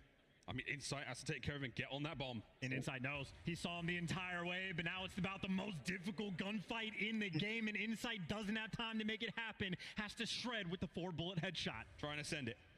Forward he goes. Pressure on. The red dot ever closer, but Gio plays his life, plays the time. There's not enough to get it done. Will he get the kill as well? No. Gio, enough to push Vegas to map point. That is a hide-and-seek aficionado right there. We saw Gio Tractor a few rounds before. This time he gets it done on the tank. That man can dance on the main stage. I gotta say, a terrifying moment there from Insight. That is a 1v3 that gets turned into a 1v1 instantaneously. But whoever died first in Freezer, give that player from Vegas credit, because if not, Insight kills the guy off bomb in time. But either way, this is map point to tie up the series 1-1. Vegas, they came to play. Ooh, here we go. One more for Vegas on defense. Ultra, though, far from over. 3 rounds in a row could be possible. Gio versus Insight once again. This time, I'm not sure what the hell just killed him there. It would have been the late frag throw. Pressure now on. Ultra with the opportunity to move forward. Here's the check. There's the kill. An Envoy. Oh, did he sneak by? Not enough. Purge is there for it. Not enough for the second as well. It's a 1v3. So many players, they get those kills and they just sprint right into old P1 and get taken down. Ultra playing no games there in that round 9. Quick first blood, and the round just dissipates. Envoy as well. I don't know if his spidey senses were tingling, but snaps on that player as soon as he kicks open the door. Still though, map point. 1 round away for Vegas to tie the series up. See if they can string something together back on offense. This is definitely a team that's had a little more success over on the B site.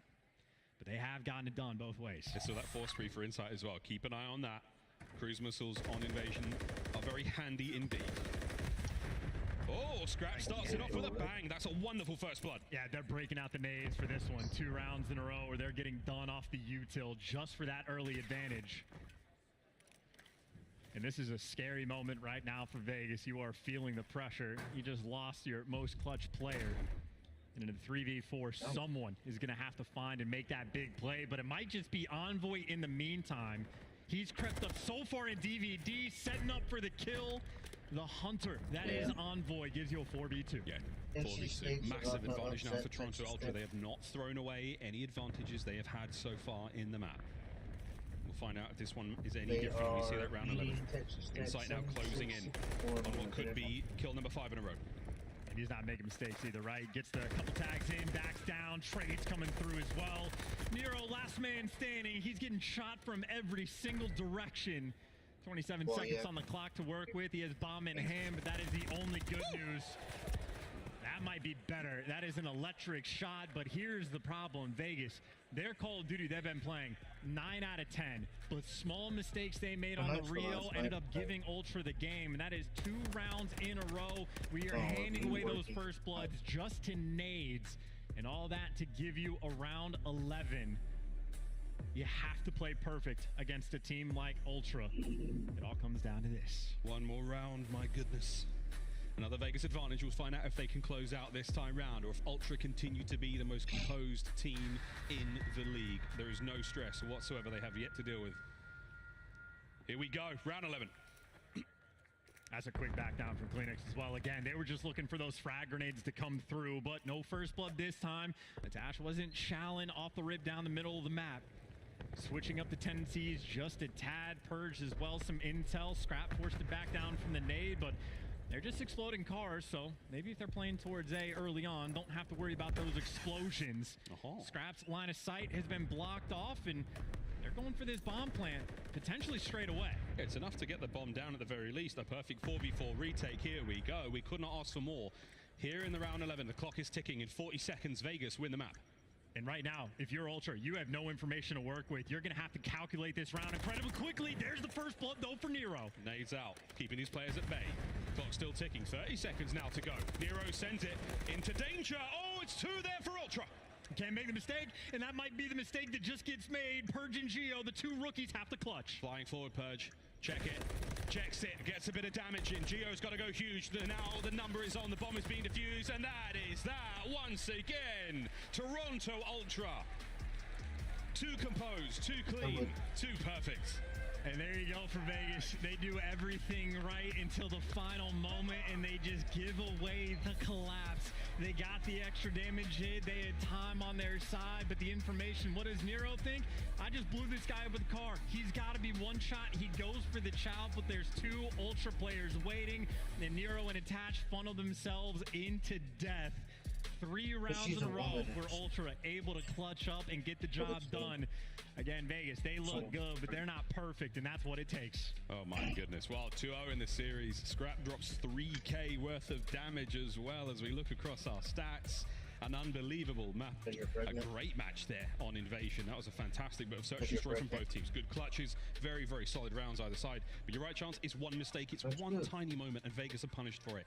That is the difference between Ultra and Legion at this point in time. We'll find out, though, because we're still having on the map to play. But so far, so good for the boys in purple. I mean, it truly was just a scam moment, unfortunately. And, I mean, again, the Invasion Control, Vegas statistically, best defensive team in the game. You like him for the map 3, but even now the situation for them to have to be in a situation to win a Skid Row hard point. It was already a difficult situation to be in at the start of the series. Now it might be looking like a near impossibility, but they get to test their metal, see what they're made of. What do you do in this situation? Invasion Control will be our next map. Skid Row, if we get there, and God, that high-rise search and destroy, that'd be a lot of fun. Not sure how that's going to go, though, friends. We'll see how everything works out after this very quick commercial break. Major 2 off to a bang so far. Toronto Ultra up by 2. Vegas Legion trailing at 0. We'll find out if they can start to mount the comeback after this quick break.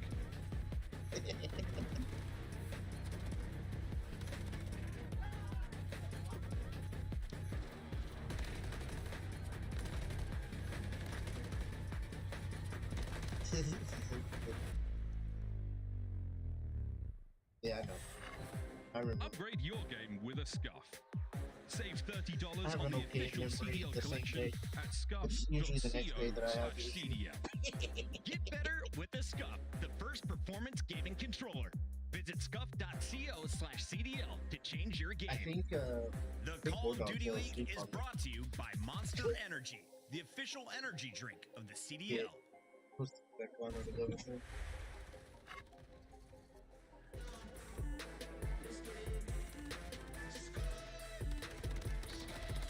I stand, but he was talking to me. I could feel it.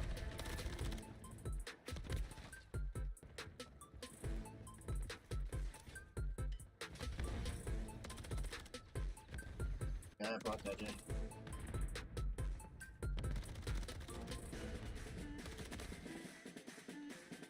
Oh yeah, like 4 of them on the ground.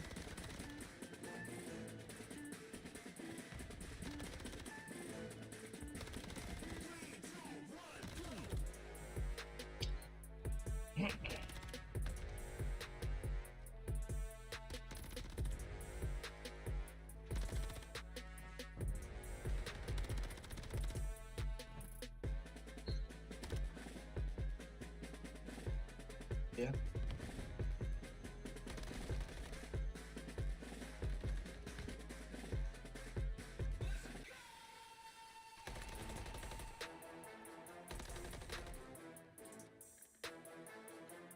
State upset Texas State. We're gonna end up playing State again. I have a. They had a late game.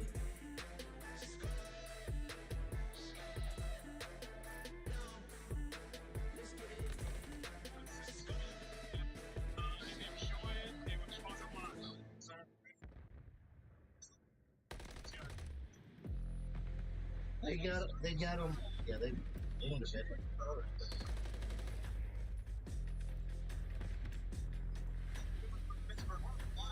Yeah, he literally ate.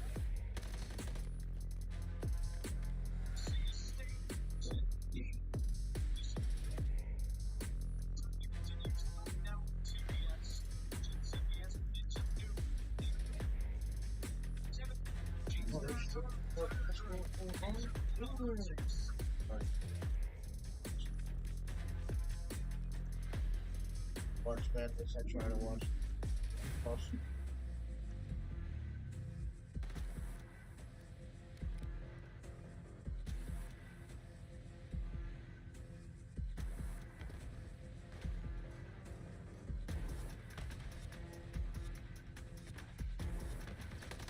Oh, they must be tight for money at searching for Bigfoot. Jack Osborne. Jack Osborne, Night of Terror, Bigfoot.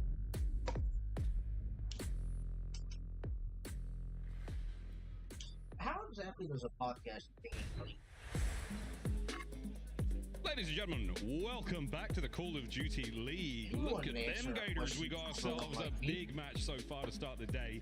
It's Vegas Legion taking on Toronto Ultra. And if you've just joined us, it's 2-0, with Toronto taking the lead in 2 incredibly close matches. Incredibly close, yes, but I think Ultra right now, that sleeping giant, just be slowly woken up on this early day right now on Thursday, because they got tested on both the maps. They had an 80-point deficit on the Rio that they had to slowly work back from. It was a 3-5 deficit on the S&D where they just put things together. Peach of nades for 2 first bloods in a row that they executed, and then that round 11, nice little scam that Ultra took full advantage of, and now 2-0 up in the series. They're going to be as cool as ice. Cool as ice. We'll find out what they're willing to sacrifice here on Invasion Control, map number 3. Almost ready to rock and roll with that one, friends. We thank you everyone for joining us at home, and those folks in the venue. It's a little humid outside, but it's nice and cool in here. We're having a lot of fun so far. Only the first match of the day, and it's already been a banger despite the 2-0 lead. I think Vegas has sort of like answered the question of the rookies, like on the main stage. They look as good as they did, if not better. Gio had a nice little clutch against Insight. I'd put that on my wall. However, Vegas, we're just a small step behind against Ultra in the online stage, and so far that has been the story of the first 2 maps. There's good, and then there is great, and greatness is something that Ultra have achieved. I will say, though, on the safety control, though, it has been a struggle point from Ultra, more so in stage 2 compared to stage 1. For the invasion control as well, it's only a 3-3 record that these guys have, so it is not the strongest map we have here from Ultra. And again, on the defensive end, this is truly where Vegas have shined. It's invasion control. It is a defensive shootout. They have the potential to force this to a map 4. Map 4, though, it is spooky. Too spooky to maybe show if you're an Ultra fan. They're not willing to let us get there as we now go into Invasion Control map number 3. Defensively, very, very favorable for the boys of Vegas Legion. You got to get through those defensive rounds and make sure you do a little bit of work on the offensive rounds, capturing segments on these zones. The team with the most gets that final round if we have to go there. Here we go, though. Map 3. Sea Slords.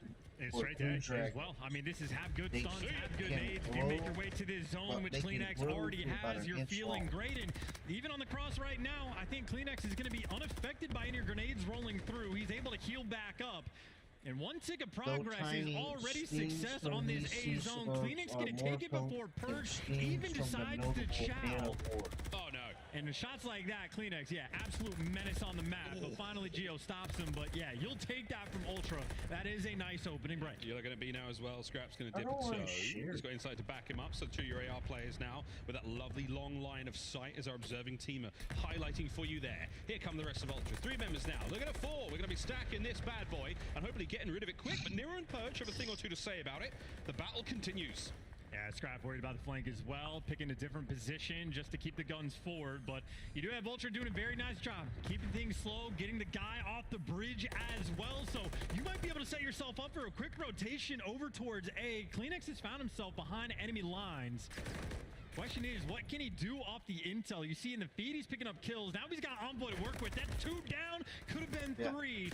Geo, though, clutching up for the team, and he's able to give you 2. That is a moment where right there, Ultra, they do get stuffed. They get stuffed. Good. Purge with bridge control now. Eyes towards the A side of the map.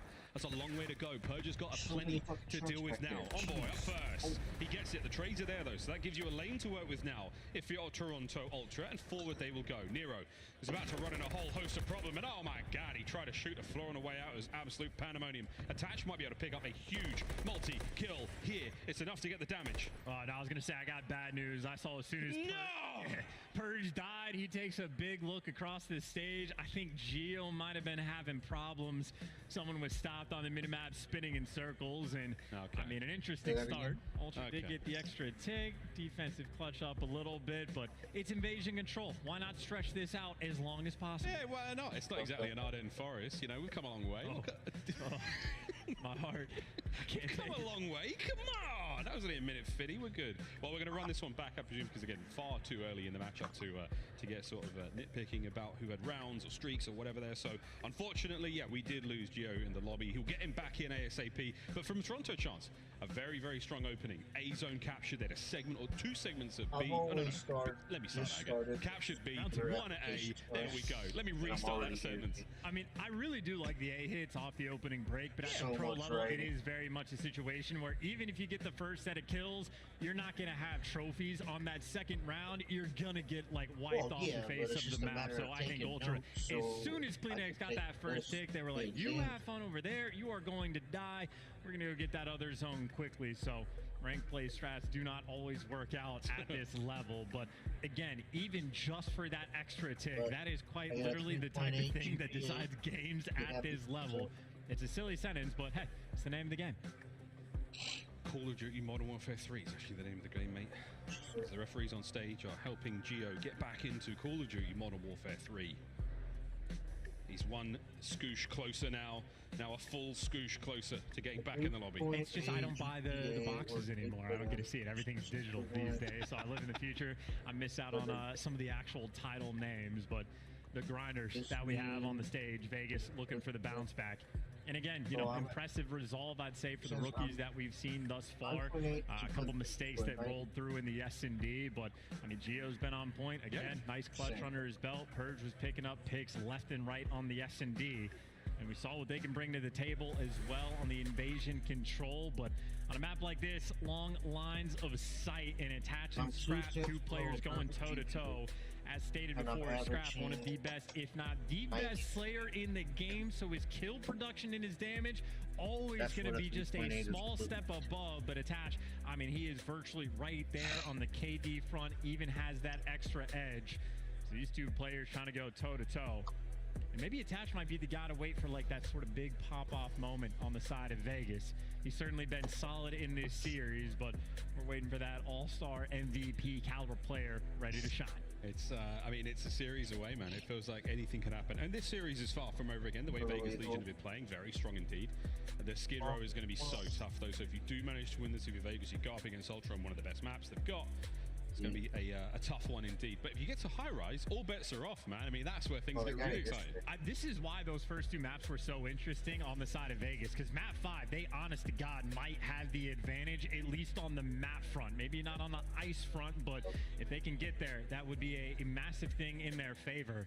But again, for that Skid Row, that is a map where Ultra have been perfect. That is quite literally, if you want to beat them on it, someone has to pop off and have just an unreal performance. There is potential on the side of the stage there for Vegas for those pop-off style gameplays, but it is going to take absolutely everything they have. But see, Gio is back in the lobby, getting ready to load back up for round number 2 of Invasion Control. And Gio certainly looked pretty solid, getting that 2-piece on Envoy and Kleenex. Always has to feel nice. First stage, man. You never forget it. First time on main stage. First match on the big stage, and he's not put up bad numbers whatsoever. Purge has had his moments as well, so Vegas, again, incredibly close to being 2-0 up in the series here. The series is far from over. Those poor bots at the training range, or the firing range training dummies, just getting violated by Kleenex. If you've ever watched the man, individual perspective, whether it's a stream or if you've ever been lucky enough to stand behind that screen, I can tell you it's one hell of a show. While we're waiting, actually, we're nearly ready to rock and roll, but we have a scuff play of the game, Charles. We've got a little bit of fun to show everyone. It is going to be that round 11 from the Invasion Search and Destroy, and it is going to be an Ultra win. And you know how we talked about that like slight disconnect in the comms for Vegas on the map 1? This is the moment where I think the comms probably cost him. I don't know if he was having a motor mouth moment, but Nero's probably calming. I had this guy one shot. I just hit him with the car bomb. He's weak. Let's go for the chow. But it was 2 players waiting in the wings. Nero just slides into death, completely baits his teammate, and it blows open the round. So that's a moment where you have to stay icy. You have the bomb clear, let the play come to you. But on the main stage against the best team in the game, it is not easy to make those decisions, and incredibly costly as well when they roll through. So that might be the player to watch, honestly, for the bounce back. Nero, we know when he's snapping, man shoots like a demon. Has to bring that out in full force. The Tuscan Tyrant, all the way back from the Vanguard season, we really saw Nero get things going on that Boston Breach lineup, man. He put on some incredible performances, and there are definitely shades of it here in MW3, yet to certainly get things going, but we're very close to getting the match started. Just thinking back to, Gio's performance so far, Trump's very solid, but in that round 11, he was absolutely left for dead. Totally alone in a situation unwinnable. So many little moments again. I'll be thinking about the flank, watching these matches back, and just how close Vegas have come to bringing down the Toronto Ultra Titans. Still got a chance to do it, but they got to go big on Invasion Control. And even just thinking like long term, whether Vegas win or lose this series, they have clearly shown themselves to be a threat, right? You had advantages against a team like this. I think every single other team right now that is in this venue, whether it be in winners or losers bracket, know that if they're playing against Vegas, they have to bring their Sunday best, because they will be taking a task if they do not. So a lethal threat and a surprise force as well. And a lot of credit to the staff as well, I'd say, because as soon as they made that first roster change, getting rid of Standy instead of Purge with stats like we saw, it seemed like an incredibly bold call. But behind the scenes, they saw so much more than we did, and Vegas right now, they have put themselves up in a wonderful stage 2. I mean, 50 CDL points they've already collected. Long term, that's great, but execution on land is a different thing. Here's the stats once again. Statistically, best defensive team in the game. They're on defense as well right from the jump. Vegas looking to get things done, and now the question from Ultra, do you run it back? You go for the hit off the rip? Might as well. Run it down. Go for that extra tick. Here we go. Take 2 here on Invasion Control. And so far, so good. Trades are done. Insight still alive over here by the A Street. But this time, nobody gets into A. Kleenex isn't able to run amok on the inside of the showers and cause a mess. We'll find out what happens now in a moment. The scrap has definitely seen the heels of Gio, but it's not enough for the kill. The trade's there. Over to B, we're going to go. And it's a solid defense from Vegas. Yeah, and you see a Kleenex right off spawn, back over towards that B zone and pushed out past Treehouse. So it is going to be an incredibly slow capture, but an opportunity for Toronto to just play for kills, protect your teammate. And Envoy right now watching his own dark. He's got teammates to watch over him, and awkward timing though, and that awkward timing is enough for Nero to get 2.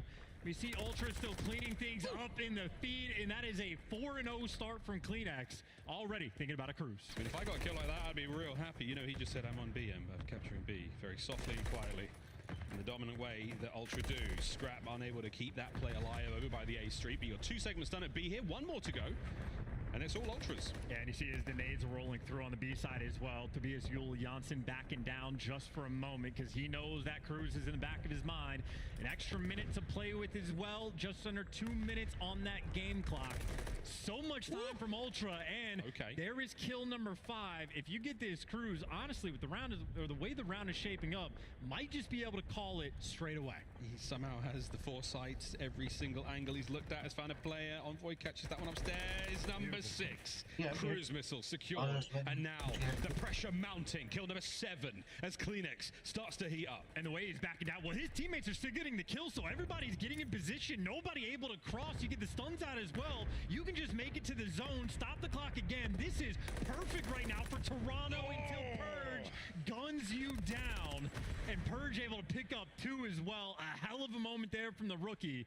Things could have spiraled out of control. I know Jeremy Studd's fist is in the air somewhere right now. Scrap up close. Nero damaged out, not enough to take care of Purge again. A 3 spree for him right now, trying to keep that front line safe and forward. Yeah, pick the right time to start getting the kills on the defensive end. Still have to deal with the Crews, and it's still one of those things that if a moment goes by, you can get punished, but Ultra, maybe on that push, bit off more than they could chew.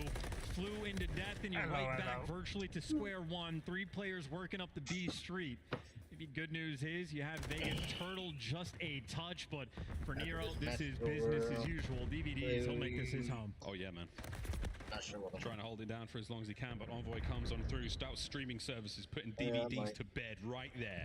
Over to A now. We creep and crawl for Toronto Ultra. 30 seconds to go.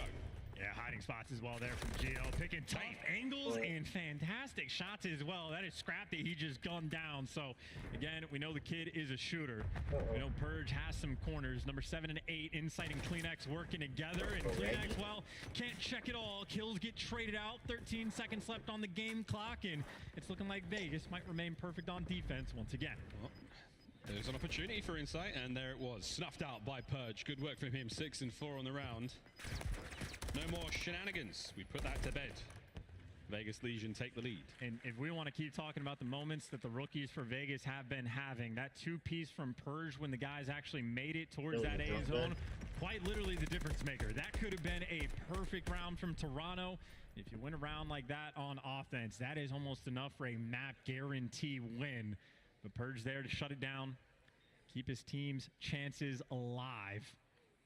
Now they get their turn to attack. A little bit different, though, on the round number 2. If they ever get this break towards A, they will have trophies to work with, but that doesn't mean they'll go for it. Looks like it might be the old standard. Purge left alone by the A site just to be a nuisance. Everybody else straight towards B. Scrap's got a bit of work to do here. He's flying solo for a moment. I don't know. Purge's first blood's going to help out Nero as he dancing around. Oh, wow. Scrap fights too. A bit of work is now complete, and the B capture has been completely stunted. Can Attach at least close out that first segment? No, he can't. Huge work out of Toronto. Well, Attach was trying to keep up the pressure, because if you lose the pressure, you might end up getting spawn trap. Great reads, though, from Gio just to pick up the flank. Scrap, next man in line. Vegas need to make him fall, because if you get shut out on defense, it's the same thing on the tick front. You can't afford to have a bad round on D, and Scrap right now can't get number 6, but that is a nice big moment for him and sets his team up for the flank.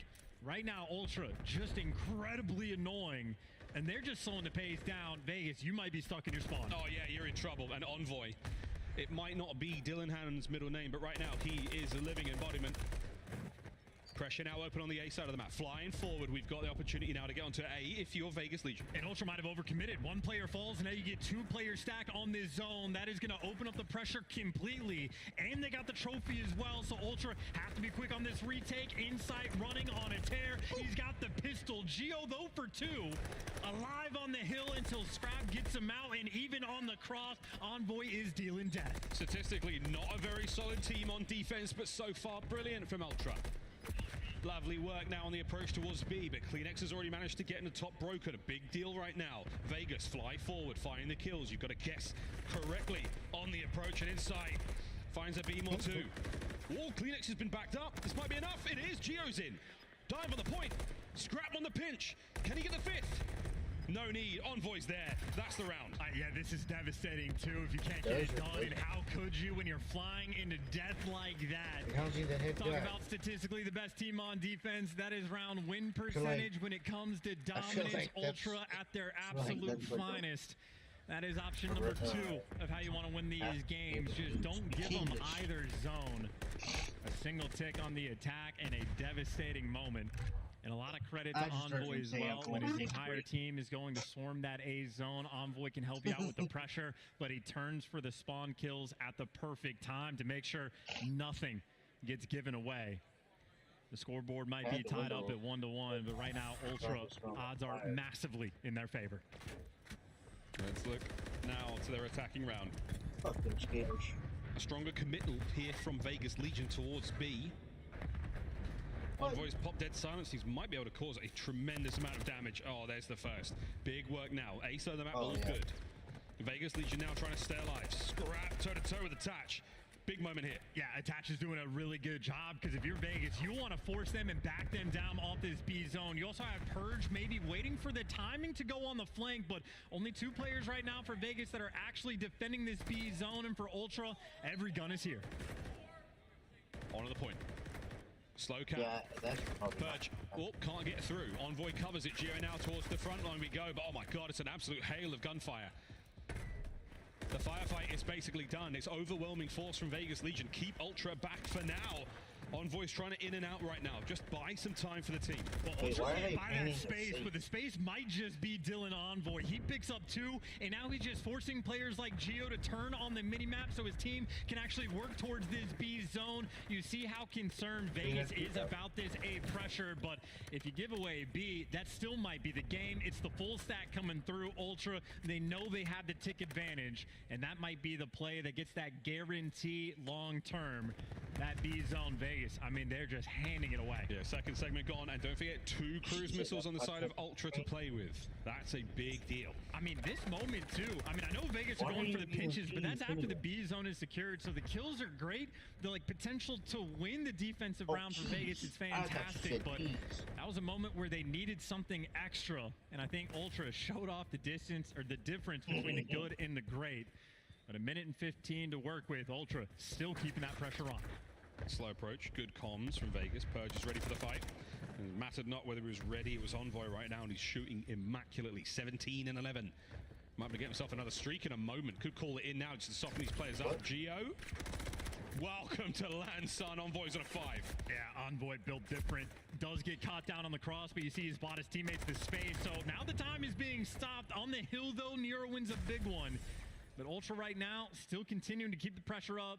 Jamie Inside might only have 5 kills, but he's at least in the right spots, getting a couple tags and keeping these players pinned back in their spawns. Toronto Ultra right now, they're just looking for their moment. Wait for these boys to push forward, find a kill or 2, maybe call that streak in. Oh, this is starting to look dangerous. Envoy's in the back line.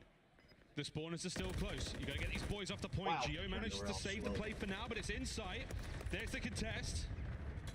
Nades through, not going to be able to get it done. Vegas, stay alive. How you doing, brother? 20 to go. Yeah, there's nothing you can do at this point. You're spawning over towards Palace. You got to sprint across the map, and you are just going to sprint into death. But all things considered, again on the tick front, Ultra just have that extra edge.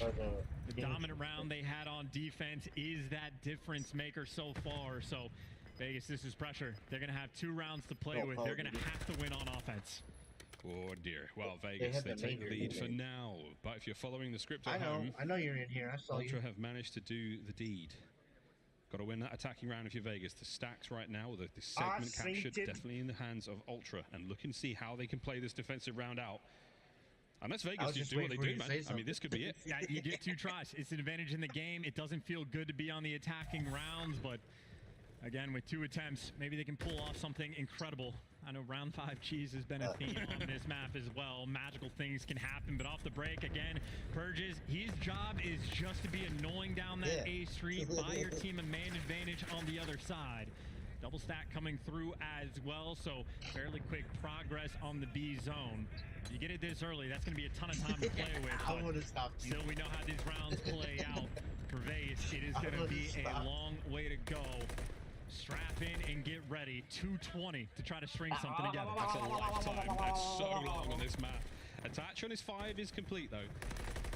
Geo dancing with insight on the back line. Pressure is there now as Ultra top side of the minimap. That's all them. Will they push the spawns? They are. They're going to try to drive Vegas back into that spawn. Not let them get anywhere near the A side of the map. And keep in mind, for these 2 potential attacking rounds Vegas is going to be working with, they have to work against a couple of cruise missiles. You see one in the hand of Envoy as well, but there's going to be, again, a multi-step process to try to win this game. It is going to be a slow grueler. You get to test their metal, see what Vegas are made of. Right now, just trying to get past Envoy. Double chow coming through. Well, that's step number 1. About 8 more steps to climb. Well, the double chow means both those players were hurt. That means they both have to regen before they push forward. Scrap's going to have awareness of where they are. All those bullets count. Envoy off spawn into the feed. Purge is gone now. Scrap joins them alongside as Vegas have been absolutely isolated on the top side of the map. Kleenex's hands have gone numb on the bottom side. No one's coming close. Yeah, I mean, he's got his feet up over towards bridge. Vegas, I mean, they're just funneling into some of the worst spots imaginable, getting killed off the cross, running into death, but right now they are sticking to that game plan. 3 players have pushed up through the B street and slammed. Well, you do all that and players off spawn going to be having to deal with insight. And guns up in the back line. A little bit of clearance in Vegas. They are grouped up together. And Nero has made it behind them. Right now for Toronto, they are turtled. Oh, Scrap. He might be able to single-handedly bring down the Vegas expeditionary force, but the first of 2 cruises. Bang!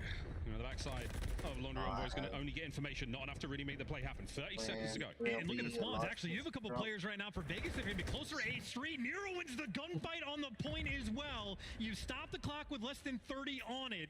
You might have lost your spawner, but you do have help on this cross. No trophy. Gio's trying to find the kills in the middle. Nero's on the point. Here comes the hit. Pistol. He finds one. If you have a bunch of Mexicans, not enough to keep the play alive, though. 25 to go. You just got to keep it up. You're going to have to make moves as well. Be a little bit aggressive. The Ultra players are pushed deep into their spawn, but with 17 seconds left on the clock, you know, you're going to have to flood into death. You got to make this play happen. You got to make it happen fast. Last one. Scrap gets away with it. What a pain in the arse. Kleenex. The eyes aren't on it, but that's not going to be a problem. Attached now in a world of hurt. Done. That should be the round. And oh dear, the final round of invasion control we now go to. And the small bit of good news for Vegas, you have burned 1 of the cruise missiles that Ultra have to play with. The bad news, might have another in the hands of Kleenex, and it is still a round of attack. I know they are one of the better defensive teams on this map, but their offensive has not been quite as strong. They've created maybe 2 moments where there is an inch of possibility, but on this map, it takes a mile. Yeah, an inch ain't enough here in Invasion. Oh, here we go. Vegas Legion have to attack again. Ultra, another defensive stronghold for them. Chance, though, it's not super easy to do it back-to-back. Eventually, your other team's going to find a way in. Vegas, all of their hopes now lie on capturing A and B. And look at the setup on the defensive end from Ultra. Like a triple stack over towards the A zone, just in case things were going to get mixy, but Vegas not even playing with the idea of that opportunity. Purge, though, able to pick up 2, and that's 3 down in the feed. Purge, the constant man, applying this pressure over towards A. Well, now he's got his teammates helping, swarming around the zone. Geo stopping the clock. His teammates have time to play with, but almost nobody can get anything done. Nero behind enemy lines, but he is completely isolated by himself. An Envoy looking to take him down. The hit fire bullet gonna do it. Yep, there we go. Over towards the B zone. Geo, it turns inside out, and now you've got the B zone captured. 2 minutes and 20 seconds, 27 lives. So Vegas Legion are on the offense. And I will be so excited if Vegas ever actually start working the A Street every time they're working through B. They get punished. That's the start of the punishment. Envoy is 28 kills so far in this game, and even though Purge wins his 1, easy trades there from Ultra, a 4-man wipe, and it looks like they are just committing potentially towards this B Street, or maybe some rounds being taken. Vegas finally trying to mix things up. Scrap would be the player over towards the bridge they have to deal with as Nero working down B. Scrap gets peeled. Forward we now go, and Kleenex is still proving to be an absolute nuisance over here by the B side of the map. It's a straight up line down the middle of Vegas players. Can they find a way forward? Kleenex is going to do what he can to soften them up. Those boys in the middle of the map. Oh dear, lads, you're in trouble now. Scurry, scatter. Will Kleenex be able to thread the needle? impact, no joy. The play's still alive. And now these players from Vegas, and I say these players, well, change it to player. Attack has to stay alive, and, well, he simply cannot get it done. He gets one kill, and there's 2 players there for Toronto to get the trade. I mean, a small bit of good news. You burn that second cruise. Now everything is 50-50, except for the part where you're on offense on invasion, so it is more like 80-20. Purge now in trouble. His teammates though going huge. Nero cuts down 2 in the middle of the map. There's an opening now to fly through. You've got onto the zone for a brief moment. Nero trying to cause problems. He has options now to whip around. Kleenex now causing the damage. That's an opening. Purge has to go huge. Purge taken care of. Over to Geo. They just can't get it done. They can't find those extra kills. Even after the 3-man wipe, the trades are just too quick. And Insight putting the pressure on Bridge as well. He's out here challenging. He is buying you some space in Vegas, even though they created an opportunity through the A Street. It is back towards the dagger. They go. Oh no. Scrap looking at 3 here. Slides into Geo, keeps his teammates alive and kicking. 30 seconds to go in the series. Envoy finds it up close with the MCW. The numbers are not on the side of Vegas Legion right now, but the placement might be. Oh, that team kill doesn't help. Can Nero keep them going here from the back line? It's a 3 spree, but the clock is ticking. I mean, that's great centering, but I think he might get shot in the back, or Envoy just does it from the front position. And now Purge, he is kind of in between enemy lines with 7 seconds on the clock. You're gonna run into death. There is simply nothing you can do. Toronto Ultra, they're gonna get it done in a 3-0 fashion. Welcome to Florida. Not a bad showing whatsoever from Toronto Ultra, but they certainly went the distance there with Vegas Legion. They'll take that as they march further through our winners bracket, but I think the consolation certainly goes to the Vegas boys. You had this series in a chokehold, those first 2 maps, and you let it slide. We'll see if that bites them. They'll fall down to the lower bracket. We'll see more of them later on in the weekend. Yeah, that not a terrible showing from Purge and Geo on their first showing here. The cheapest online in thing the on the CDL. It's not an easy thing to do. They had the fans on their side from start to finish, I'll say that. They had good moments, but unfortunately against Ultra, they just needed great ones. We saw those stats at the end there for the page. Scrap doing what he does best, dishing out damage from start to finish, led the lobby by a country mile. Him and Envoy absolutely feasting in that game, especially so on the defensive end. That was the difference maker on this map. It was the dominant round that they had on defense, where they spawn trapped them, never took their foot off the gas, and even on those first 2 maps, under Scrap, a massive factor in the comeback on Rio. And again, as a team, Ultra well coordinated. They were down 5-3, but they fought right back in the series. Maybe that answers a small question there from Ultra. S&D woes have been a bit of a struggle point throughout stage 2, and things are certainly looking scary, but they did ice up in the end. Scrap was a deciding factor there in the invasion as well. 6,736 damage as well. 225, 6, 5, 3, 2. A tight series indeed there.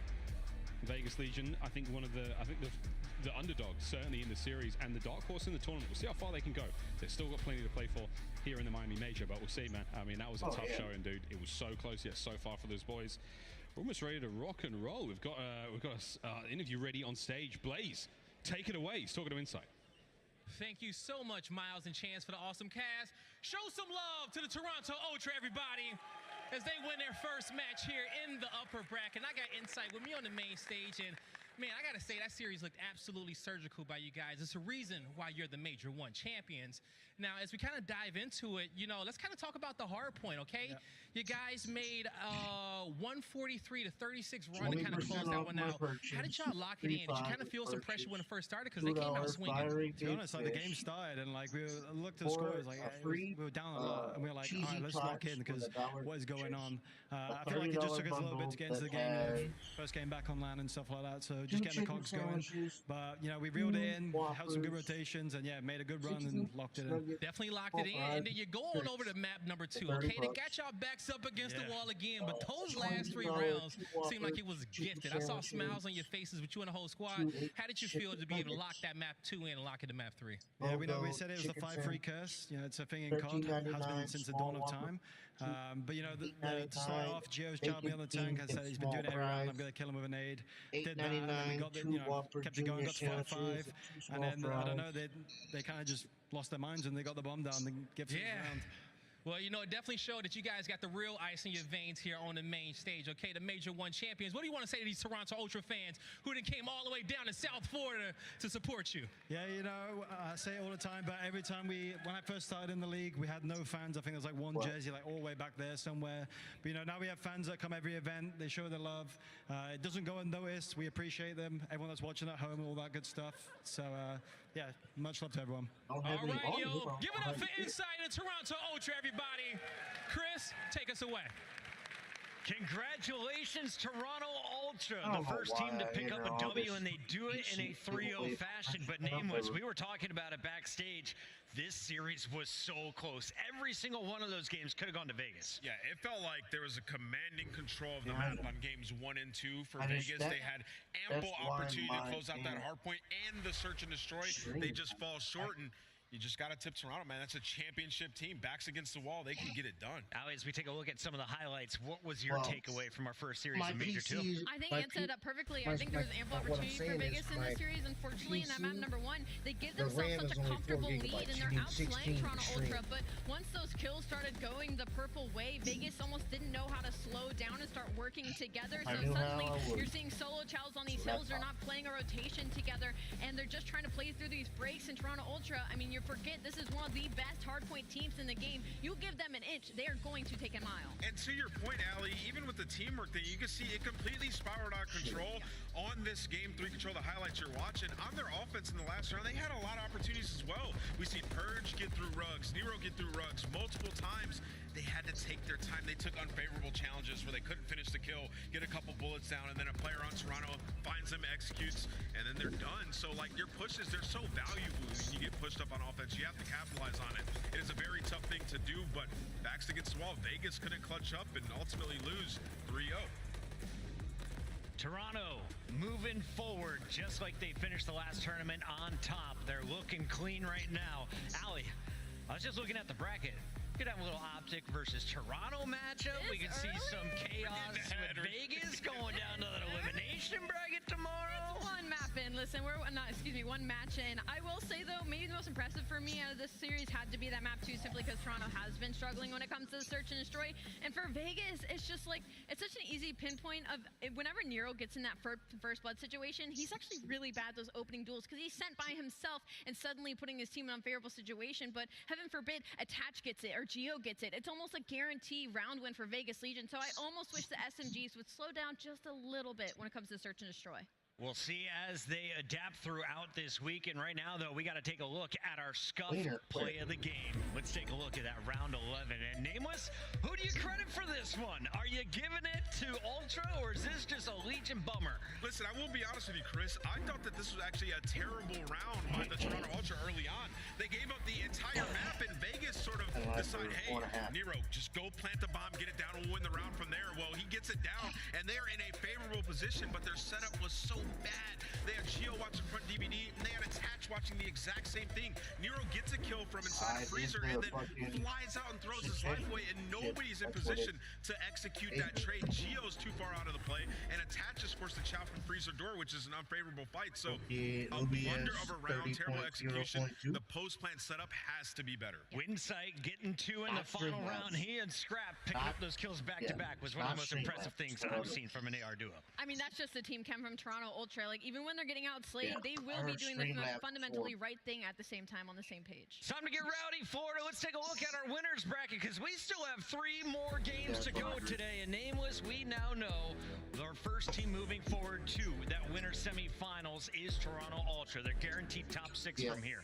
Now we go to that Boston subliner matchup. We see FaZe Thieves at the end of the day, and Optic versus Miami is our third match. Okay, so this next match is huge. Like I said, I think it's one of the games that can go all the way the distance. We'll see the Boston improvements. And of course, sync your calendar. Legion are back in action tomorrow against the Surge. When do they play? All you got to do is scan that QR code and you will know. Get in on all the know, Ali, right? Yeah, I mean, it's been 5 weeks. We've been telling you this. Sync in earn. You go to CallOfDutyLeague.com/schedule or scan the QR code on your screen. Chug a Cuban coffee. We're going to a quick commercial break. When we come back, I got real bad anxiety, and until I know she's alright and home safe, it's just gonna bother me. But she's gonna She works at Food Lion, but they're doing construction and paint. It's a bunch of Mexicans and a bunch of painters and a bunch of electricians. And she's the only person there, and with a shit ton of guys. And I know nothing's gonna happen. God forbid. Upgrade your game someone with a decides scuff. to fucking flip. Save What is she $30 on gonna the do? official CDL collection at She's pregnant. scuff.co/CDL. She can't do it. Get better with the Scuff, the first performance gaming Yeah, she's controller. 22 weeks Visit scuff.co/CDL to change your game. Start the Do it season July, strong that's- with the Call of Duty League I Pack. did tell you. Grab yourself the CDL operator, weapon My blueprint, bad. and I thought so I much told you. more. Check out the Call of Duty store in-game now. Yeah. She's 22 weeks pregnant, having a little girl. Her name's Kate. We're trying to honor one of my wife's friends. Her daughter was unfortunately taken to this world shortly before we found out. So, we want to get permission. Yeah, that's her middle name. Her name was Genesis, and we want to use Genesis as a middle name. But I just feel it necessary to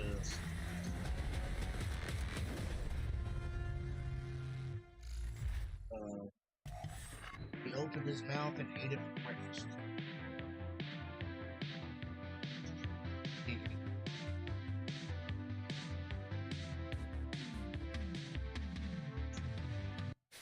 Whichever bomb site they choose to go to, 30 seconds on the clock, and well, if he's been seen, he will drop off the map.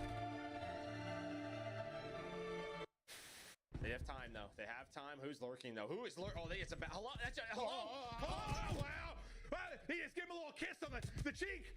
What was that? I have no idea. Joe Shotzi's on 5 in a row and Empire.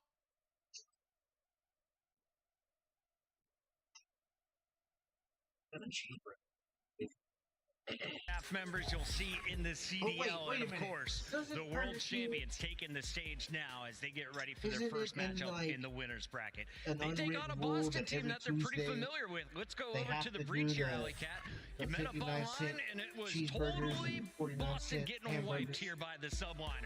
How do you shake off It's like that an loss coming into unwritten today? rule that You it's think like, it's land? You no know, you matter remember what you were they're capable gonna of do doing it. at Major One. They're You know, just like, Slasher was 'cause a I've different said it beast to in that elimination people bracket, and I'm before, and expecting they're the same like, from him out of not this many weekend. And people think- Breach in their past know couple that we series, like they still haven't do been that. able to test the top teams too well, but they're getting the job done below them. So the fundamentals are there, and they're slowly but surely getting Well, they did better that with back in every the day. single step that they take. So for Boston Breach, Oh, yeah. you know, I think really it just hinges on Snoopy right now. I And think bro, I he's would meant to be the go every superstar day, for this every team, Tuesday and we're kind of after waiting to school. see that I take my consistency mo- from him. my Let's take a allowance look at our money. Monster Energy I'd go get me pregame. about The 4 or keys 5 to burgers, victory for this a squad. drink, How does the breach get and it a done, fry. Nameless? And Yeah, then what I'd is the go strength home, in hardpoint? 5 and 5, 1 and 4 and in then their last I'd 5. eat me a 12th in home couple percentage, burgers, 11th in break percentage. and I then actually I'd think have some- that the 5 and 5 record bodes well for how bad the fundamentals have been for this team. I think they might have some communication issues, and that leads to the inconsistency that we've been seeing. Also, I want to talk about S&D for a minute here. They've been one of the worst search and destroy teams through 2 stages at this point, and their first bloods are last in the league on attacking. Asim and Snoopy, those are the 2 guys you Only expect to be ketchup good and at mustard, that. They're no actually pickles, both only no getting it at 38% of the time, so they have to improve pretty much across the board. The inconsistencies have just been too bad for the Boston. Don't add wash And your here's a sister look sauce. at our Boston players. You've got the world champ Austin Whitaker. You've got the man who used to play with the Subliners for that world championship in Priesta. And then, of course, the man closest to the camera. They brought him up after FaZe Black won Challengers back in Boston. Asim, now the new SMG. He has done incredible for this team. He came in and did exactly what they needed from him, and that's why they have been slowly but surely getting better. The issue now is they don't have a game mode they really feel completely 100% confident in. It's almost hardpoint. They're only losing by like a 15-point margin on average. It's just that they aren't closing out these games when they give themselves these big leads in the start. So maybe a little bit of miscommunication in the comms, or maybe in the teamwork, but I expect a very different Boston Breach here going against New York Subliners. If you're looking for an explosive performance out of Boston, this guy can get you started. But look for Snoopy to be the finisher. They need that young superstar to shine today if you're going to take down the world champs. Let's take a look at our maps and modes for this best of 5. And Alley Cat. I love the sub base for Boston, but the problem is they have to get there. For New York Subliners, I mean, they have a very deep map pool. So that map number 1, Skid Row, they're 2-0 on it right now during this split, so they should go up early in this series. Listen, it's that chunk in the middle where Boston is going to have their opportunity in this series. Listen, they've had 5 reps on invasion control. We know it's a defensive battle. You get those ticks and force that round 5 defense, you can take that. They like sub-base hardpoint, and Terminal S&D has also been one of their better S&Ds. So the 3 maps in the middle, that's where Boston has that opportunity. All right, it is time for our Scuff Pick'ems, and we've got to make these official. I think we all may be leaning the same way.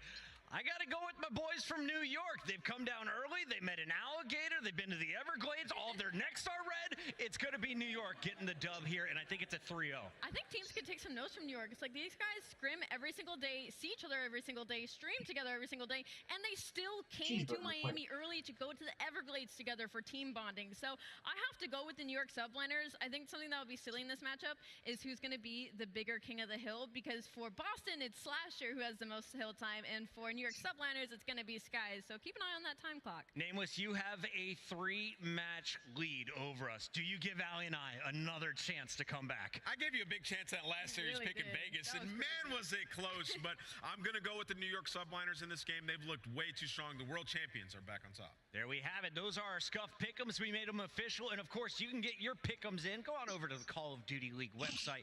Check it out in between matches, because we got a good one coming up. We're buying the players an extra 30 seconds, I'm told. Let's get predictions here. Map number 1. I know a lot of people are looking at overs and unders right now, Ali. If you had to pick 1 star to lead everyone in the lobby on Hardpoint, who do you go with? I'm going with Hydra. What do you mean? Hydra? Hydra, 100%. Easy pick. Nameless, you agreeing with this? Who you going with? I like Skies, man. I think he's sneakily been one of the best ARs in the world throughout this split. His game has improved a ton. I know Sib's been putting down that damage. He's been frying too, but Skies in LAN environment where he's vibing, I think he could take over. What's hilarious about that is you asked a similar question last major, and I said Skies, and he said Hydra, and he looked at me and went, Skies? Skies? I like Skies. Listen, I've been watching Skies. The man just rotates early. It's the only reason he doesn't have more kills. Let's take a look here at the hardpoint stats, because Nameless, we mentioned it. Very strong hardpoint gameplay from the subliners. This is the team that can control the respawns. On the other side, Boston has had some pop-off games, but on average, they're getting outslayed. Yeah, you know, looking at the New York side, the differential, they're second in the league. I think it's only to Toronto. They've been great in that game mode. You know, we talked about Sib and how incredible he's been, but it's really like, shout out to the coaching staff. They have a rep on every single map in the entire rotation, so they're comfortable whoever they have to play going into a map veto process. The respawn, I mean, they're top 3 in both game modes, so they're feeling real good in this one. I think Boston's biggest opportunity here is on this invasion is like you try to get a player to get lost behind enemy lines looking at a seam or Snoopy in this situation, because New York's the best rotational team in the game right now, so you're not going to beat them off that early setup. So your biggest chance is try to make a player do like a Shotzi, get lost behind enemy lines, wait for the timing, and then play for that break really early on. What do you got for me, Nameless? I will say, like, to kick things off, I know that Skid Row's been a good map for New York throughout this split, but Boston does get side pick on that. So we know how it goes. You can get put in a blender 120 real points. early, like P1 into P2.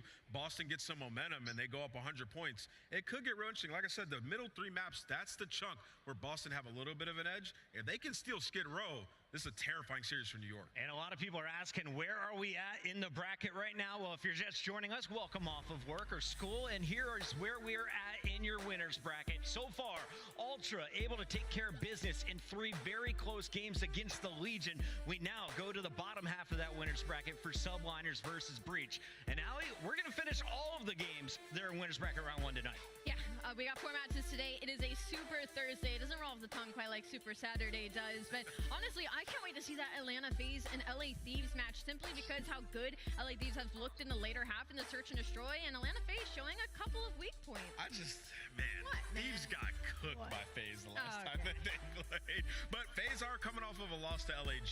That would be, if they lost to Thieves, probably the biggest upset I've ever seen around. And I just noticed here, if we see New York somehow lose again in winners bracket round 1, they draw Minnesota in that losers bracket. Is that the toughest draw for the Subliners potentially? Yeah, you don't want to play Minnesota. I mean, they went to so many game 5s, and honestly, like, they come through, they get that momentum. This is a team that was top 4 at the last major. We've seen what they can do on land. That's probably the worst draw round 1 LB.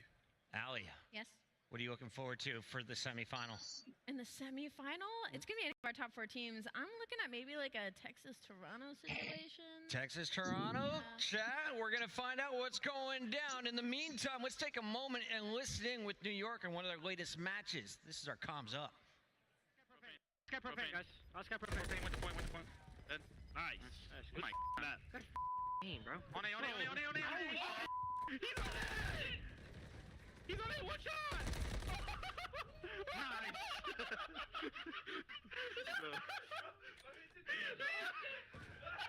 He's on A. I was like, what? Christ.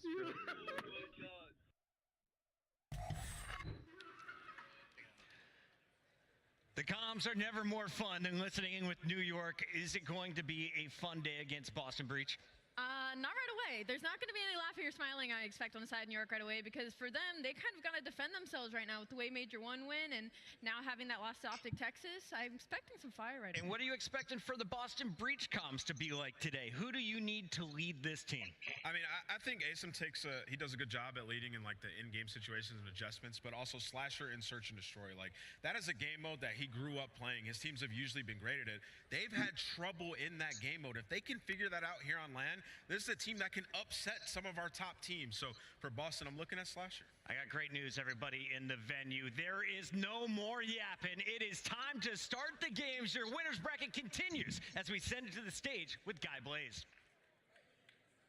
All right, the winners bracket continues, and this next matchup coming to the main stage is one of my favorite rivalries, and I'm so happy we get to see it in Miami. Now, let's introduce the first team, who are looking to mark their territory and put the paws on their opponent. Stand clear, because the dog pound is now open.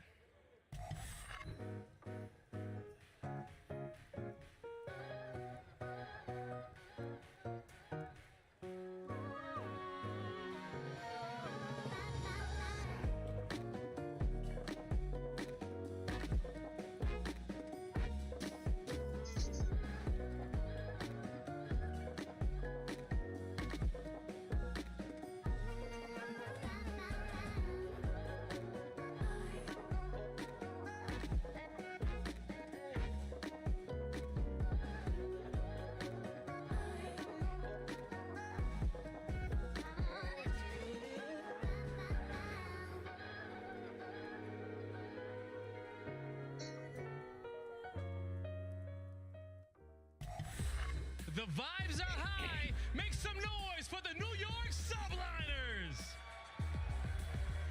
We got Hydra, Skies, Civ, and Kismet with a New York state of mind. The Subliners are ready to get it done. This team has so much chemistry. They're always showcasing it in and out of game. They know the person next to them has their back, and they've been executing their roles perfectly throughout stage 2. They look like one of the best teams, if not the best in the world. They've proven it on LAN. It's time to do it again here at Major 2. But let's bring out Boston, Blaze. Let's see if they can do it on LAN again, and because, as you said, Boston ain't ready to play no games, all right? They're ready to come out this stage and get it done. So without further ado, into the breach we go. You had to bring it back to Boston. And this time, it is. My mind run deep in my thoughts when I didn't have it. Sleeping on the floor, wishing it was a match. This is now I'm in Hollywood with actors and actors where everybody knows the latest trends and fashions. I'd rather keep it a buck, 100 if you ask me.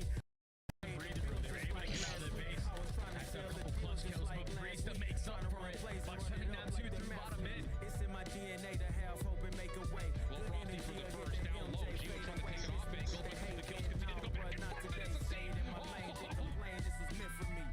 Whatever come my way, this is meant for me. I'm trying to tell my story. They can't kill him. They cannot kill him. And I just fall for anything. Miami, give a warm welcome to the Boston Breach. Give it up for Snoopy, Priesta, Slasher, and Asim. With the championship mentality, the Boston Breach is ready for a victory. There's not many people happier on this stage than Slasher to be spawning back in on LAN. Thanos himself now starting in the winner's bracket for Major 2 has to lead the Young Gun and Snoopy to one of the most difficult matchups that they could have pulled in round number 1. New York better stand clear because Breach is looking to breach. Yes, they are, Allie. And we'll see if Thanos himself can make it to the end game this time. But I'm ready to start the game. And to do that, we got Merc and Maven. Make some noise for 'em, Miami. Thank you so much. God, it is good to be back on land, you beautiful, sexy, and incredible people. We get ready to rock and roll here for our second match of day one. Listen, Joe, Major 1. Not good. Not good for either of them. Yeah. It was not, but you've seen some improvements. What do you think about these teams getting better over the course of Major 2 qualifiers? I mean, New York, it's obvious, right? I mean, 6-1. Obviously, you have that Game 5 loss. Your S&D has been #1 all year, but it's the respawn where I think you got a much better Kismet, and that has just led to, I mean, yeah, a great control, great hard points. As Nameless was talking about there, map pool is deep. On the other side for Boston Breach, you're starting in winners. I think that is probably the one good thing, right? You got to the winners bracket.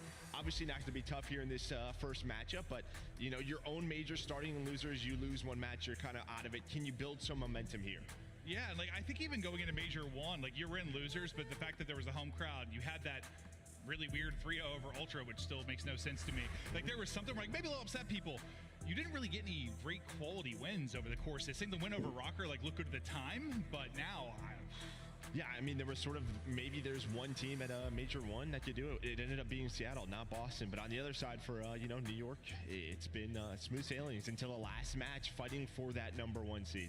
Yeah, no, it has been a lot of fun to watch their improvements. I think we all thought it was going to come. You make that move in the offseason.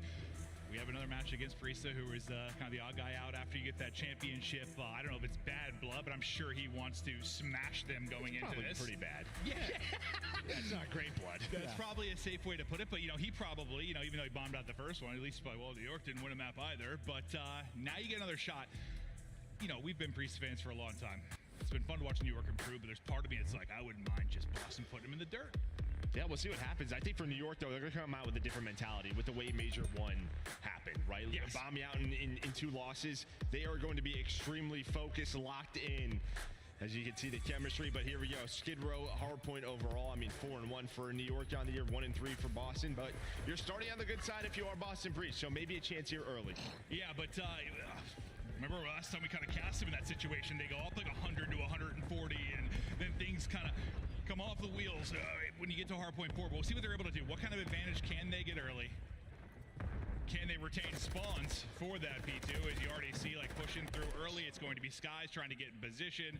Spawning guy, I think, on the opposite side will be Priesta. So very quickly, maybe a chance for Subliners to answer back on the P2. No, that's just it. Yeah, Skies is going to win that gunfight, and then on the hill, you're already going to see just a seam. So Skies is going to watch Tunnel. If you can find some time here, that would be great for New York, but a huge double for a seam. Now just playing his life, but there is the trade.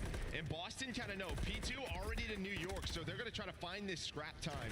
Not going their way right now, as Hydra's just going to contest this and try to waste their time. Yeah, no, that's went about as good as it could for P2 if you're subliners. At least, 30 or so seconds for Breach. Now, with 2 dead, can you make a play? Seam able to pick up another. They start to collapse on this. You've got Kismet there trying to be the Bulldog, not able to do it. He's going to lose that fight. Skies suddenly left kind of on an island inside the point. You're going to have a one-on-one here. Skies, Snoopy takes one. Skies goes for the trade, able to do that. Kind of another one-on-one about to set up. Somebody does get underneath. Skies has got to get there. Try and make the play. He's on 4 in a row, Joe. Yeah, listen, the timing was a little bit weird. Kiz is going to back on up. Priest had got through because Kiz was watching that cross, but they're able to stabilize. You can already see the white arrows, and New York start to rotate over to P3. And I think that was an example of why this P2 is so hard to break. More often than not, you get 3 kills, you're pressuring the hard point, you're in a good spot, but the spawns are still close enough. You got enough bodies to throw at it. But now we look forward. 10 seconds remaining on this hard point. We get ready to look at our P3, see if they can swing it back. Skies is going to retain that 4-0 start and maybe work towards a cruise. What do you see on the map, Joe, though, as we get set up here for P3? I mean, you have some good presence here if you are New York, but he does get taken down, so you need a response here if you are Breach. Down 20.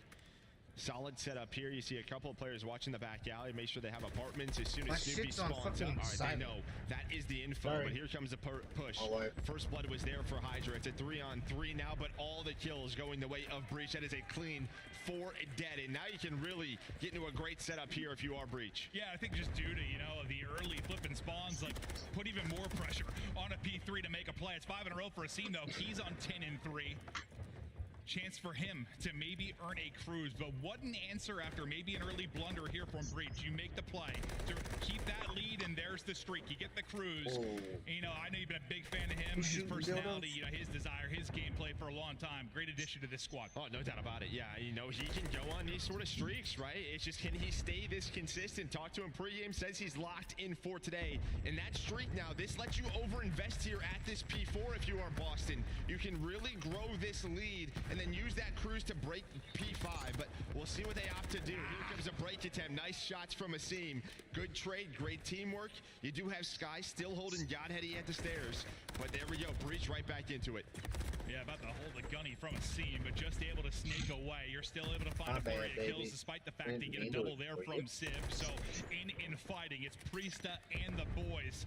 Priesta now close to a cruise as well as he's on 5 in a row. We'll see if he can pick that up, tuck the corner, and looking to get a freebie. Maybe a couple of cruises you'll be able to work with. And as you mentioned, P5 is wide out in the open. They could be huge. There's another one. Him and Snoopy making plays inside the hard point. Yeah, that's it, right? You can overinvest now, especially you have 2 crews. It looks like Slasher maybe to try to offer some position. Does find a pick. You see Sky spawns all the way out. That's going to be Hydra spawning all the way out. So this is not going to be a clean setup for New York the way they would want to. And Boston know this, so they're going to try to pick them apart, then use those cruises to break this P5. Maybe they don't even have to use a cruise right away. And you need to just push this lead, close this game out. How often has Breach had an advantage in a hard point? How often have they been up and things have slipped away? It's collapsed. The series has fallen apart. They have got to go for the throat here to Jugular. Get the dub, lock this out.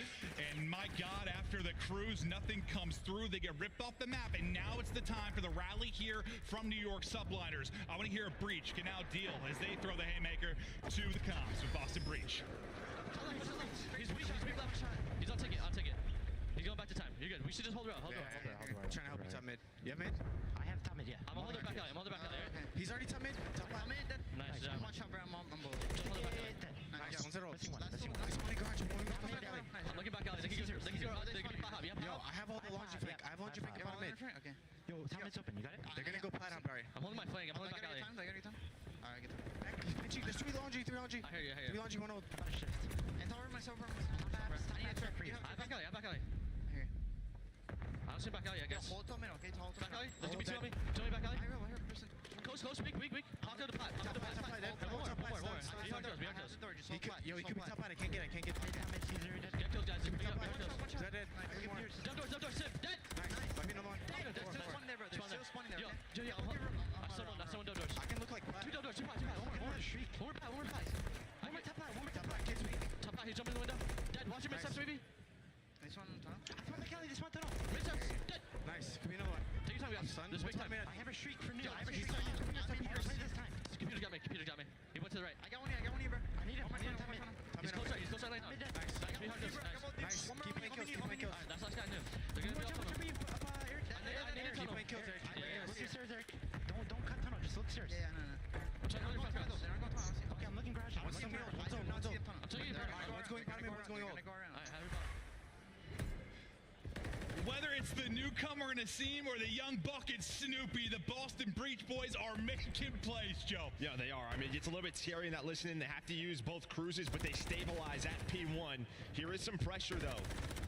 As Snoopy trying to hang on. He finds 3 kills on rotation, then 2 more on the hill. So that is going to be a 5 spree. Trying to find another cruise. They have been farming. You see in the top left, Kiz 8 and 19, Sib 10 and 17, put in the blender, led by Asim, but everybody else now stepping up for Breach. And this closeout ability has been something that has been lacking for this Breach team, but right now you're getting it done. Asim, who has been a role player so often, the route man, he came into this team needing to drop nukes. He's 27 and 12, building towards a 5 spree again. He is hitting right now and taking over as you need 20 more points for an upset already in map 1, and subliners yet to win a map on land. Yeah, and again, I mean, it was just such a good job by Breach at that P1 to stabilize, because it was getting a little bit scary, but they do a great job, and they have just carried the momentum again, winning P2, finding another cruise on Snoopy. He's probably going to spawn up maybe a go for to try to close this game out. I'm sure like me, you were thinking after the 2 streaks came out like, uh-oh, here we go again. But no, a different team right now. Lit a go. Pumped to be back on land and looking to make the plays here for the push and pinch. It seemed there to get a kill. Priesta follows it up, holding on desperately is Subliners. Even though chance of winning this game so slim, maybe a rallying cry. Maybe you start to heat up a bit as you look forward in this series, but we're not done yet. Yeah, kind of what we talked about. Can you extend this game, right? Try to get the guns warmed up a little bit more to carry on to this series. But there is the break. Slasher Snoopy get on the point now. 5 seconds away from winning map 1. This is New York's map pick. We talked about getting the sub base, such a big deal, and Breach gonna do it right here.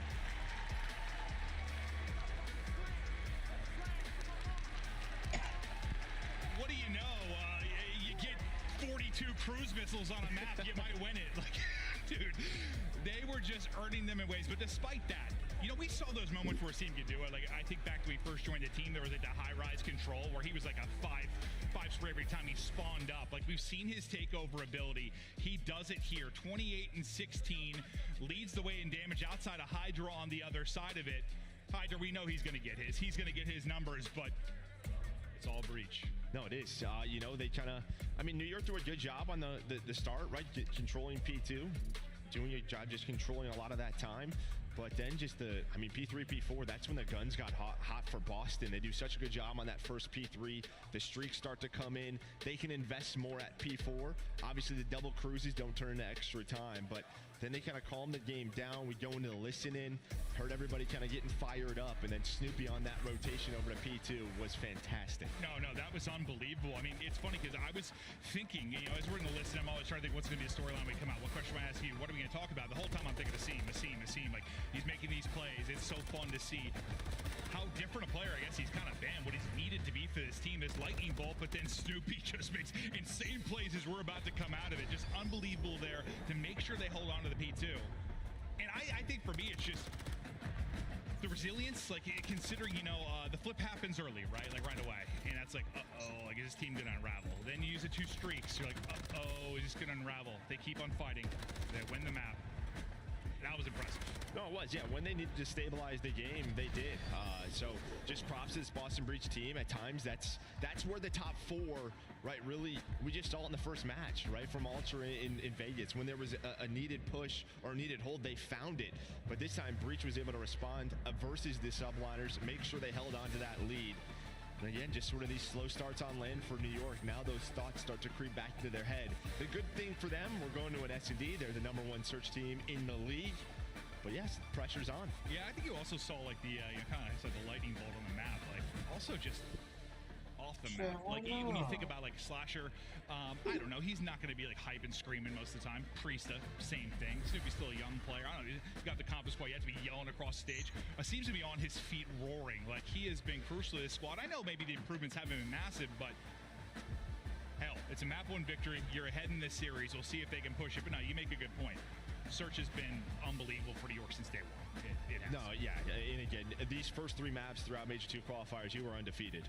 So 2-0 in everything here if you are New York. You know, maybe if you're looking at stats throughout the year, the control may be a little bit dicey, but the control for New York throughout Major 2 qualifiers, 5-2. The 2 losses are Karachi, right? We're not going to be playing there. We're on Invasion. So a lot of good maps still left in this series for them. It's really interesting. Like, this is not usually the case. It's pretty rare when it's like New York's the heavy favorite, right?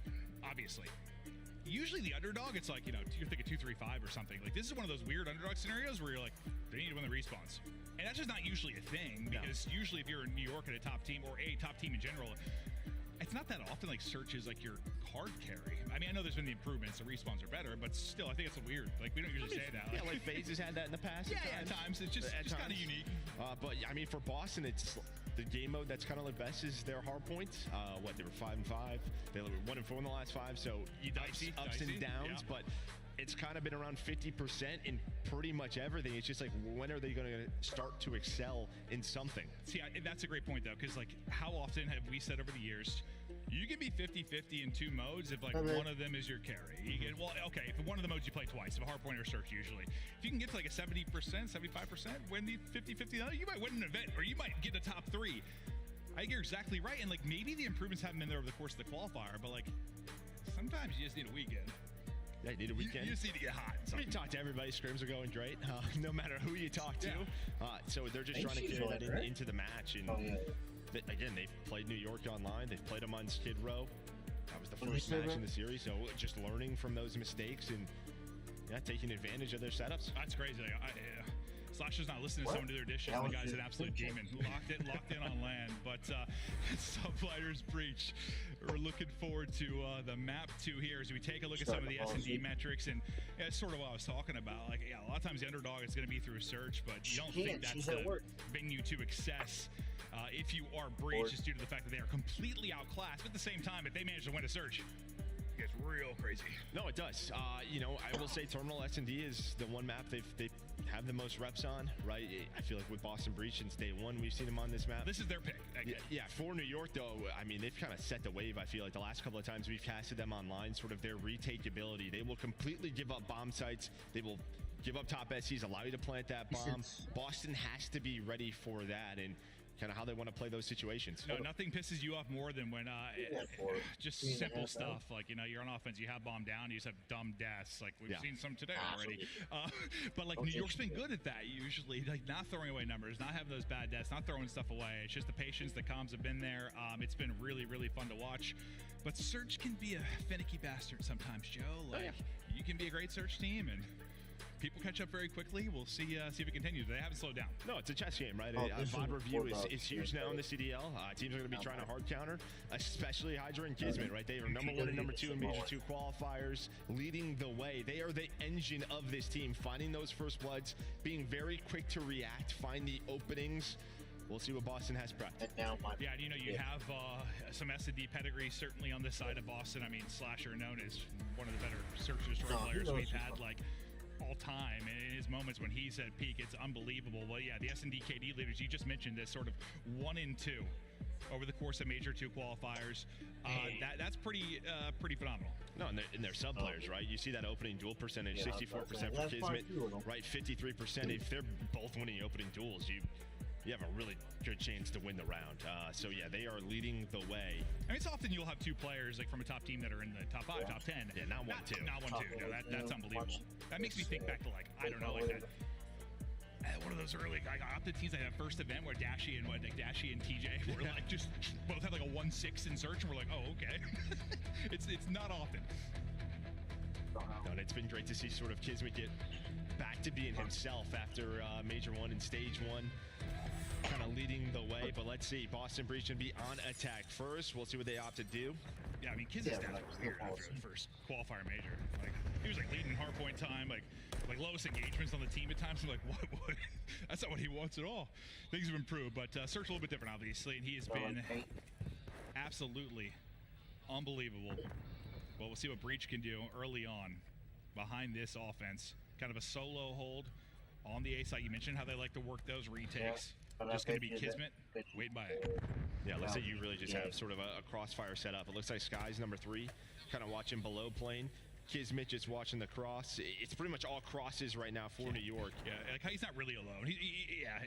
Only body there, but plenty of gunfire. Yeah, if they go into the plane, 4 people are going to be shooting through trying to wallbang. But here comes the switch up now. Nades starting to go out. Hydra, a bit of a sneaky position in the top window. And well, Sip going to find the first blood. He's going to find the first 2. There is a trade on the Hydra, but man advantage over to Subliners. They've been so good. When they've had advantage, they continue it here. Kismet gets the mitts out, takes out Slasher. Now Priesta, 1 versus 3, not going to happen. He gets dropped. Opening round win there to Subliners. So far, so good. But as you said, like even though there's been those S&D woes, Breach they've had the reps and they've had some solid wins here. It's just different story when you're playing against Subliners. Yeah, clean round there. You saw the crosses, saw the setup. Sib able to find the first 2. You were down to 30 seconds. You just kind of had to go. Hoping their nade stuns found something, but not able to do so. As it's Kiz and Sib leading the way in round 1.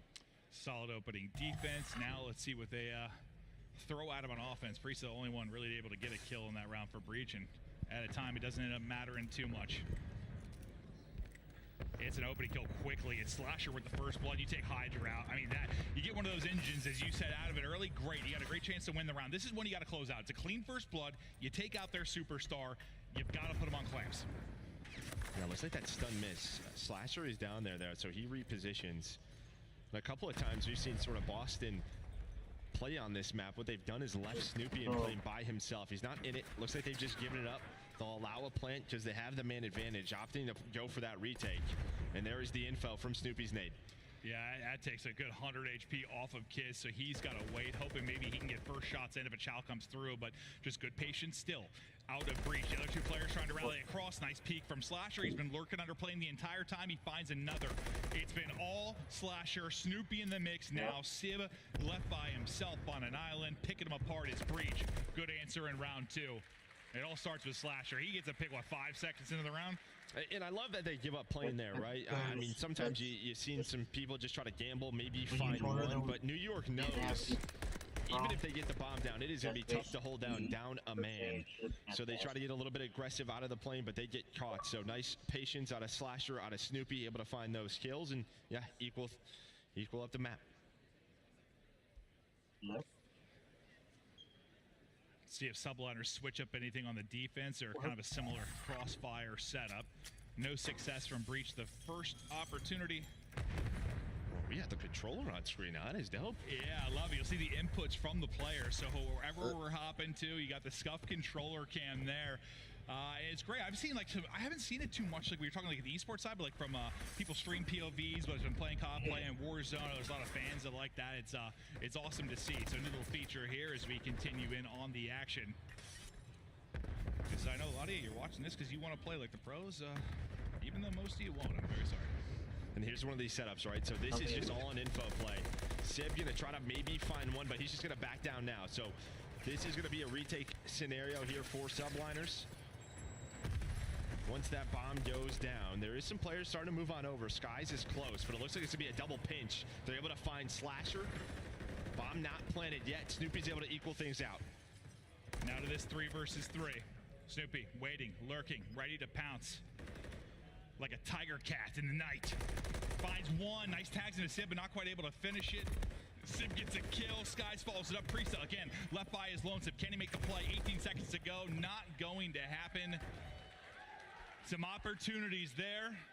Subius couldn't quite finish the kill, and things kind of unravel at that point. Yeah, in Boston, I mean, bomb was down. I think bottom Essies or up top 3. You see him trying to get a little bit aggressive. Puts bomb into a tough spot. You have 20 seconds left. But again, an immediate response from New York for that first blood. As soon as the info is there from Burger, they see 2 or 3 bodies. Okay, what is the play? Let's isolate the one player on the flank, and that was Slasher.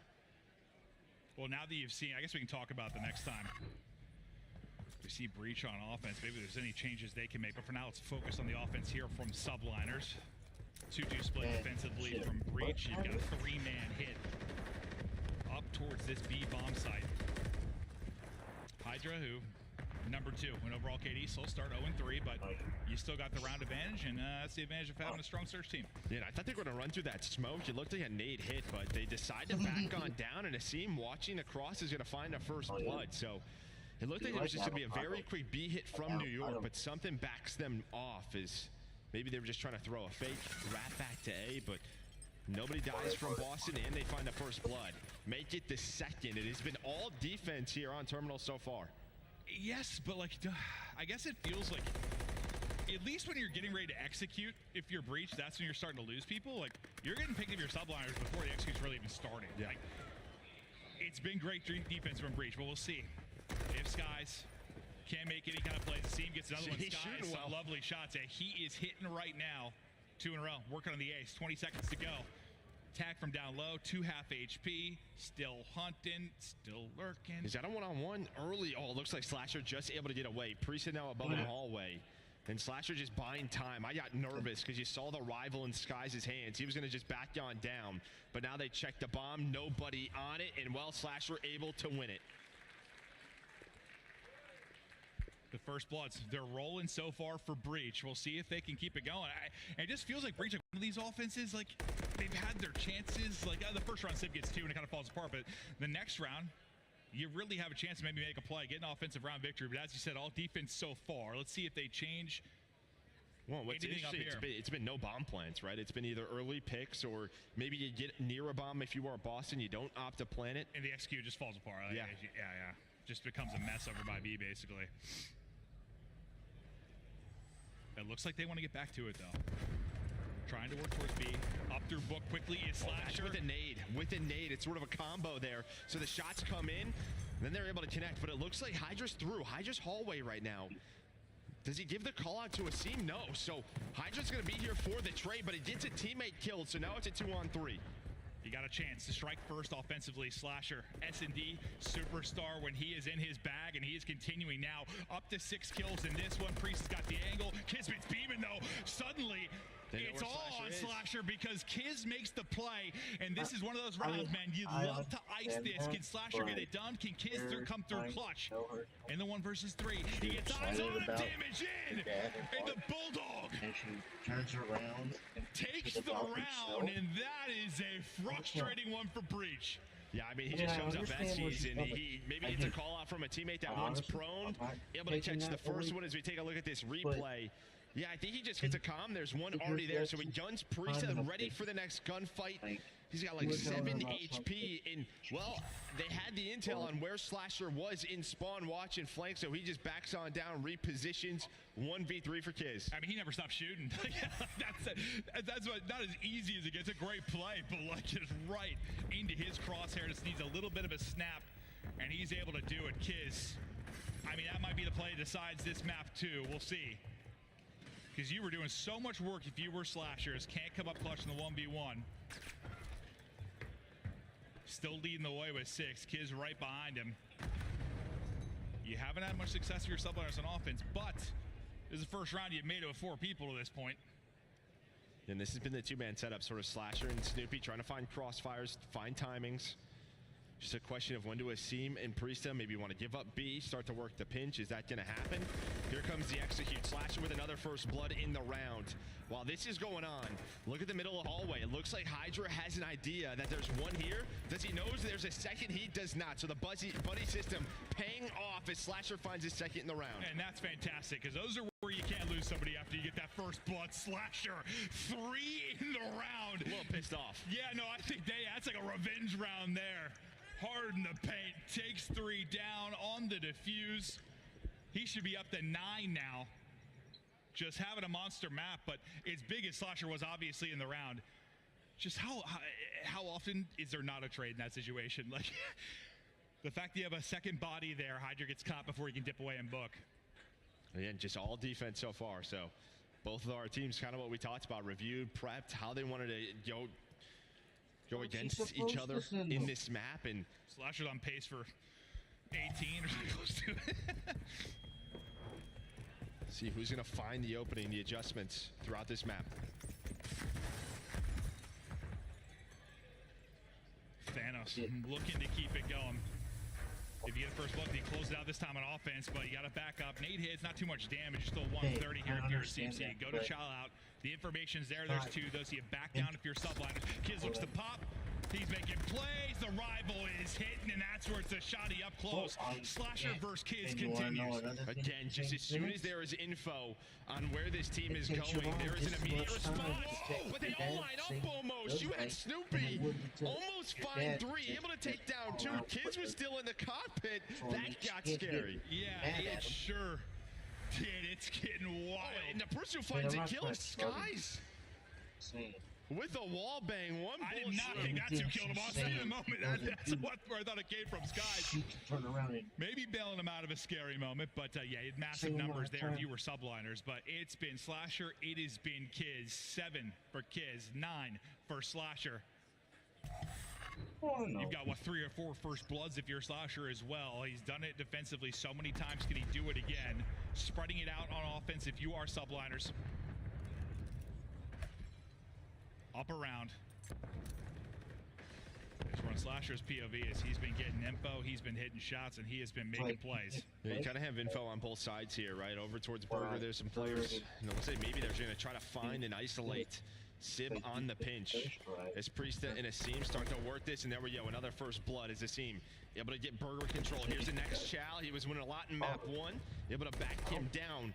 On the other side of the map, Hydra, he finds the opening. This is what he does so well. And this is that situation where last time you had 2 people, you were able to trade, you keep numbers. This time you can't. You let Hydra start to get going. He started at 0-3, now up to 3-7. The complete opposite of that here is Kiz, though. I'll get it for He's got one underneath and still lurking. Goes, catch him with a nade in hand. Snoopy's going to drop. The nade goes up, maybe hits his teammate, but they're still here and waiting. Bomb planted. Here we go. Yeah, I mean, Snoopy was the one man, right? But maybe he hears him start to hold that nade, start to cook it. Finally, a bomb planted, a man advantage for an attacking team. Hydra under the stairs. There is the trade, but all of a sudden, 1v1, and Sky's able to win it to give them the 2-round advantage. It just, again, it's like back-to-back rounds where it happens so fast, and then I'm like, okay, Sky's got to kill. Yeah. Round done. But my God. Like, slows down for a moment and then just hits. That's one of those rounds, again, you get the first blood, and then the next 2 kills go the way of subliners. There's no trade, nothing that happens. It's a pick from Hydra. Then Snoopy gets caught by Kiz. Yeah, I mean, it's the Kiz clutch, and that scenario you just broke down. That's the difference right now in having a 5-3 lead. Just little moments, and those little moments are what separate a good search team from a great one. I don't know, they call breach a good search if you know what I mean. This time, they take out everybody, including Asim, but you'll go 2 for 1. You'll take a 3v2 advantage. Yeah, not opting to plant right away. Don't want to get caught on the bomb. And it looks like Stib trying to find the info. He does get caught. Priest with them nice shots. And while he snaps onto the second, so breach. They pick up the pace. They go for a very fast round. Top Eskies. And well, they're able to find an offensive win. You had to get one eventually if you're going to bring this back. Fantastic stuff from Priesta. Almost 1,600 damage.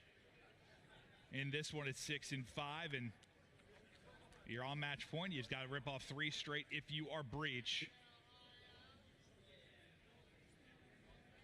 For the most part, been solid on defense. Can you push this to around 11 now? You go up 2-0.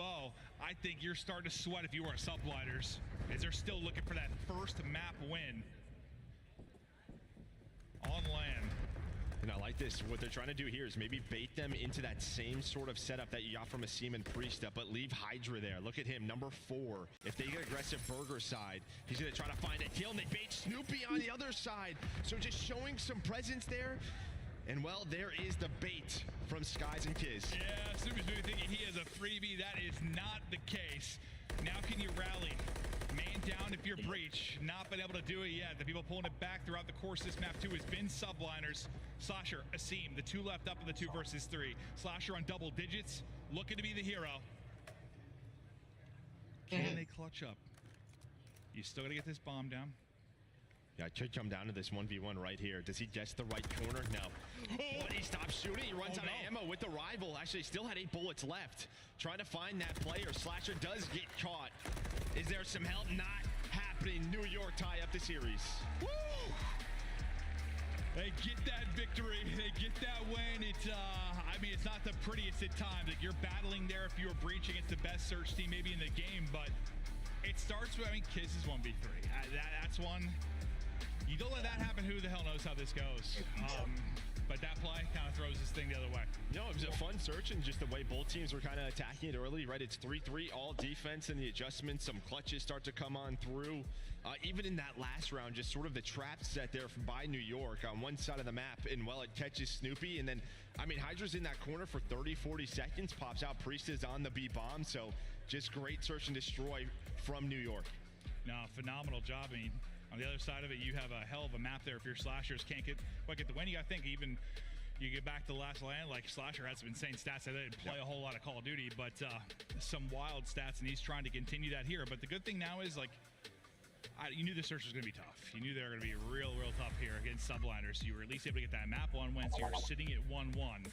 As we now look forward to the rest of the series, we got Invasion Control, Sub-Base, Hardpoint, Invasion Search and Destroy if needed. But so far, it's kind of overall thoughts. How you feeling on it? Yeah, I mean, I think you're happy if you're Boston, right? You're going to get to that middle of the series, 3-4, right? I think Sub-Base is an opportunity for them to win both Hardpoints in this.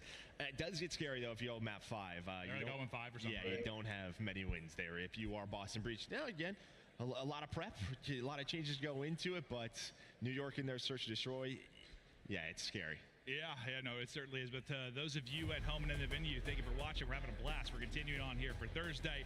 We got 4 days of Call of Duty action. Best players in the world continue to battle it out for pride and a giant duffel bag of cash. As Breach look to answer back after a disappointing Major 1. Subliners trying to bring it back after a disappointing Major 1. We're tied up 1-1. We're getting ready for a map 3. We'll see you on the other side of the break.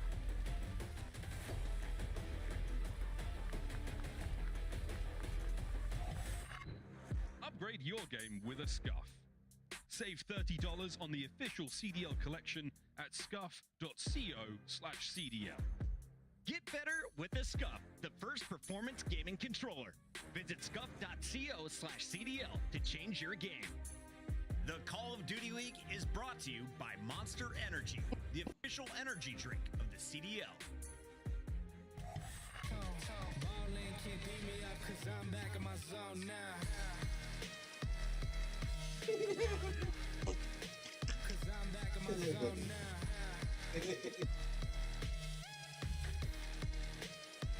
Back in my zone now. Ballin' can't beat me up 'cause I'm back in my zone now.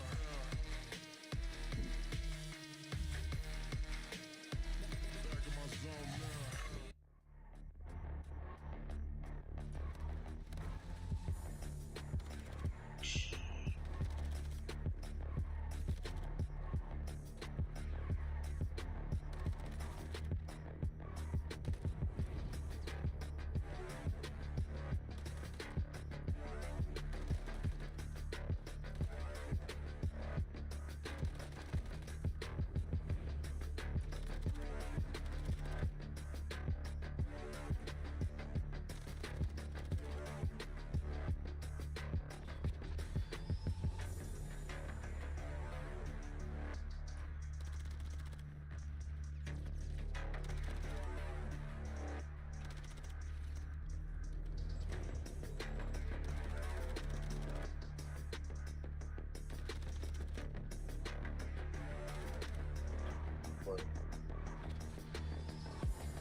Well, that and I have enough to hold on.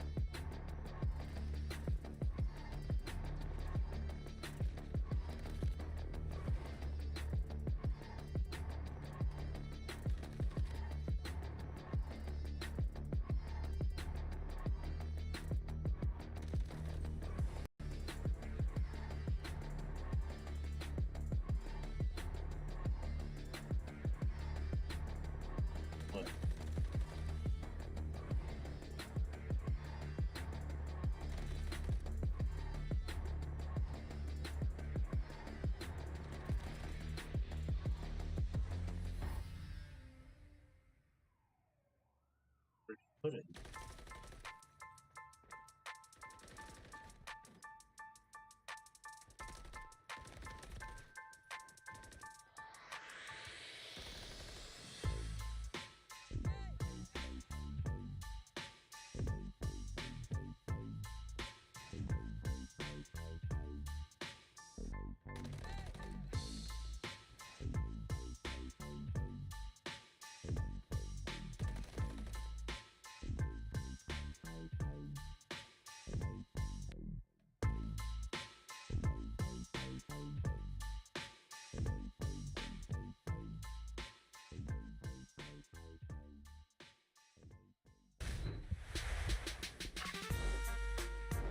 Hello and welcome back. We hope you had a very sexy break. Got a snack, looked in the mirror, just admired that beauty and perfection staring back at you as we get ready to go. Yeah. I don't know what I'm saying, Joe. I'm just excited to be here. You were running. You were running. You're I an athlete did. now. Yeah, you know, been hitting the Peloton. Operation Less Fat continues. You look great. Thanks, man. Yeah. You look good too. Thank you. No, we get ready now for the invasion. Talk me through this one for both teams. Yeah, I mean, listen, I think Boston, you played it a lot throughout the qualifiers, 2 and 3. Your defense has been fantastic, 9 and 1 in those rounds. On attack, though, you've only averaged 2.5 ticks, so you barely even capture a point per round. On the other side for New York, undefeated on this map, 2-0 throughout Major 2 qualifiers, where both sides, yeah, they almost lead the league with like 4.7 ticks, I think, on average. So we'll see if Boston can win it. I'm going to make up a stat, but 87.5% of the time that Joe and I cast Invasion Control, it is all defense, all defense, all defense, all defense for 4 rounds, and then round 5 is suddenly some weird shit where someone goes nuts on offense and they win. That's true. That's basically all the time for us. Yeah, I think it's 87.5. I think yes, you're right. Yes. So that's what you should probably expect here in this one. But no, we'll see. I mean, this is big in this sense. We know map 4, you're feeling okay about Breach. One map they might have an advantage. Everything else is going to be an upset really along the way if you're going to be able to get it done. Subliners, you know, you struggled across your respawns for the most part throughout the early parts of this title, but bit by bit you improved. Now, are you on the level of maybe your optic, your phase, your ultra, when you talk about respawns? I don't know if we're convinced yet because it's been a short period here, about a month, where the improvements have come, but improvements nonetheless. No, it's just that. Yeah, you see right there the stats. You had 5 and 2 throughout Major 2 qualifiers, but those 2 losses are on Karachi. We're not playing Karachi. We're playing Invasion Control, where they are 2-0. So should be a battle again between both of these teams. But if anything like map number 1, I mean, the Boston Breach is shooting well. They cooled down a bit. Maybe New York warmed up throughout that map too a little bit more. If we get back into the respawns, as we get deeper into this series, I mean, for me this weekend, man, just who's going to be that Cinderella story, that upset? The top 4 seems so solidified, but is somebody going to bomb out? Who might be the New York of this major? Time will tell, but Breach looking to play spoilers early if they can. Already one map upset. Can they find more? His Hydra is out and lurking. He can make the map his playground. Yeah, just able to find one, make sure there's nothing over towards A. We know Slasher likes to be that player, that sort of transition guy, kind of lurking on that A street at times for Boston. You already see what Skies is already top Palace, but he does get cut down while his teammates are starting to capture. Decap this B point. We're able to find one player. There's still one more here in Snoopy. Snoopy able to get the one, but the trade there pretty efficiently. Skies, kill, though. They're going to go. Nice shots, but he's going to drop you. You get the kill back, save one more back barrage. Your numbers there for a moment. Through the mid-cut, you're able to get those shots if you are Hydra, so you lose a man. You try to get lost in the back if you are a Seam, and Skies sort of dances on his skull.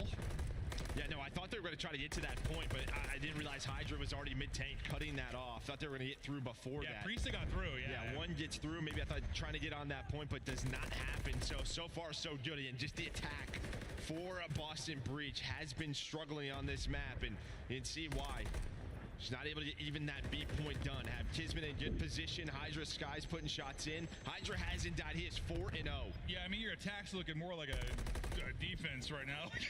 You're basically turtle up palisade trying to get it out. You got 10 seconds to punch a ticket towards this B point. We'll see if they're able to do it. Not looking good. The big mitts out from Kiz again. I thought he was going to drop another, getting his Tyson on, but that'll stall for now. Time will dwindle. There was a moment maybe. One. A made-up moment. When Skies died, like back tank, like maybe an opportunity to get on A. Outside of that, you just got clobbered.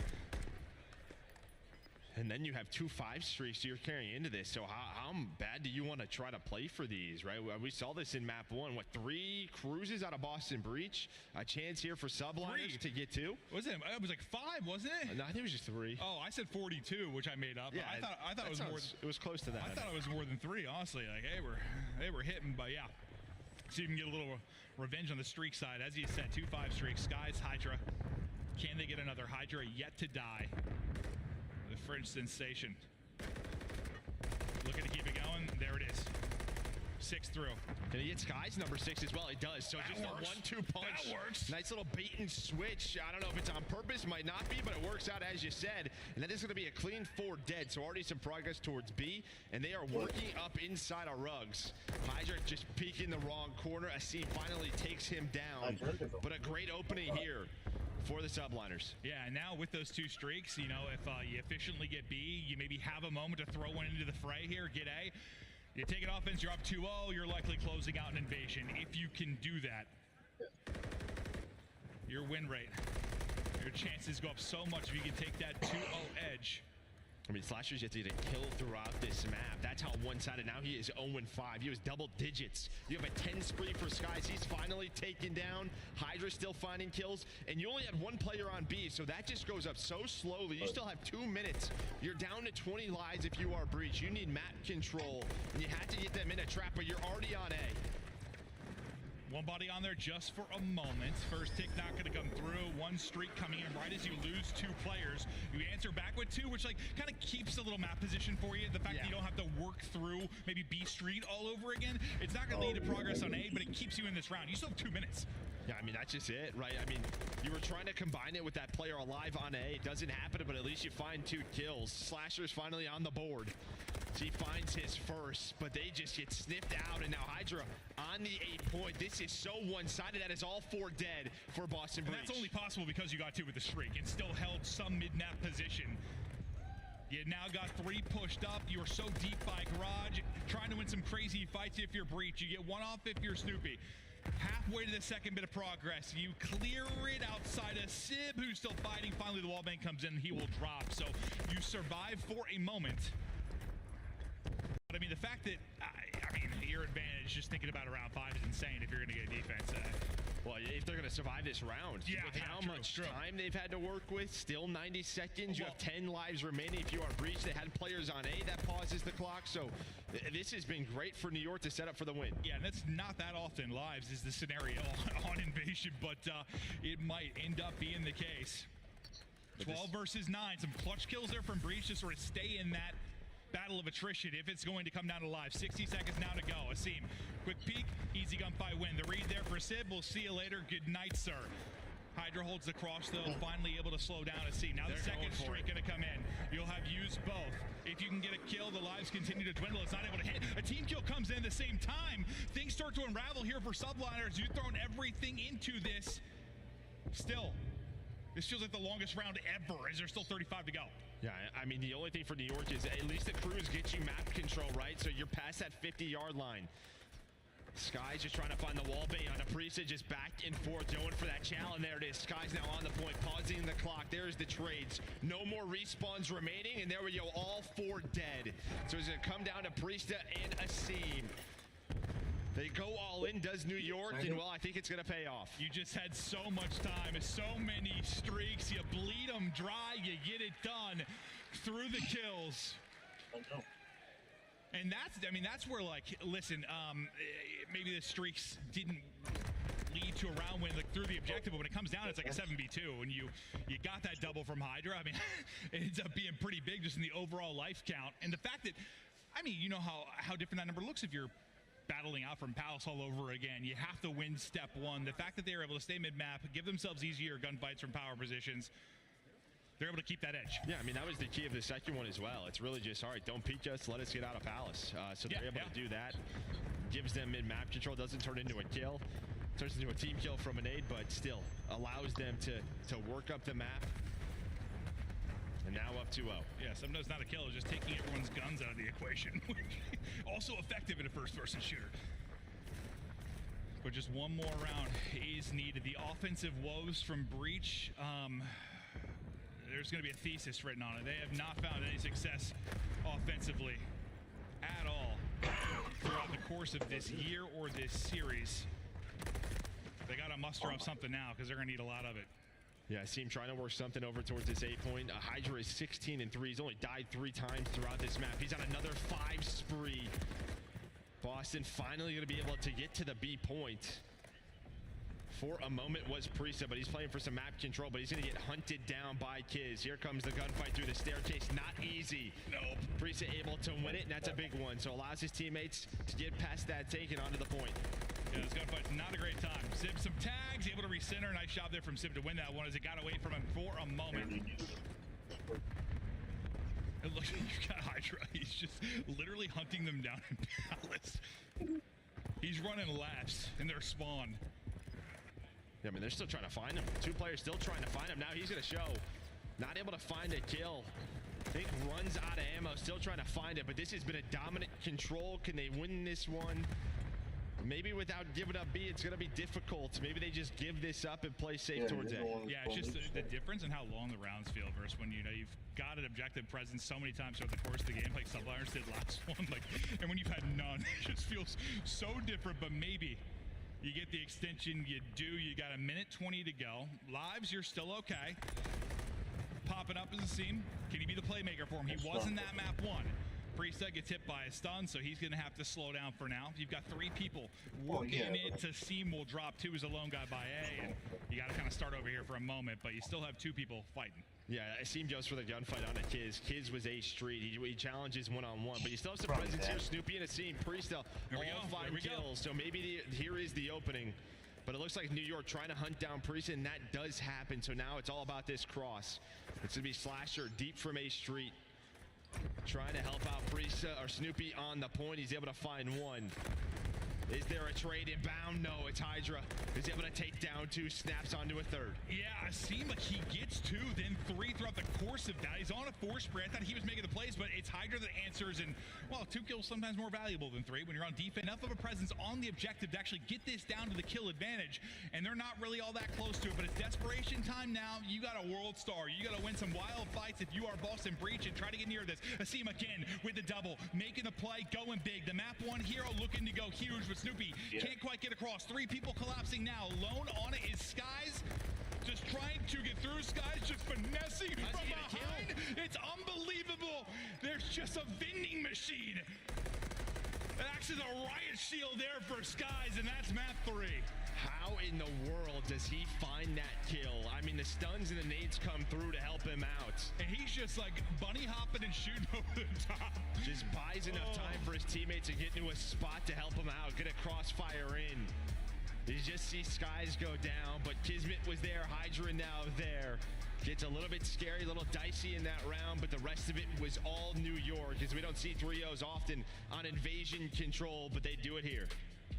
Man, it's just the ability to play your life at the end there. Unbelievable from Skies, but what a map from Hydra. Just dominant stuff. I mean, he isn't dying the first round, able to earn a streak, just putting on an absolute clinic. I mean, this is one, obviously, you're heavily favored if you are New York, but they come in and lay down the hammer. Yeah, I mean, their control, outside of Karachi, undefeated. So they keep that up here, and what a bounce back just after the map 1, just mentally staying locked in.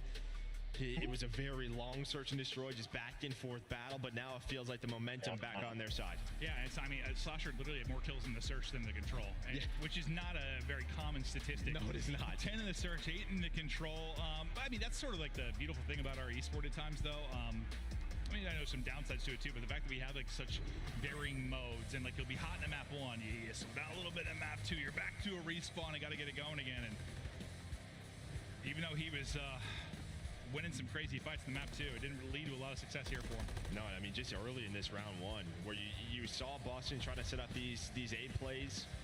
They were shut down, and then you were just in the spawn trap. You gave up 2 5 sprees, which turned into a double cruise for New York to carry into round 2. And then they use those cruises. They aren't the most effective on the objective, but it gives them a lot of map control, finds a couple of kills. So much time where it comes down to the lives for New York. A dominant round on offense. But now as we start to think forward in this series, the map 4? One that you think if you are Boston Breach, like that is your chance to strike. That is your hard point pick. That is, you don't have a ton of great maps just based on how the season's been going, but this is one of them. Yeah, I mean, you kind of heard Ali talk about it on the desk. If you get to the sub base, like maybe a chance here. New York's played it 4 times throughout the qualifiers. It's not a bad map. It's just 50% 2-2, so it's not bad. It's not great for them. Breach played it 1 time. They're 1-0, so not a ton to work off of. But yeah, this is your map pick. Which it's your map pick. Yeah, I mean, sometimes like, as much as the stats overall matter, we don't have all the data for their scrims, and usually it's just, this is their map pick. They're feeling confident. That's the one they want to go to. That's the one you got to take, and then maybe get to a map 5. Now, granted, you are then, 0-5, I think it is, if you're breaching the map 5. So, does it bode well for them right now? No, it does not. But map 5, sometimes stats go out the window. The map 2 search was close. Granted, it was their pick, but we'll see. You got to get there first, though. Yeah, you do. So, we'll see if they can win 2 respawns, 2 hard points against this subliners team. But it just feels like after map 1, it's all just right there. They start to come alive a little bit more and really take over. No, yeah. As much as like the map 1, like you came out hot if you're Breach, you're winning those gunfights, you're getting hot. The playmaking abilities there, the streaks, is the exact opposite, like you said. Now, can you rebound? Because you got to get slammed. It's like when you're getting slammed into control too. It's just. It's tough, like, to keep the gun hots because you're just getting caught sprinting at times, taking difficult gunfights, like scrambling because you're running out of time. I don't know what you're taking into this one, but the good thing is if you're Breach, you got a lot of clutch players, a lot of people with a ton of experience. You've seen and done it all. Yeah, I mean, you know, we saw in the map 3 stats, you know, Asim kept it up. I think he had like 4,200 damage. It was really the other 3 who had like 2,000 at 2,500. So you need everyone else to step up here in a map like Subbase where one gunfight, one 1v1 can really change the spawns and sort of the landscape of the map. This is where you have to focus on those power positions, and those key gunfights really come into play. Well, we're getting ready to see some of those key gunfights as we're loading up for this map for Breach. Subliners continue. Subliners just looking to try and shake off that tough Major 1. They walked out with no series victories. They were the disappointment of that. You're the world champs coming in, all the hype around them, and now you're just trying to build that back up, show what you're capable of, remind people you are world champions. Looking to close it out here. And, you know, it's tough, too. It's like you lose this series and you're down to a very tough match in losers round 1 versus Rocker. Obviously, I know they had a rough split online, but still, so many game 5 losses. Yeah, it's just not. It's not an easy matchup at all. Yeah, it's like what, 4 or 5, like map 5 losses. Like, yeah, they're still a threat. Just getting to that map 5 is part of the battle. Yeah, some early time here for Subliners. As they're able to get on that point, Asim though able to bounce on back. Some gunfights going down as New York just trying to make sure they have the spawns here for P2. It looks like Priest are already able to work up towards the side of P2, so some nice presence middle of the map here for Boston. Maybe a chance to break on through. Hydra almost gets caught not finding that kill, and there we go, 3 in the feed, make it all 4 for Boston. They do just that, but some close spawns come in. They're not going to be ready for this, as you can tell by Snoopy's point of view. You just think you got the 4 down, you've got everything you want. Everyone starts going hunting outside the map, and the timing of the spawn comes in close backside, and things fall apart. I mean, that is like, it's like you had such an unlucky little situation there with Hydra. It's like about to be like 2 or 3 kills, he doesn't finish one, and things get ugly, and then you get blessed a bit. Yeah, well, now, I mean, it doesn't even matter. Right there we go. Boston, a great job. Nice resilience. That's a nice bounce back, yeah. Yeah, to find those kills. Now you are on the point. So New York, maybe you go after this one more time. You're going to see probably Sib spawn up, just control top snow. And that rotation over towards P3. Let his teammates just get nasty, get aggressive on this point, and that is the play call, because now you can see those deep sub spawns there for Boston Breach, and they're just going to have to rotate. Oh, yeah, you're putting on your hiking boots on because you've got a mission towards the next hard point. Only threat here for that opening fight will be Asim. He takes that. They're going to push the roll. One's wrapping the whole way around. So the route man is going to be Priest this time, taking the deep route. He's able to win that. He's able to get the kill, so nobody going to be on time in the hard point. Where's the spawn come in for Subliners? It comes in close. You spawn right in the back. So more work to do here if you're Priest, and you headshots from a rival. Yeah, I mean, he's still 8 HP, so nice shots from Priest. I actually thought that just based on the timings and where Priesta was, maybe he was going to get the spawn for his teammate, but that doesn't happen. So Hydra and Kiz spawn up, and well, you still have pressure here, though, if you are Boston. I mean, similar to like last time. It's like, all right, tough situation. We thought we made the play. It fell apart. We got to have the resilience to break back in. This time you do a good job if you're Subliners. You get that spawn. You take advantage of it. You start to push this lead out a bit again, but it's still a tight one. 20-point advantage. Hydra's rival continues to demolish, but Asim gets the angle for the trade. The same set for Kiz. He's on 5 in a row. And finessing for now because he wants to earn that cruise. Yeah, wants to find that cruise, and there we go. Able to find it. Now, if you can just bounce back P3 and P4, that's when this game could get ugly quickly. You see number 5, Snoopy, he spawns out. Slasher is able to find a kill and stabilize, but there we go. Asim is caught. Sib finds another one based on the call out. So Subliners do a good job, but there's those spawns. And once again, Boston just in these crazy moments able to find all the key kills. Yeah, no, this has been an interesting one early going. Not a ton of points really for either team. A couple like kind of crazy questionable spawns, but when they've had to battle back, they're able to do it.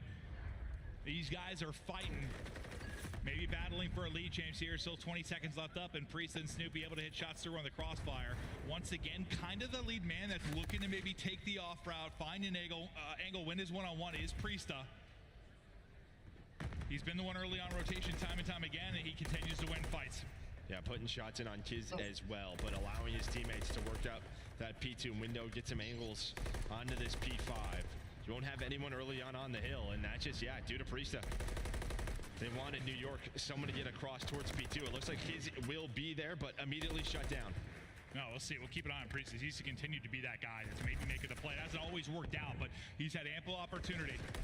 And this time it leads to a big moment, maybe where you at least are able to get them out of the point, contest some time. They get in with about 15, 20 seconds, but you had a 15 or so point advantage if you are Breach. Nice little flurry of kills there for subliners. You get a little bit of space. It's Priest again. That's the one guy maybe to make a play, but not going to do it. Lead change now over to subliners. Yeah, everything though, just kind of the domino effect happens as soon as Priest maybe just overpeaks trying to catch a player, but here is another break attempt for Boston Breach and map control for P1 and P2. Hydra trying to get out. Take a long route all the way through. Just focus, Boston Breach. Someone has to realize he gets through. So you can see that's going to be number 6 in Priesta, trying to hunt him down. Slasher's POV for now. We hop right over to Priesta though. Again, maybe the playmaker for the squad. He's able to get one. Sid though with an answer onto Slasher. Snoopy popping, hitting, pistol. Not going to do enough though as guys and Sid rally through. They're going to hop into the point again. It's Priesta just lurking, trying to play around this objective. Get the kills, just can't quite finesse. Actually, his teammates are going to take him out in Asim, but Asim clutches up as he gets another one. Nobody in the point for now. 9-point game. Yeah, it's really just all about map control. You can see the way New York is playing this, trying to push on through, flip those spawns. Hasn't happened yet. Play clock could come in play, probably not, but we'll see. Yeah, we'll see. Yeah, down to 3 minutes. Tied up at 100 apiece. But always there is one more player getting on through, and has New York done it? Looks like a couple of players will spawn out.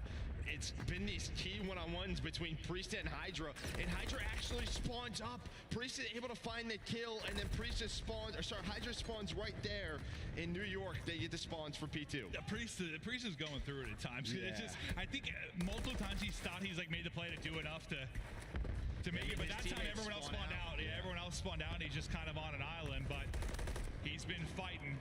Lead change after lead change in this one. New York now with control. What can they do behind the objective? Hydra, Sib, finding openings. No pressure early from Breach. Probably the calmest moment we've had like on an actual objective. Nice so far from subliners thus far. Yeah, and I mean, already with 30 seconds left, if you are Breach, you're just trying not to lose spawns for P3 for next hill. I mean, this is such a good job. Finally, a full hold here for subliners.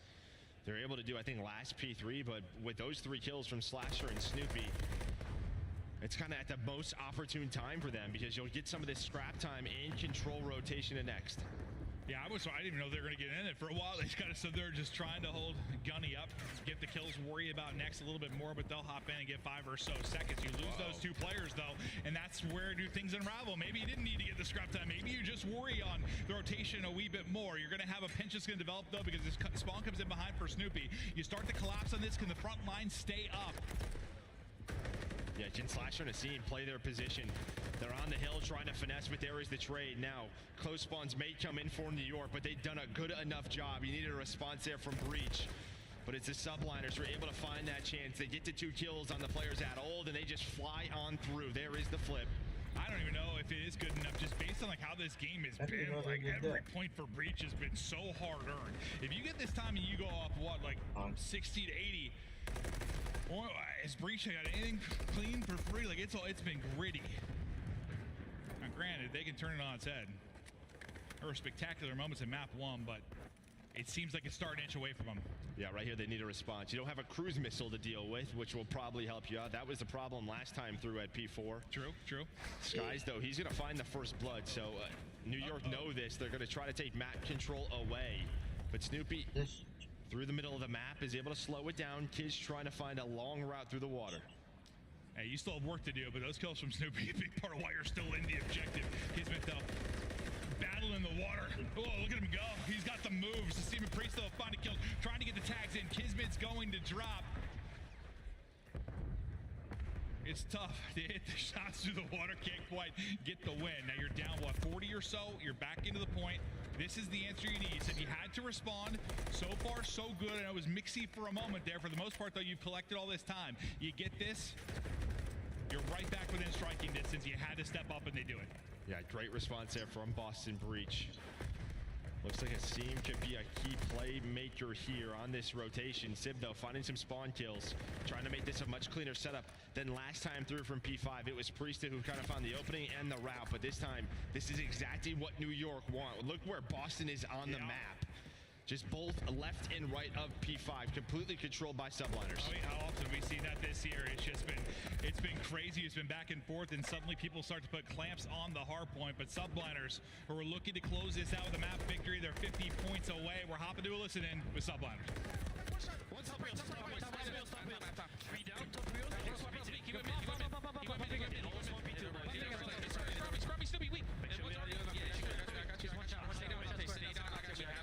Calm it down, okay, boys? Yeah, we're good. I'm gonna rep right. I'm on mid. Perfect.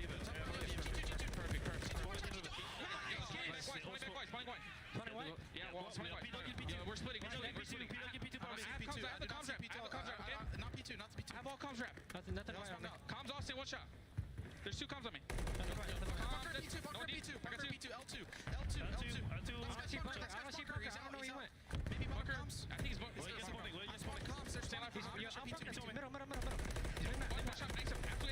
Mid-map. DP3 one shot.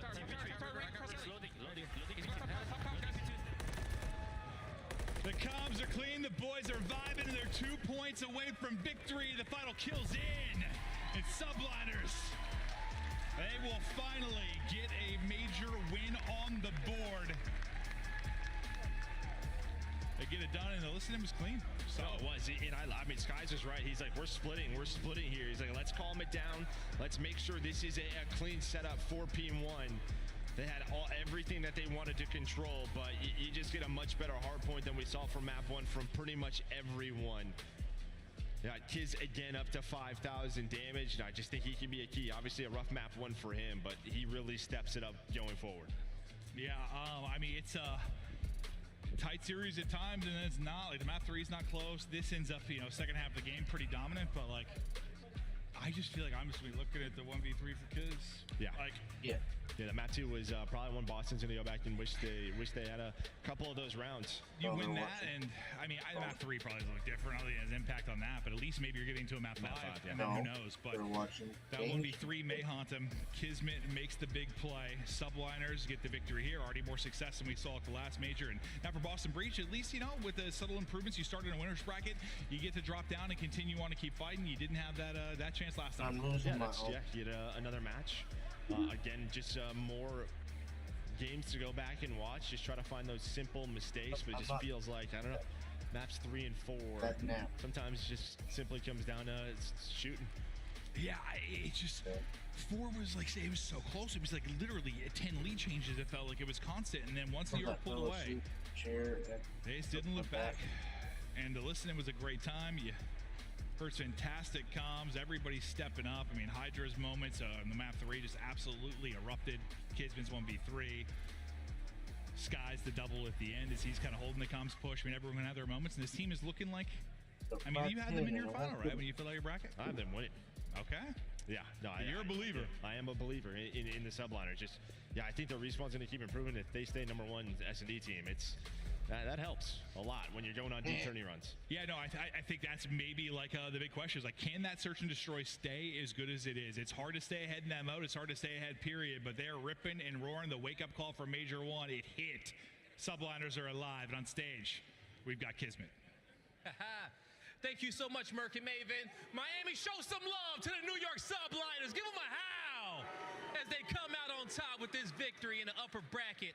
Now, Kismet, it's a 3-1 for you guys, okay? Now, I will say, after that first map, I thought Boston was going to come out hot, okay? And you didn't have one of the best games there, but talk to me about how you decided to turn around, especially in that last hard point, and step up your performance to close this out in 3-1. I mean, I've been playing Call of Duty for a while, and I've had some stinkers, and that's just, unfortunate it happens. And, we've won champs last year. We know what it takes to win. And it's just one of those things we were just like, reset. It's all good. It's a long series. And we showed out in the S&D. We answered back with how they played map 1, and then we just gained confidence, honestly. And now, as we continue to go on throughout this season, as you said, you guys are building more confidence, okay? Yeah. I know you want to come out with that chip again. How do you feel like this roster has been growing as a squad since Major 1 till now? I mean, I said it in interviews before and like videos. It's honestly just out of game stuff. We are all championship caliber players. We're just learning each other, and you know, even though we made a one-man change, like that changes the whole dynamic of the team. So, yeah, just out of game stuff, just learning how we play and how we answer to stuff in adversity, and I think we showed right there. So, I think you guys definitely did show that one. You guys think so, Miami? Now, what do you want to say to these fans out here that's been supporting you all across the country?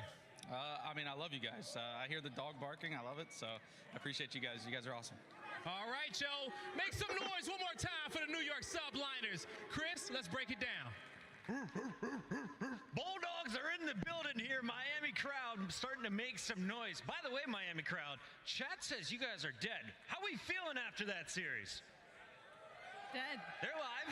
They're alive. We just got to crank up their mics a little bit. Let's talk about this because a 3-1 victory for the Subliners, but Boston doing everything they hoped for in that game one. They had the start they were looking for, Allie. Yeah, I mean, they had an incredible start, especially because it was on Skid Row, which we 100% thought was going to go the way of New York Subliners. So after that map one, we're like, okay, maybe Boston Breach can do this, even in the first couple of rounds of the search and destroy. But I felt like that's where New York really made a statement in this series. Is after that round 5, when Kiz got gifted that 1v3, not only that, Hydra had an 0-4 start. He was just not getting the timing, so what does he do? He slows down, he plays the route man, and he plays for picks to kind of put himself back on the board, which frees up Kismet to be a little bit more aggressive, and we see the S&D masterclass from the Bulldog himself. Yeah, you know, in this series, Boston put themselves in a really good spot. You know, you come out, you win Skid Row, you have that good side, you get the lead. Asim has an extremely good performance, your newest addition, and then we go into a terminal. We all saw it. The 1v3 happens. They lose that map. They're still fine. The lingering issue from Control happens once again. They're 2-10 on attacking rounds on Invasion. Off the rip, they put themselves in such a bad spot. They feed streaks to New York, and when you're thinking about a map like Invasion, it's so defensive-sided. It's almost damage control when you're on offense. Let's not give streaks. Let's play together, take our time, and try to get some ticks. They get steamrolled there, and then we head into a sub-base. This is their map pick. You stole the Skid Row. That was a gift from New York that you got. You have to win this, and they had an opportunity. We rotate all the way over towards P4. We get position, and we let Sib get top 3 and find a 2-piece to spawn us out. So it's these little things, man. New York are just too good. 26 and 16 from Sib, the new man on the roster in that game for Kismet, dropping most damage in the lobby with 5,000 as a sub player. Also had the Hellstorm in the first opening 2 minutes. Let's take a look though at your scuff play of the game because Allie, this is from the S&D you were talking about. Break it down for us. It's that 1v3 from Kismet, right? He's kind of gifted this first 2-piece because there's a guy back burger and there's a guy laying down plants. He doesn't know about the guy laying down plants, right? So he plays for the guy in back burger. And what does his teammate do? Pop up to try to get that trade. Kismet, easy spray transfer, and then he goes and plays for Slasher in the middle of that back lane. Bulldog getting the job done. Ant claimed he was the #1 S&D player coming into the tournament. He's living up to the hype. He's a playmaker, man. You gotta think he's making some of these calls. Right there was actually my favorite play of the entire map. He baits out Snoopy, knows where he likes to play, and thinks he just may be trying to jump through the glass this round. Shows his gun, backs up, and just gives Hydra a kill, and proceeds to make plays late in the round. The kid is so dynamic with any weapon in his hand. Double digits in search and destroy, a 2.0 and the first match victory. New York Subliners are moving on to winners bracket round 2, and they'll be playing the winner of our LA Thieves versus FaZe match that is coming up at the end of the night. Let's take a look at this bracket, and it's starting to shape up here. Are we going to see all top 4 seeds in our semi on Saturday? So far, it's looking like it. None of these upsets are really starting to come to fruition, but again, the ghost of Dave Patty might look to make some problems here in our next matchup. You know, I will say, I thought that one of these 2 games would have been an upset. Yeah. Either the first 2 matches that we had. So it's looking like our top 4 teams, they came prepared. But Miami Heretics and the home crowd, if they're making enough noise for their team, could have an opportunity. Crowd's getting behind the Heretics. They are taking the stage, taking on your fan favorites, Optic Texas and the #1 seed versus #8 after this.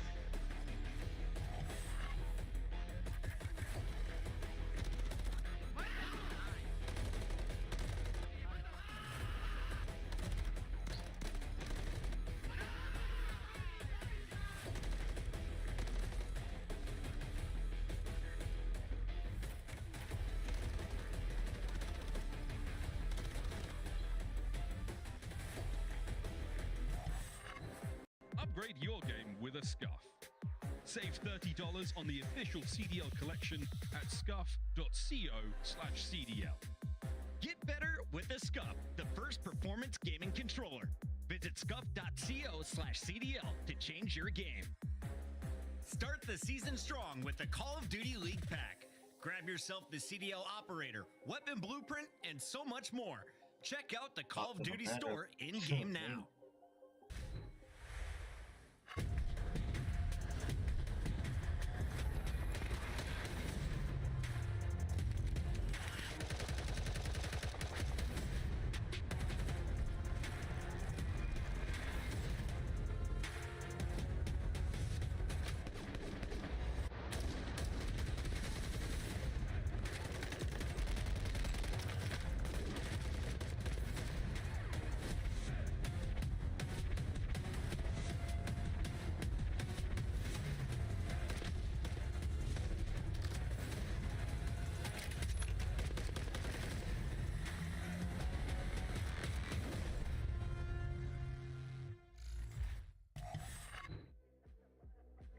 Bro, this shit thick as hell.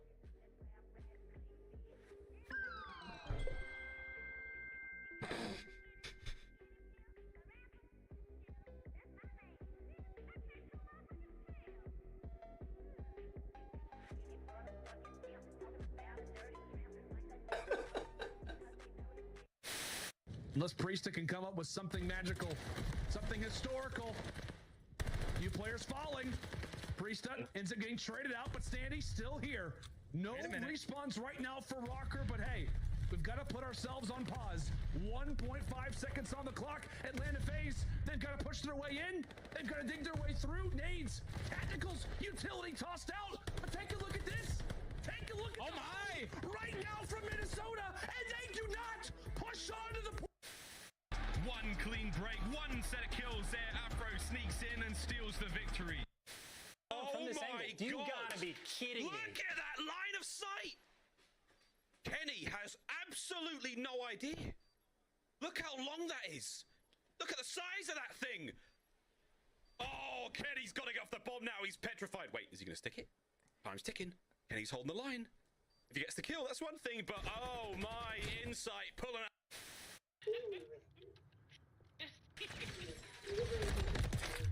One more bookstore. Oh, okay. Vale. No tengo tiempo amiga. Me voy a tirar stun. He's planted. The bomb is on B. Literally on B. If I get that one, I'll get an ace, just saying. Ace! GG. Did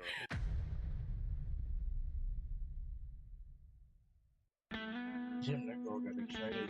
She Kennedy. There we go. Hydra straight back on it. He's got time to get it done. No one there to watch it. Will it go through? Formal! Oh, he kills him! Oh my God! No! Subliner's got the win. He got the defuse. The kill did not come in time. You have the streaks. You have the bomb planted. You have every advantage in the world. But the defuse came through. He got it.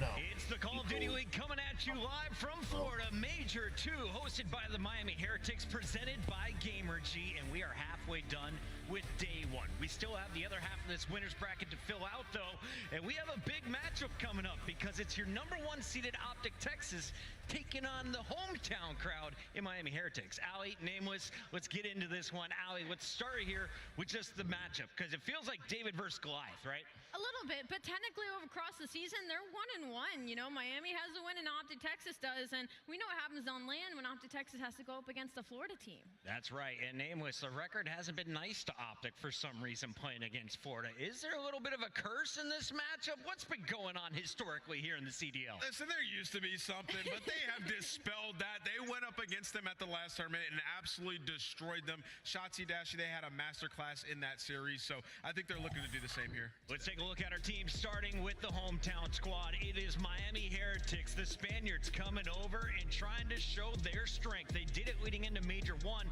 but after bombing out on land, the team went been on a huge 5-match slide.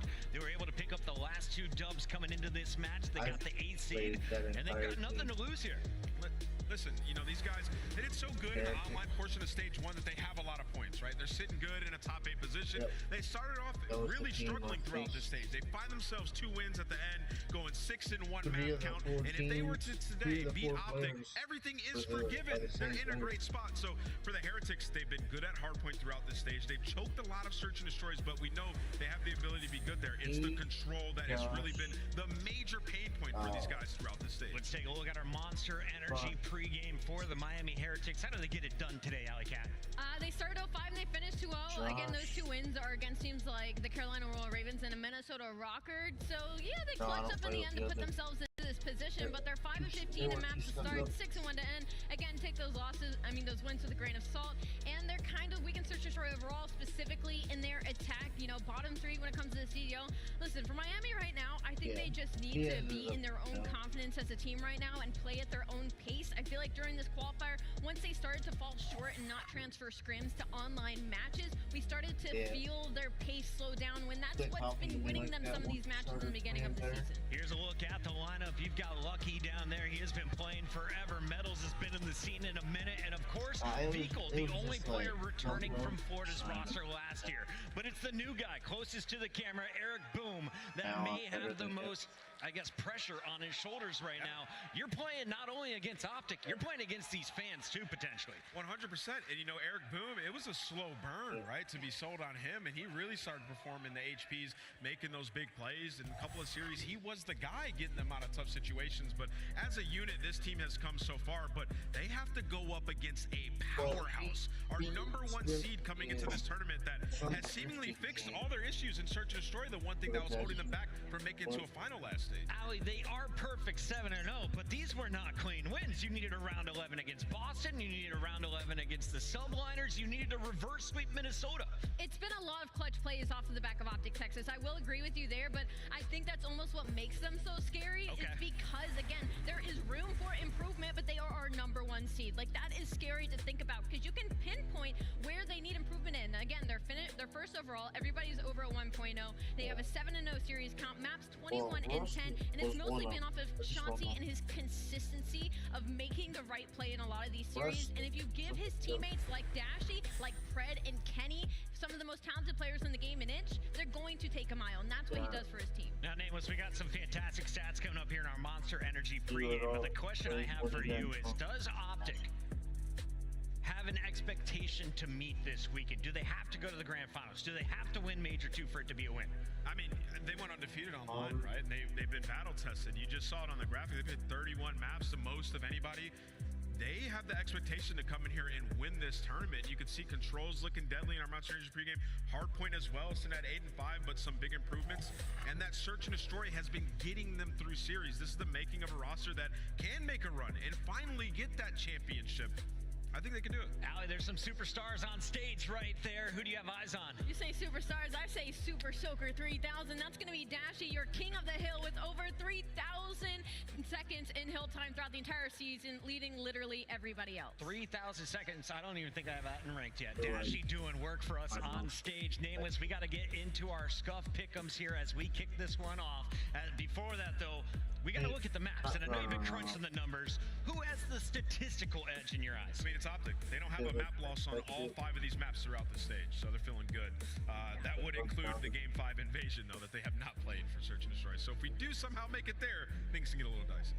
This is incredibly comfortable for Optic Texas, just simply because they have an incredibly deep respawn map pool, but I don't hate it for Miami either because they also are undefeated on Invasion Hardpoint, and they're 2-1 on sub base. So as long as they can keep up with the slang, which everybody right now is sitting over a 1.0, there could be some opportunity here. Optic has started down 0-2 twice and pulled it out both times, and I think it's time for our scuff pick'ems to make it official here on the desk. They've been the kings of clutch. I gotta lock it in. Optic is gonna be taking this one. I'm gonna have to go with the kings of clutch. I expect them to start smacking teams around at this event. I'm gonna go Optic Texas. Yeah, I think the hardpoint game 1 could be a little bit close, but I think Optic clutches up. Texas take this series 3-0. It's all been higher seeds. We'll find out if that stays true or if the hometown crowd can power Miami through to a victory. A quick fill here for a second here. Buying buying the players a second at a time. Allie, let's go back to the hard point discussion. Overs, unders. Who are you looking at? Dashy, of course, for the hill time, but who gets most kills? I mean, I actually want to go a weird angle here. I typically would say Shotzi in this situation, but I want to say Pred. I feel like I need to set that expectation on him because he had a little bit of a slower start, I feel like, with this team. And Shotzi's already doing it all. He's already doing all the rotations. He's already making all the clutch plays. I want to see a little bit more out of his SMG duo. What about you? You know, if I pick somebody from Heretics, I would go Metals. You know, I feel like we don't talk about him enough. He's actually dropping 4,300 damage a hardpoint throughout this stage. That is the Heretics' best game mode so far. They're a top 6 team in that game mode, top 6 in holding and rotation. So they do have opportunity. Don't be surprised if they take map 1. Metals, of course, has been pretty incredible in the hard points. But when we go to search and destroy, Lucky has got to be that guy, right? We've looked at him. He led his team with double digits multiple times during that final week. Can he do it against a squad like Optic, though? Do you get a chance against a squad like Optic? It's tough, man. They've been so good at search, right? The mid-round adjustments that they've had, we've seen it so many times on Karachi. In this one, we do have a Rio. I feel like it's a little bit one-dimensional in some of the pushes that you can have, but he definitely has left an impact. Like you said, 1.23 in S&D so far. The problem for them is they're playing man down in almost every round. They're last in the league in opening duels throughout this split. That has to be better, especially against a team like Optic, who's so good at adjusting. If you're still getting your pick'ems in, we are going to give you some more information that may weigh into your decision here. Let's take a look at the last 2 times these teams have matched up, because it's been twice now in MW3. The first one was the qualifiers when Miami kind of shocked the world with that 0-3 nameless. Yeah, I mean, they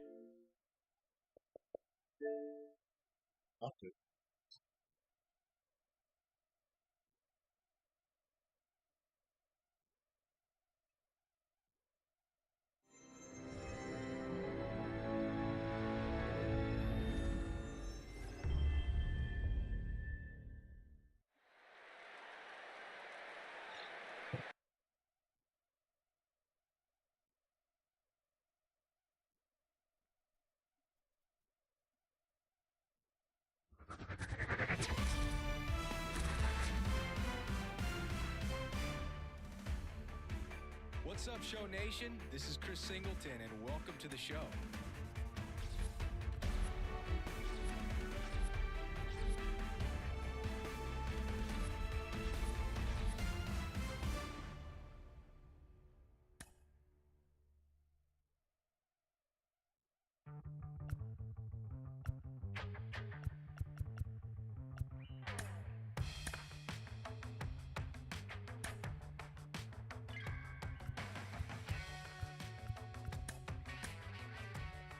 What?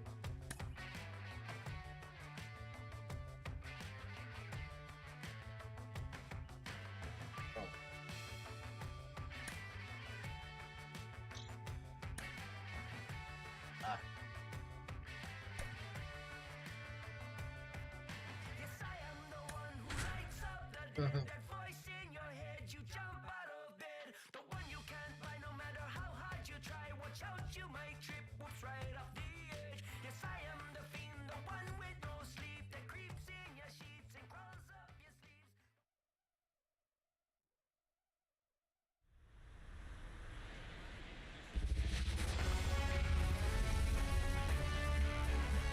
Hello, baseball fans, and welcome. Diamond Dynasty Baseball on tap tonight. It's Carolina going up against the New York Yankees.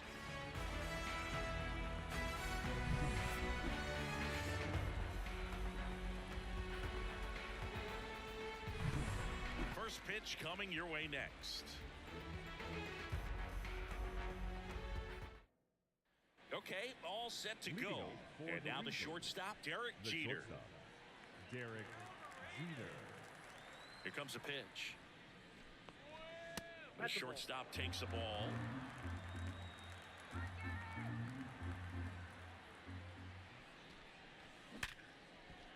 Swings and lines a base hit into left field.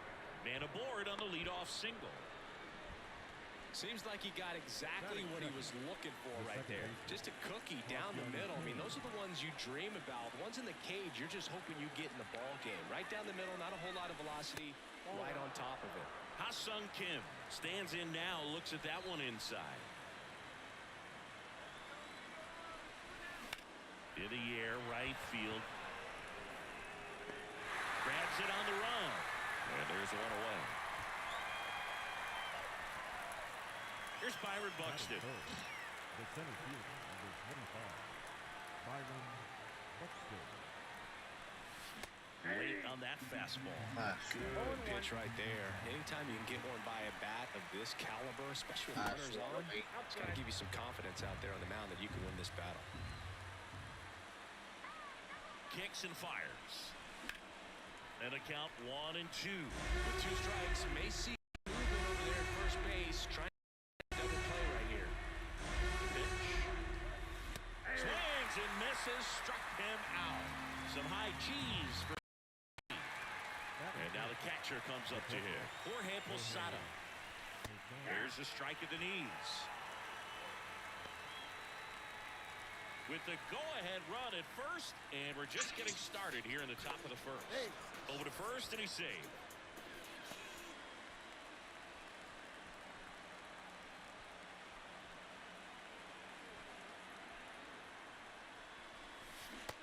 Big swing and a miss. Finds himself in a tough situation early. Just going to try to simplify it. Take a knock the other way if you can. That misses the zone, and that is ball 1. It's a good take. And another ball.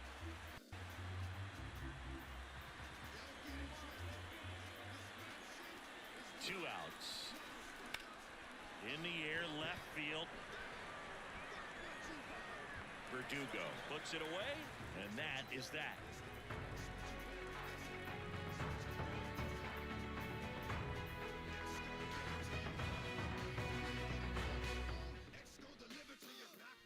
Here's the left fielder, Alex Verdugo. And he deals. Just missed.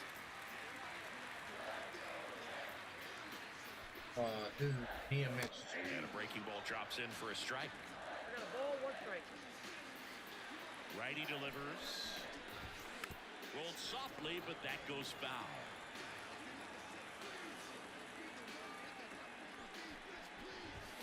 That misses, and it's 2-2.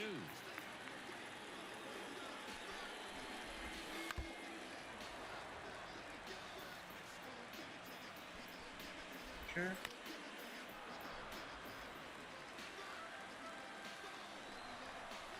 I'll turn it off. Oh, turn it off.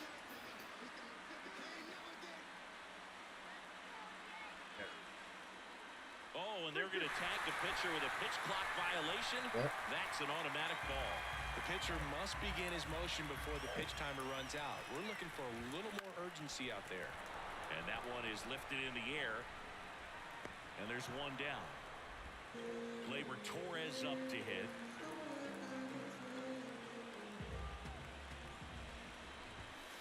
First pitch misses. That one missing inside. Kicks and deals. I thought game.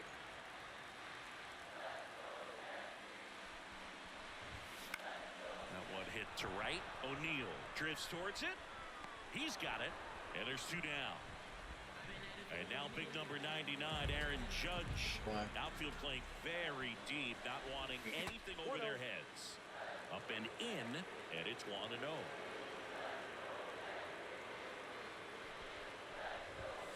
And a swing and a miss there.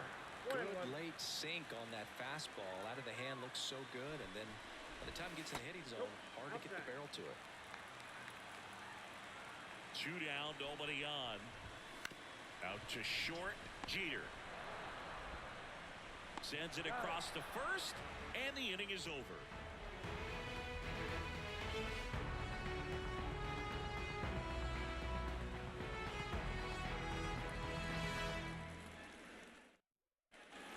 Back for more from the Bronx, and now the right fielder, Paul O'Neal. Cole back to work. Swing and a high fly ball left field. And there's one down. Here's Nolan Arenado.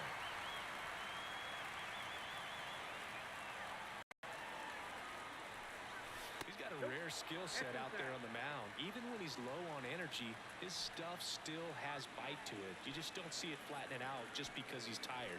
He's still delivering good action. So 2 balls and no strikes. 1 out, base is empty.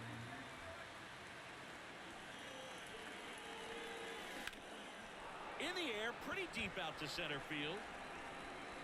And they get Arenado for the out. And there's 2 away. Rafael Palmeiro, the next to hit. First baseman, number 25, Rafael Palmeiro. Cole, 33 years old, a former first-round pick back in 2011. Fastball, and he gets out of the way. 2 down, nobody on. Here at the top of the second. Ripped on a line to center. No trouble here. Puts it away for the out. Bottom of the inning. Here's Juan Soto.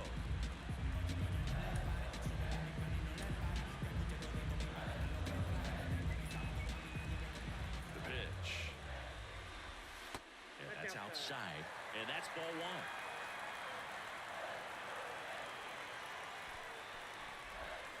Right through there for a strike. He doubled up on the off speed there. We talked about the power fastball, but he's working a little differently here. And strike 2. 1 ball, 2 strikes.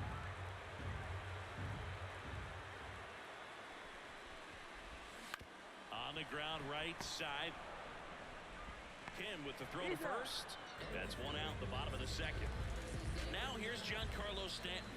Good slider inside right there. Batter fighting to get there, just rolled over it, got the ground ball. 0-1's the count. No score here in the second. Swings through that one out in front that time. 0-2 is the count. Foul ball still 0-2. 1 down, base is empty. And that one just missed off the outside edge. Got him. 2 away. Anthony Rizzo steps to the plate. That one fouled off. Rizzo goes 6 feet 3 inches, 240 pounds, and he was a 6th-round draft pick back in 2007. 2 outs, base is empty.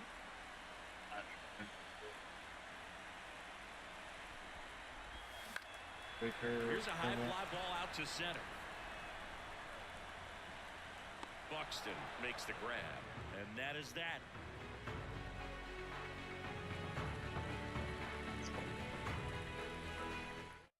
We're back to start the 3rd, and there's a new arm on the mound, Tommy Kahnle. Now here is Roberto Clemente. Number 41, Tommy Kahnle. Yep. And a pitch. Oh, And that's that's off off the inside edge. 1-0.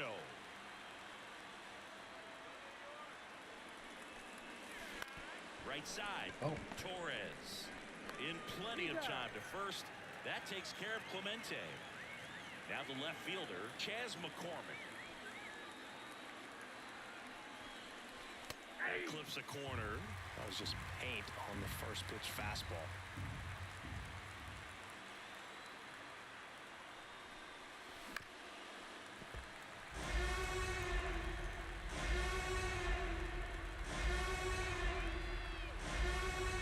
One down, base is empty. And 1-2.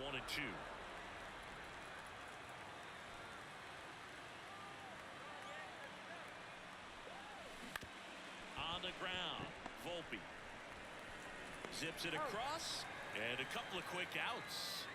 So the batting order turns over, and now Derek Jeter. Deceptive slider right there, stayed in the tunnel a long time, got that hitter out front, rolled over it, put it on the ground. That one catches the corner for a strike. All tied up. We're here in the top half of inning number 3.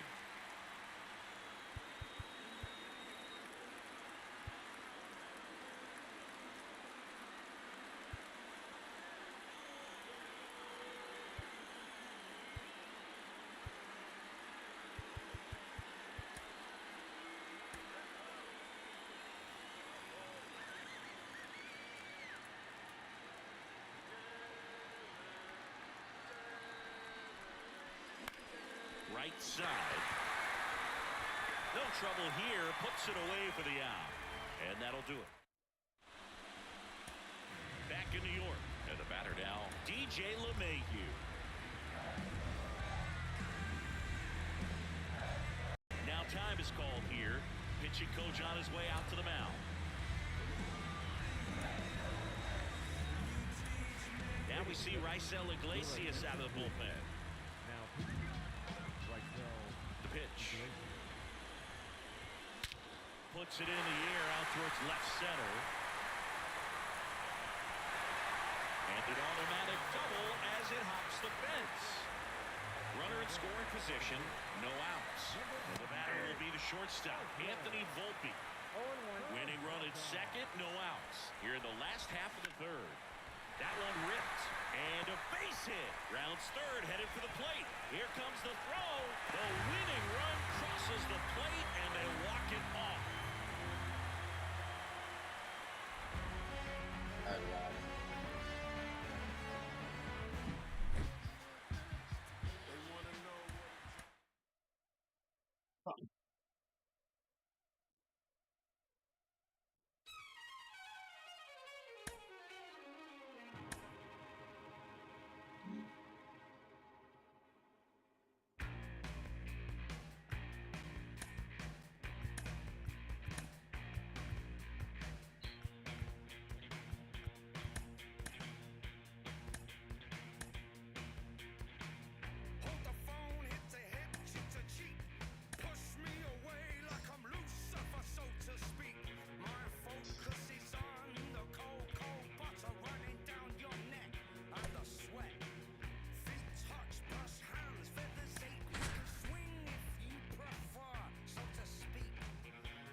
Welcome in, everybody. Glad you're with us. Diamond Dynasty Baseball coming your way on the show. It's the Reapers taking on the New York Yankees.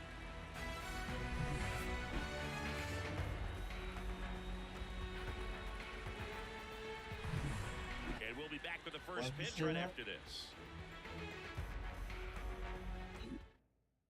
Ready to go. Now it's the shortstop, Derek Jeter. The shortstop, Derek Jeter. And here it comes. Not close with that one. And that's how this game gets started.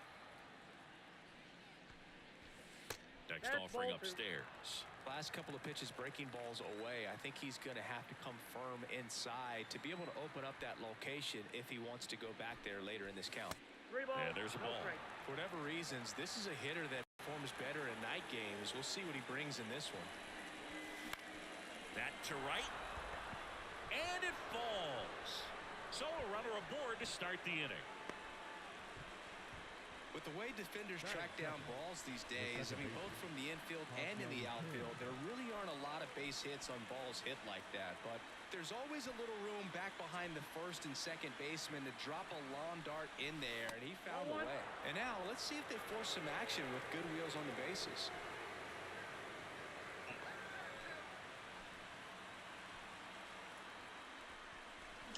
A swing and a miss, and that's strike one. One ball, one strike.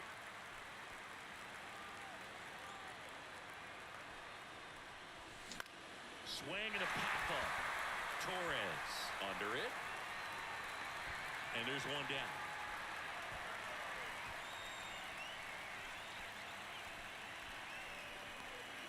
Here's Byron Buxton.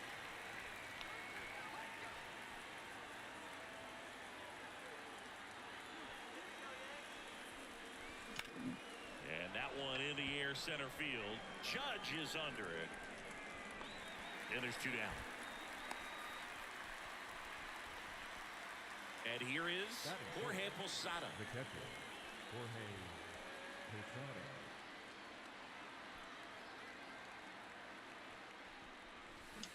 Swings through that one for strike one. Good pitch right there. Anytime you can get one by a bat of this caliber, especially with runners on, it's got to give you some confidence out there on the mound that you can win this battle. That misses the zone, and the count even 1-1.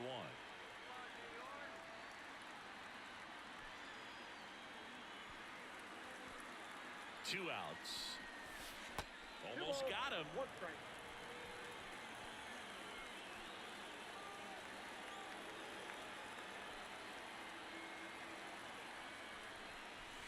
That one misses. Now 3-1. Chris, with that distraction and a speedy guy at first, he's in a favorable hitter's count. Well, if nothing else, I mean, this is a great spot for a hitter to be in. And it gets by him. Headed for the plate. He scores and they have the lead. 1-0. Comes through with the RBI. Nice job of driving that pitch the other way on a line. You know, hitters, they take so many reps in the cages working on going to the opposite field, and it doesn't always translate into the game. But out towards left center. And that should be extra bases. And that's going to roll to the wall. The run comes in to score from second, and they lead by 2. Picks himself up at RBI. I love the approach he had right there with that pitch. Not trying to do too much, but still looking to drive it, and that's exactly what he's able to do into the opposite field gap for the double. Here's Nolan Arenado. That's inside.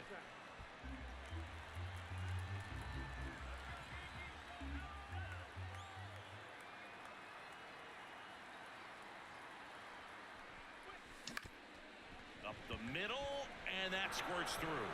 Around third, the throw in. He scores, and they're up by 3. Stringing them together, that's 3 hits in a row. Timing on the swing was good, able to shoot the ball up the middle. Didn't square it up as much as he probably would have liked, but that's a good approach paying off. Oh, nice stop at first. Throw to the pitcher, and they get the out. Here's Juan Soto. To kick the pitch. Well, after putting on that nice inning on offense, got some runs across, this is where you look for the starter to go out there, have a shutdown inning. Don't give that other team any hope. You just hope that he can get through this inning, get the bats back up there while they're hot. He's there. He's got it. And there's one down. Here's Gleyber Torres. All right, stream. Thank you, everybody, for stopping.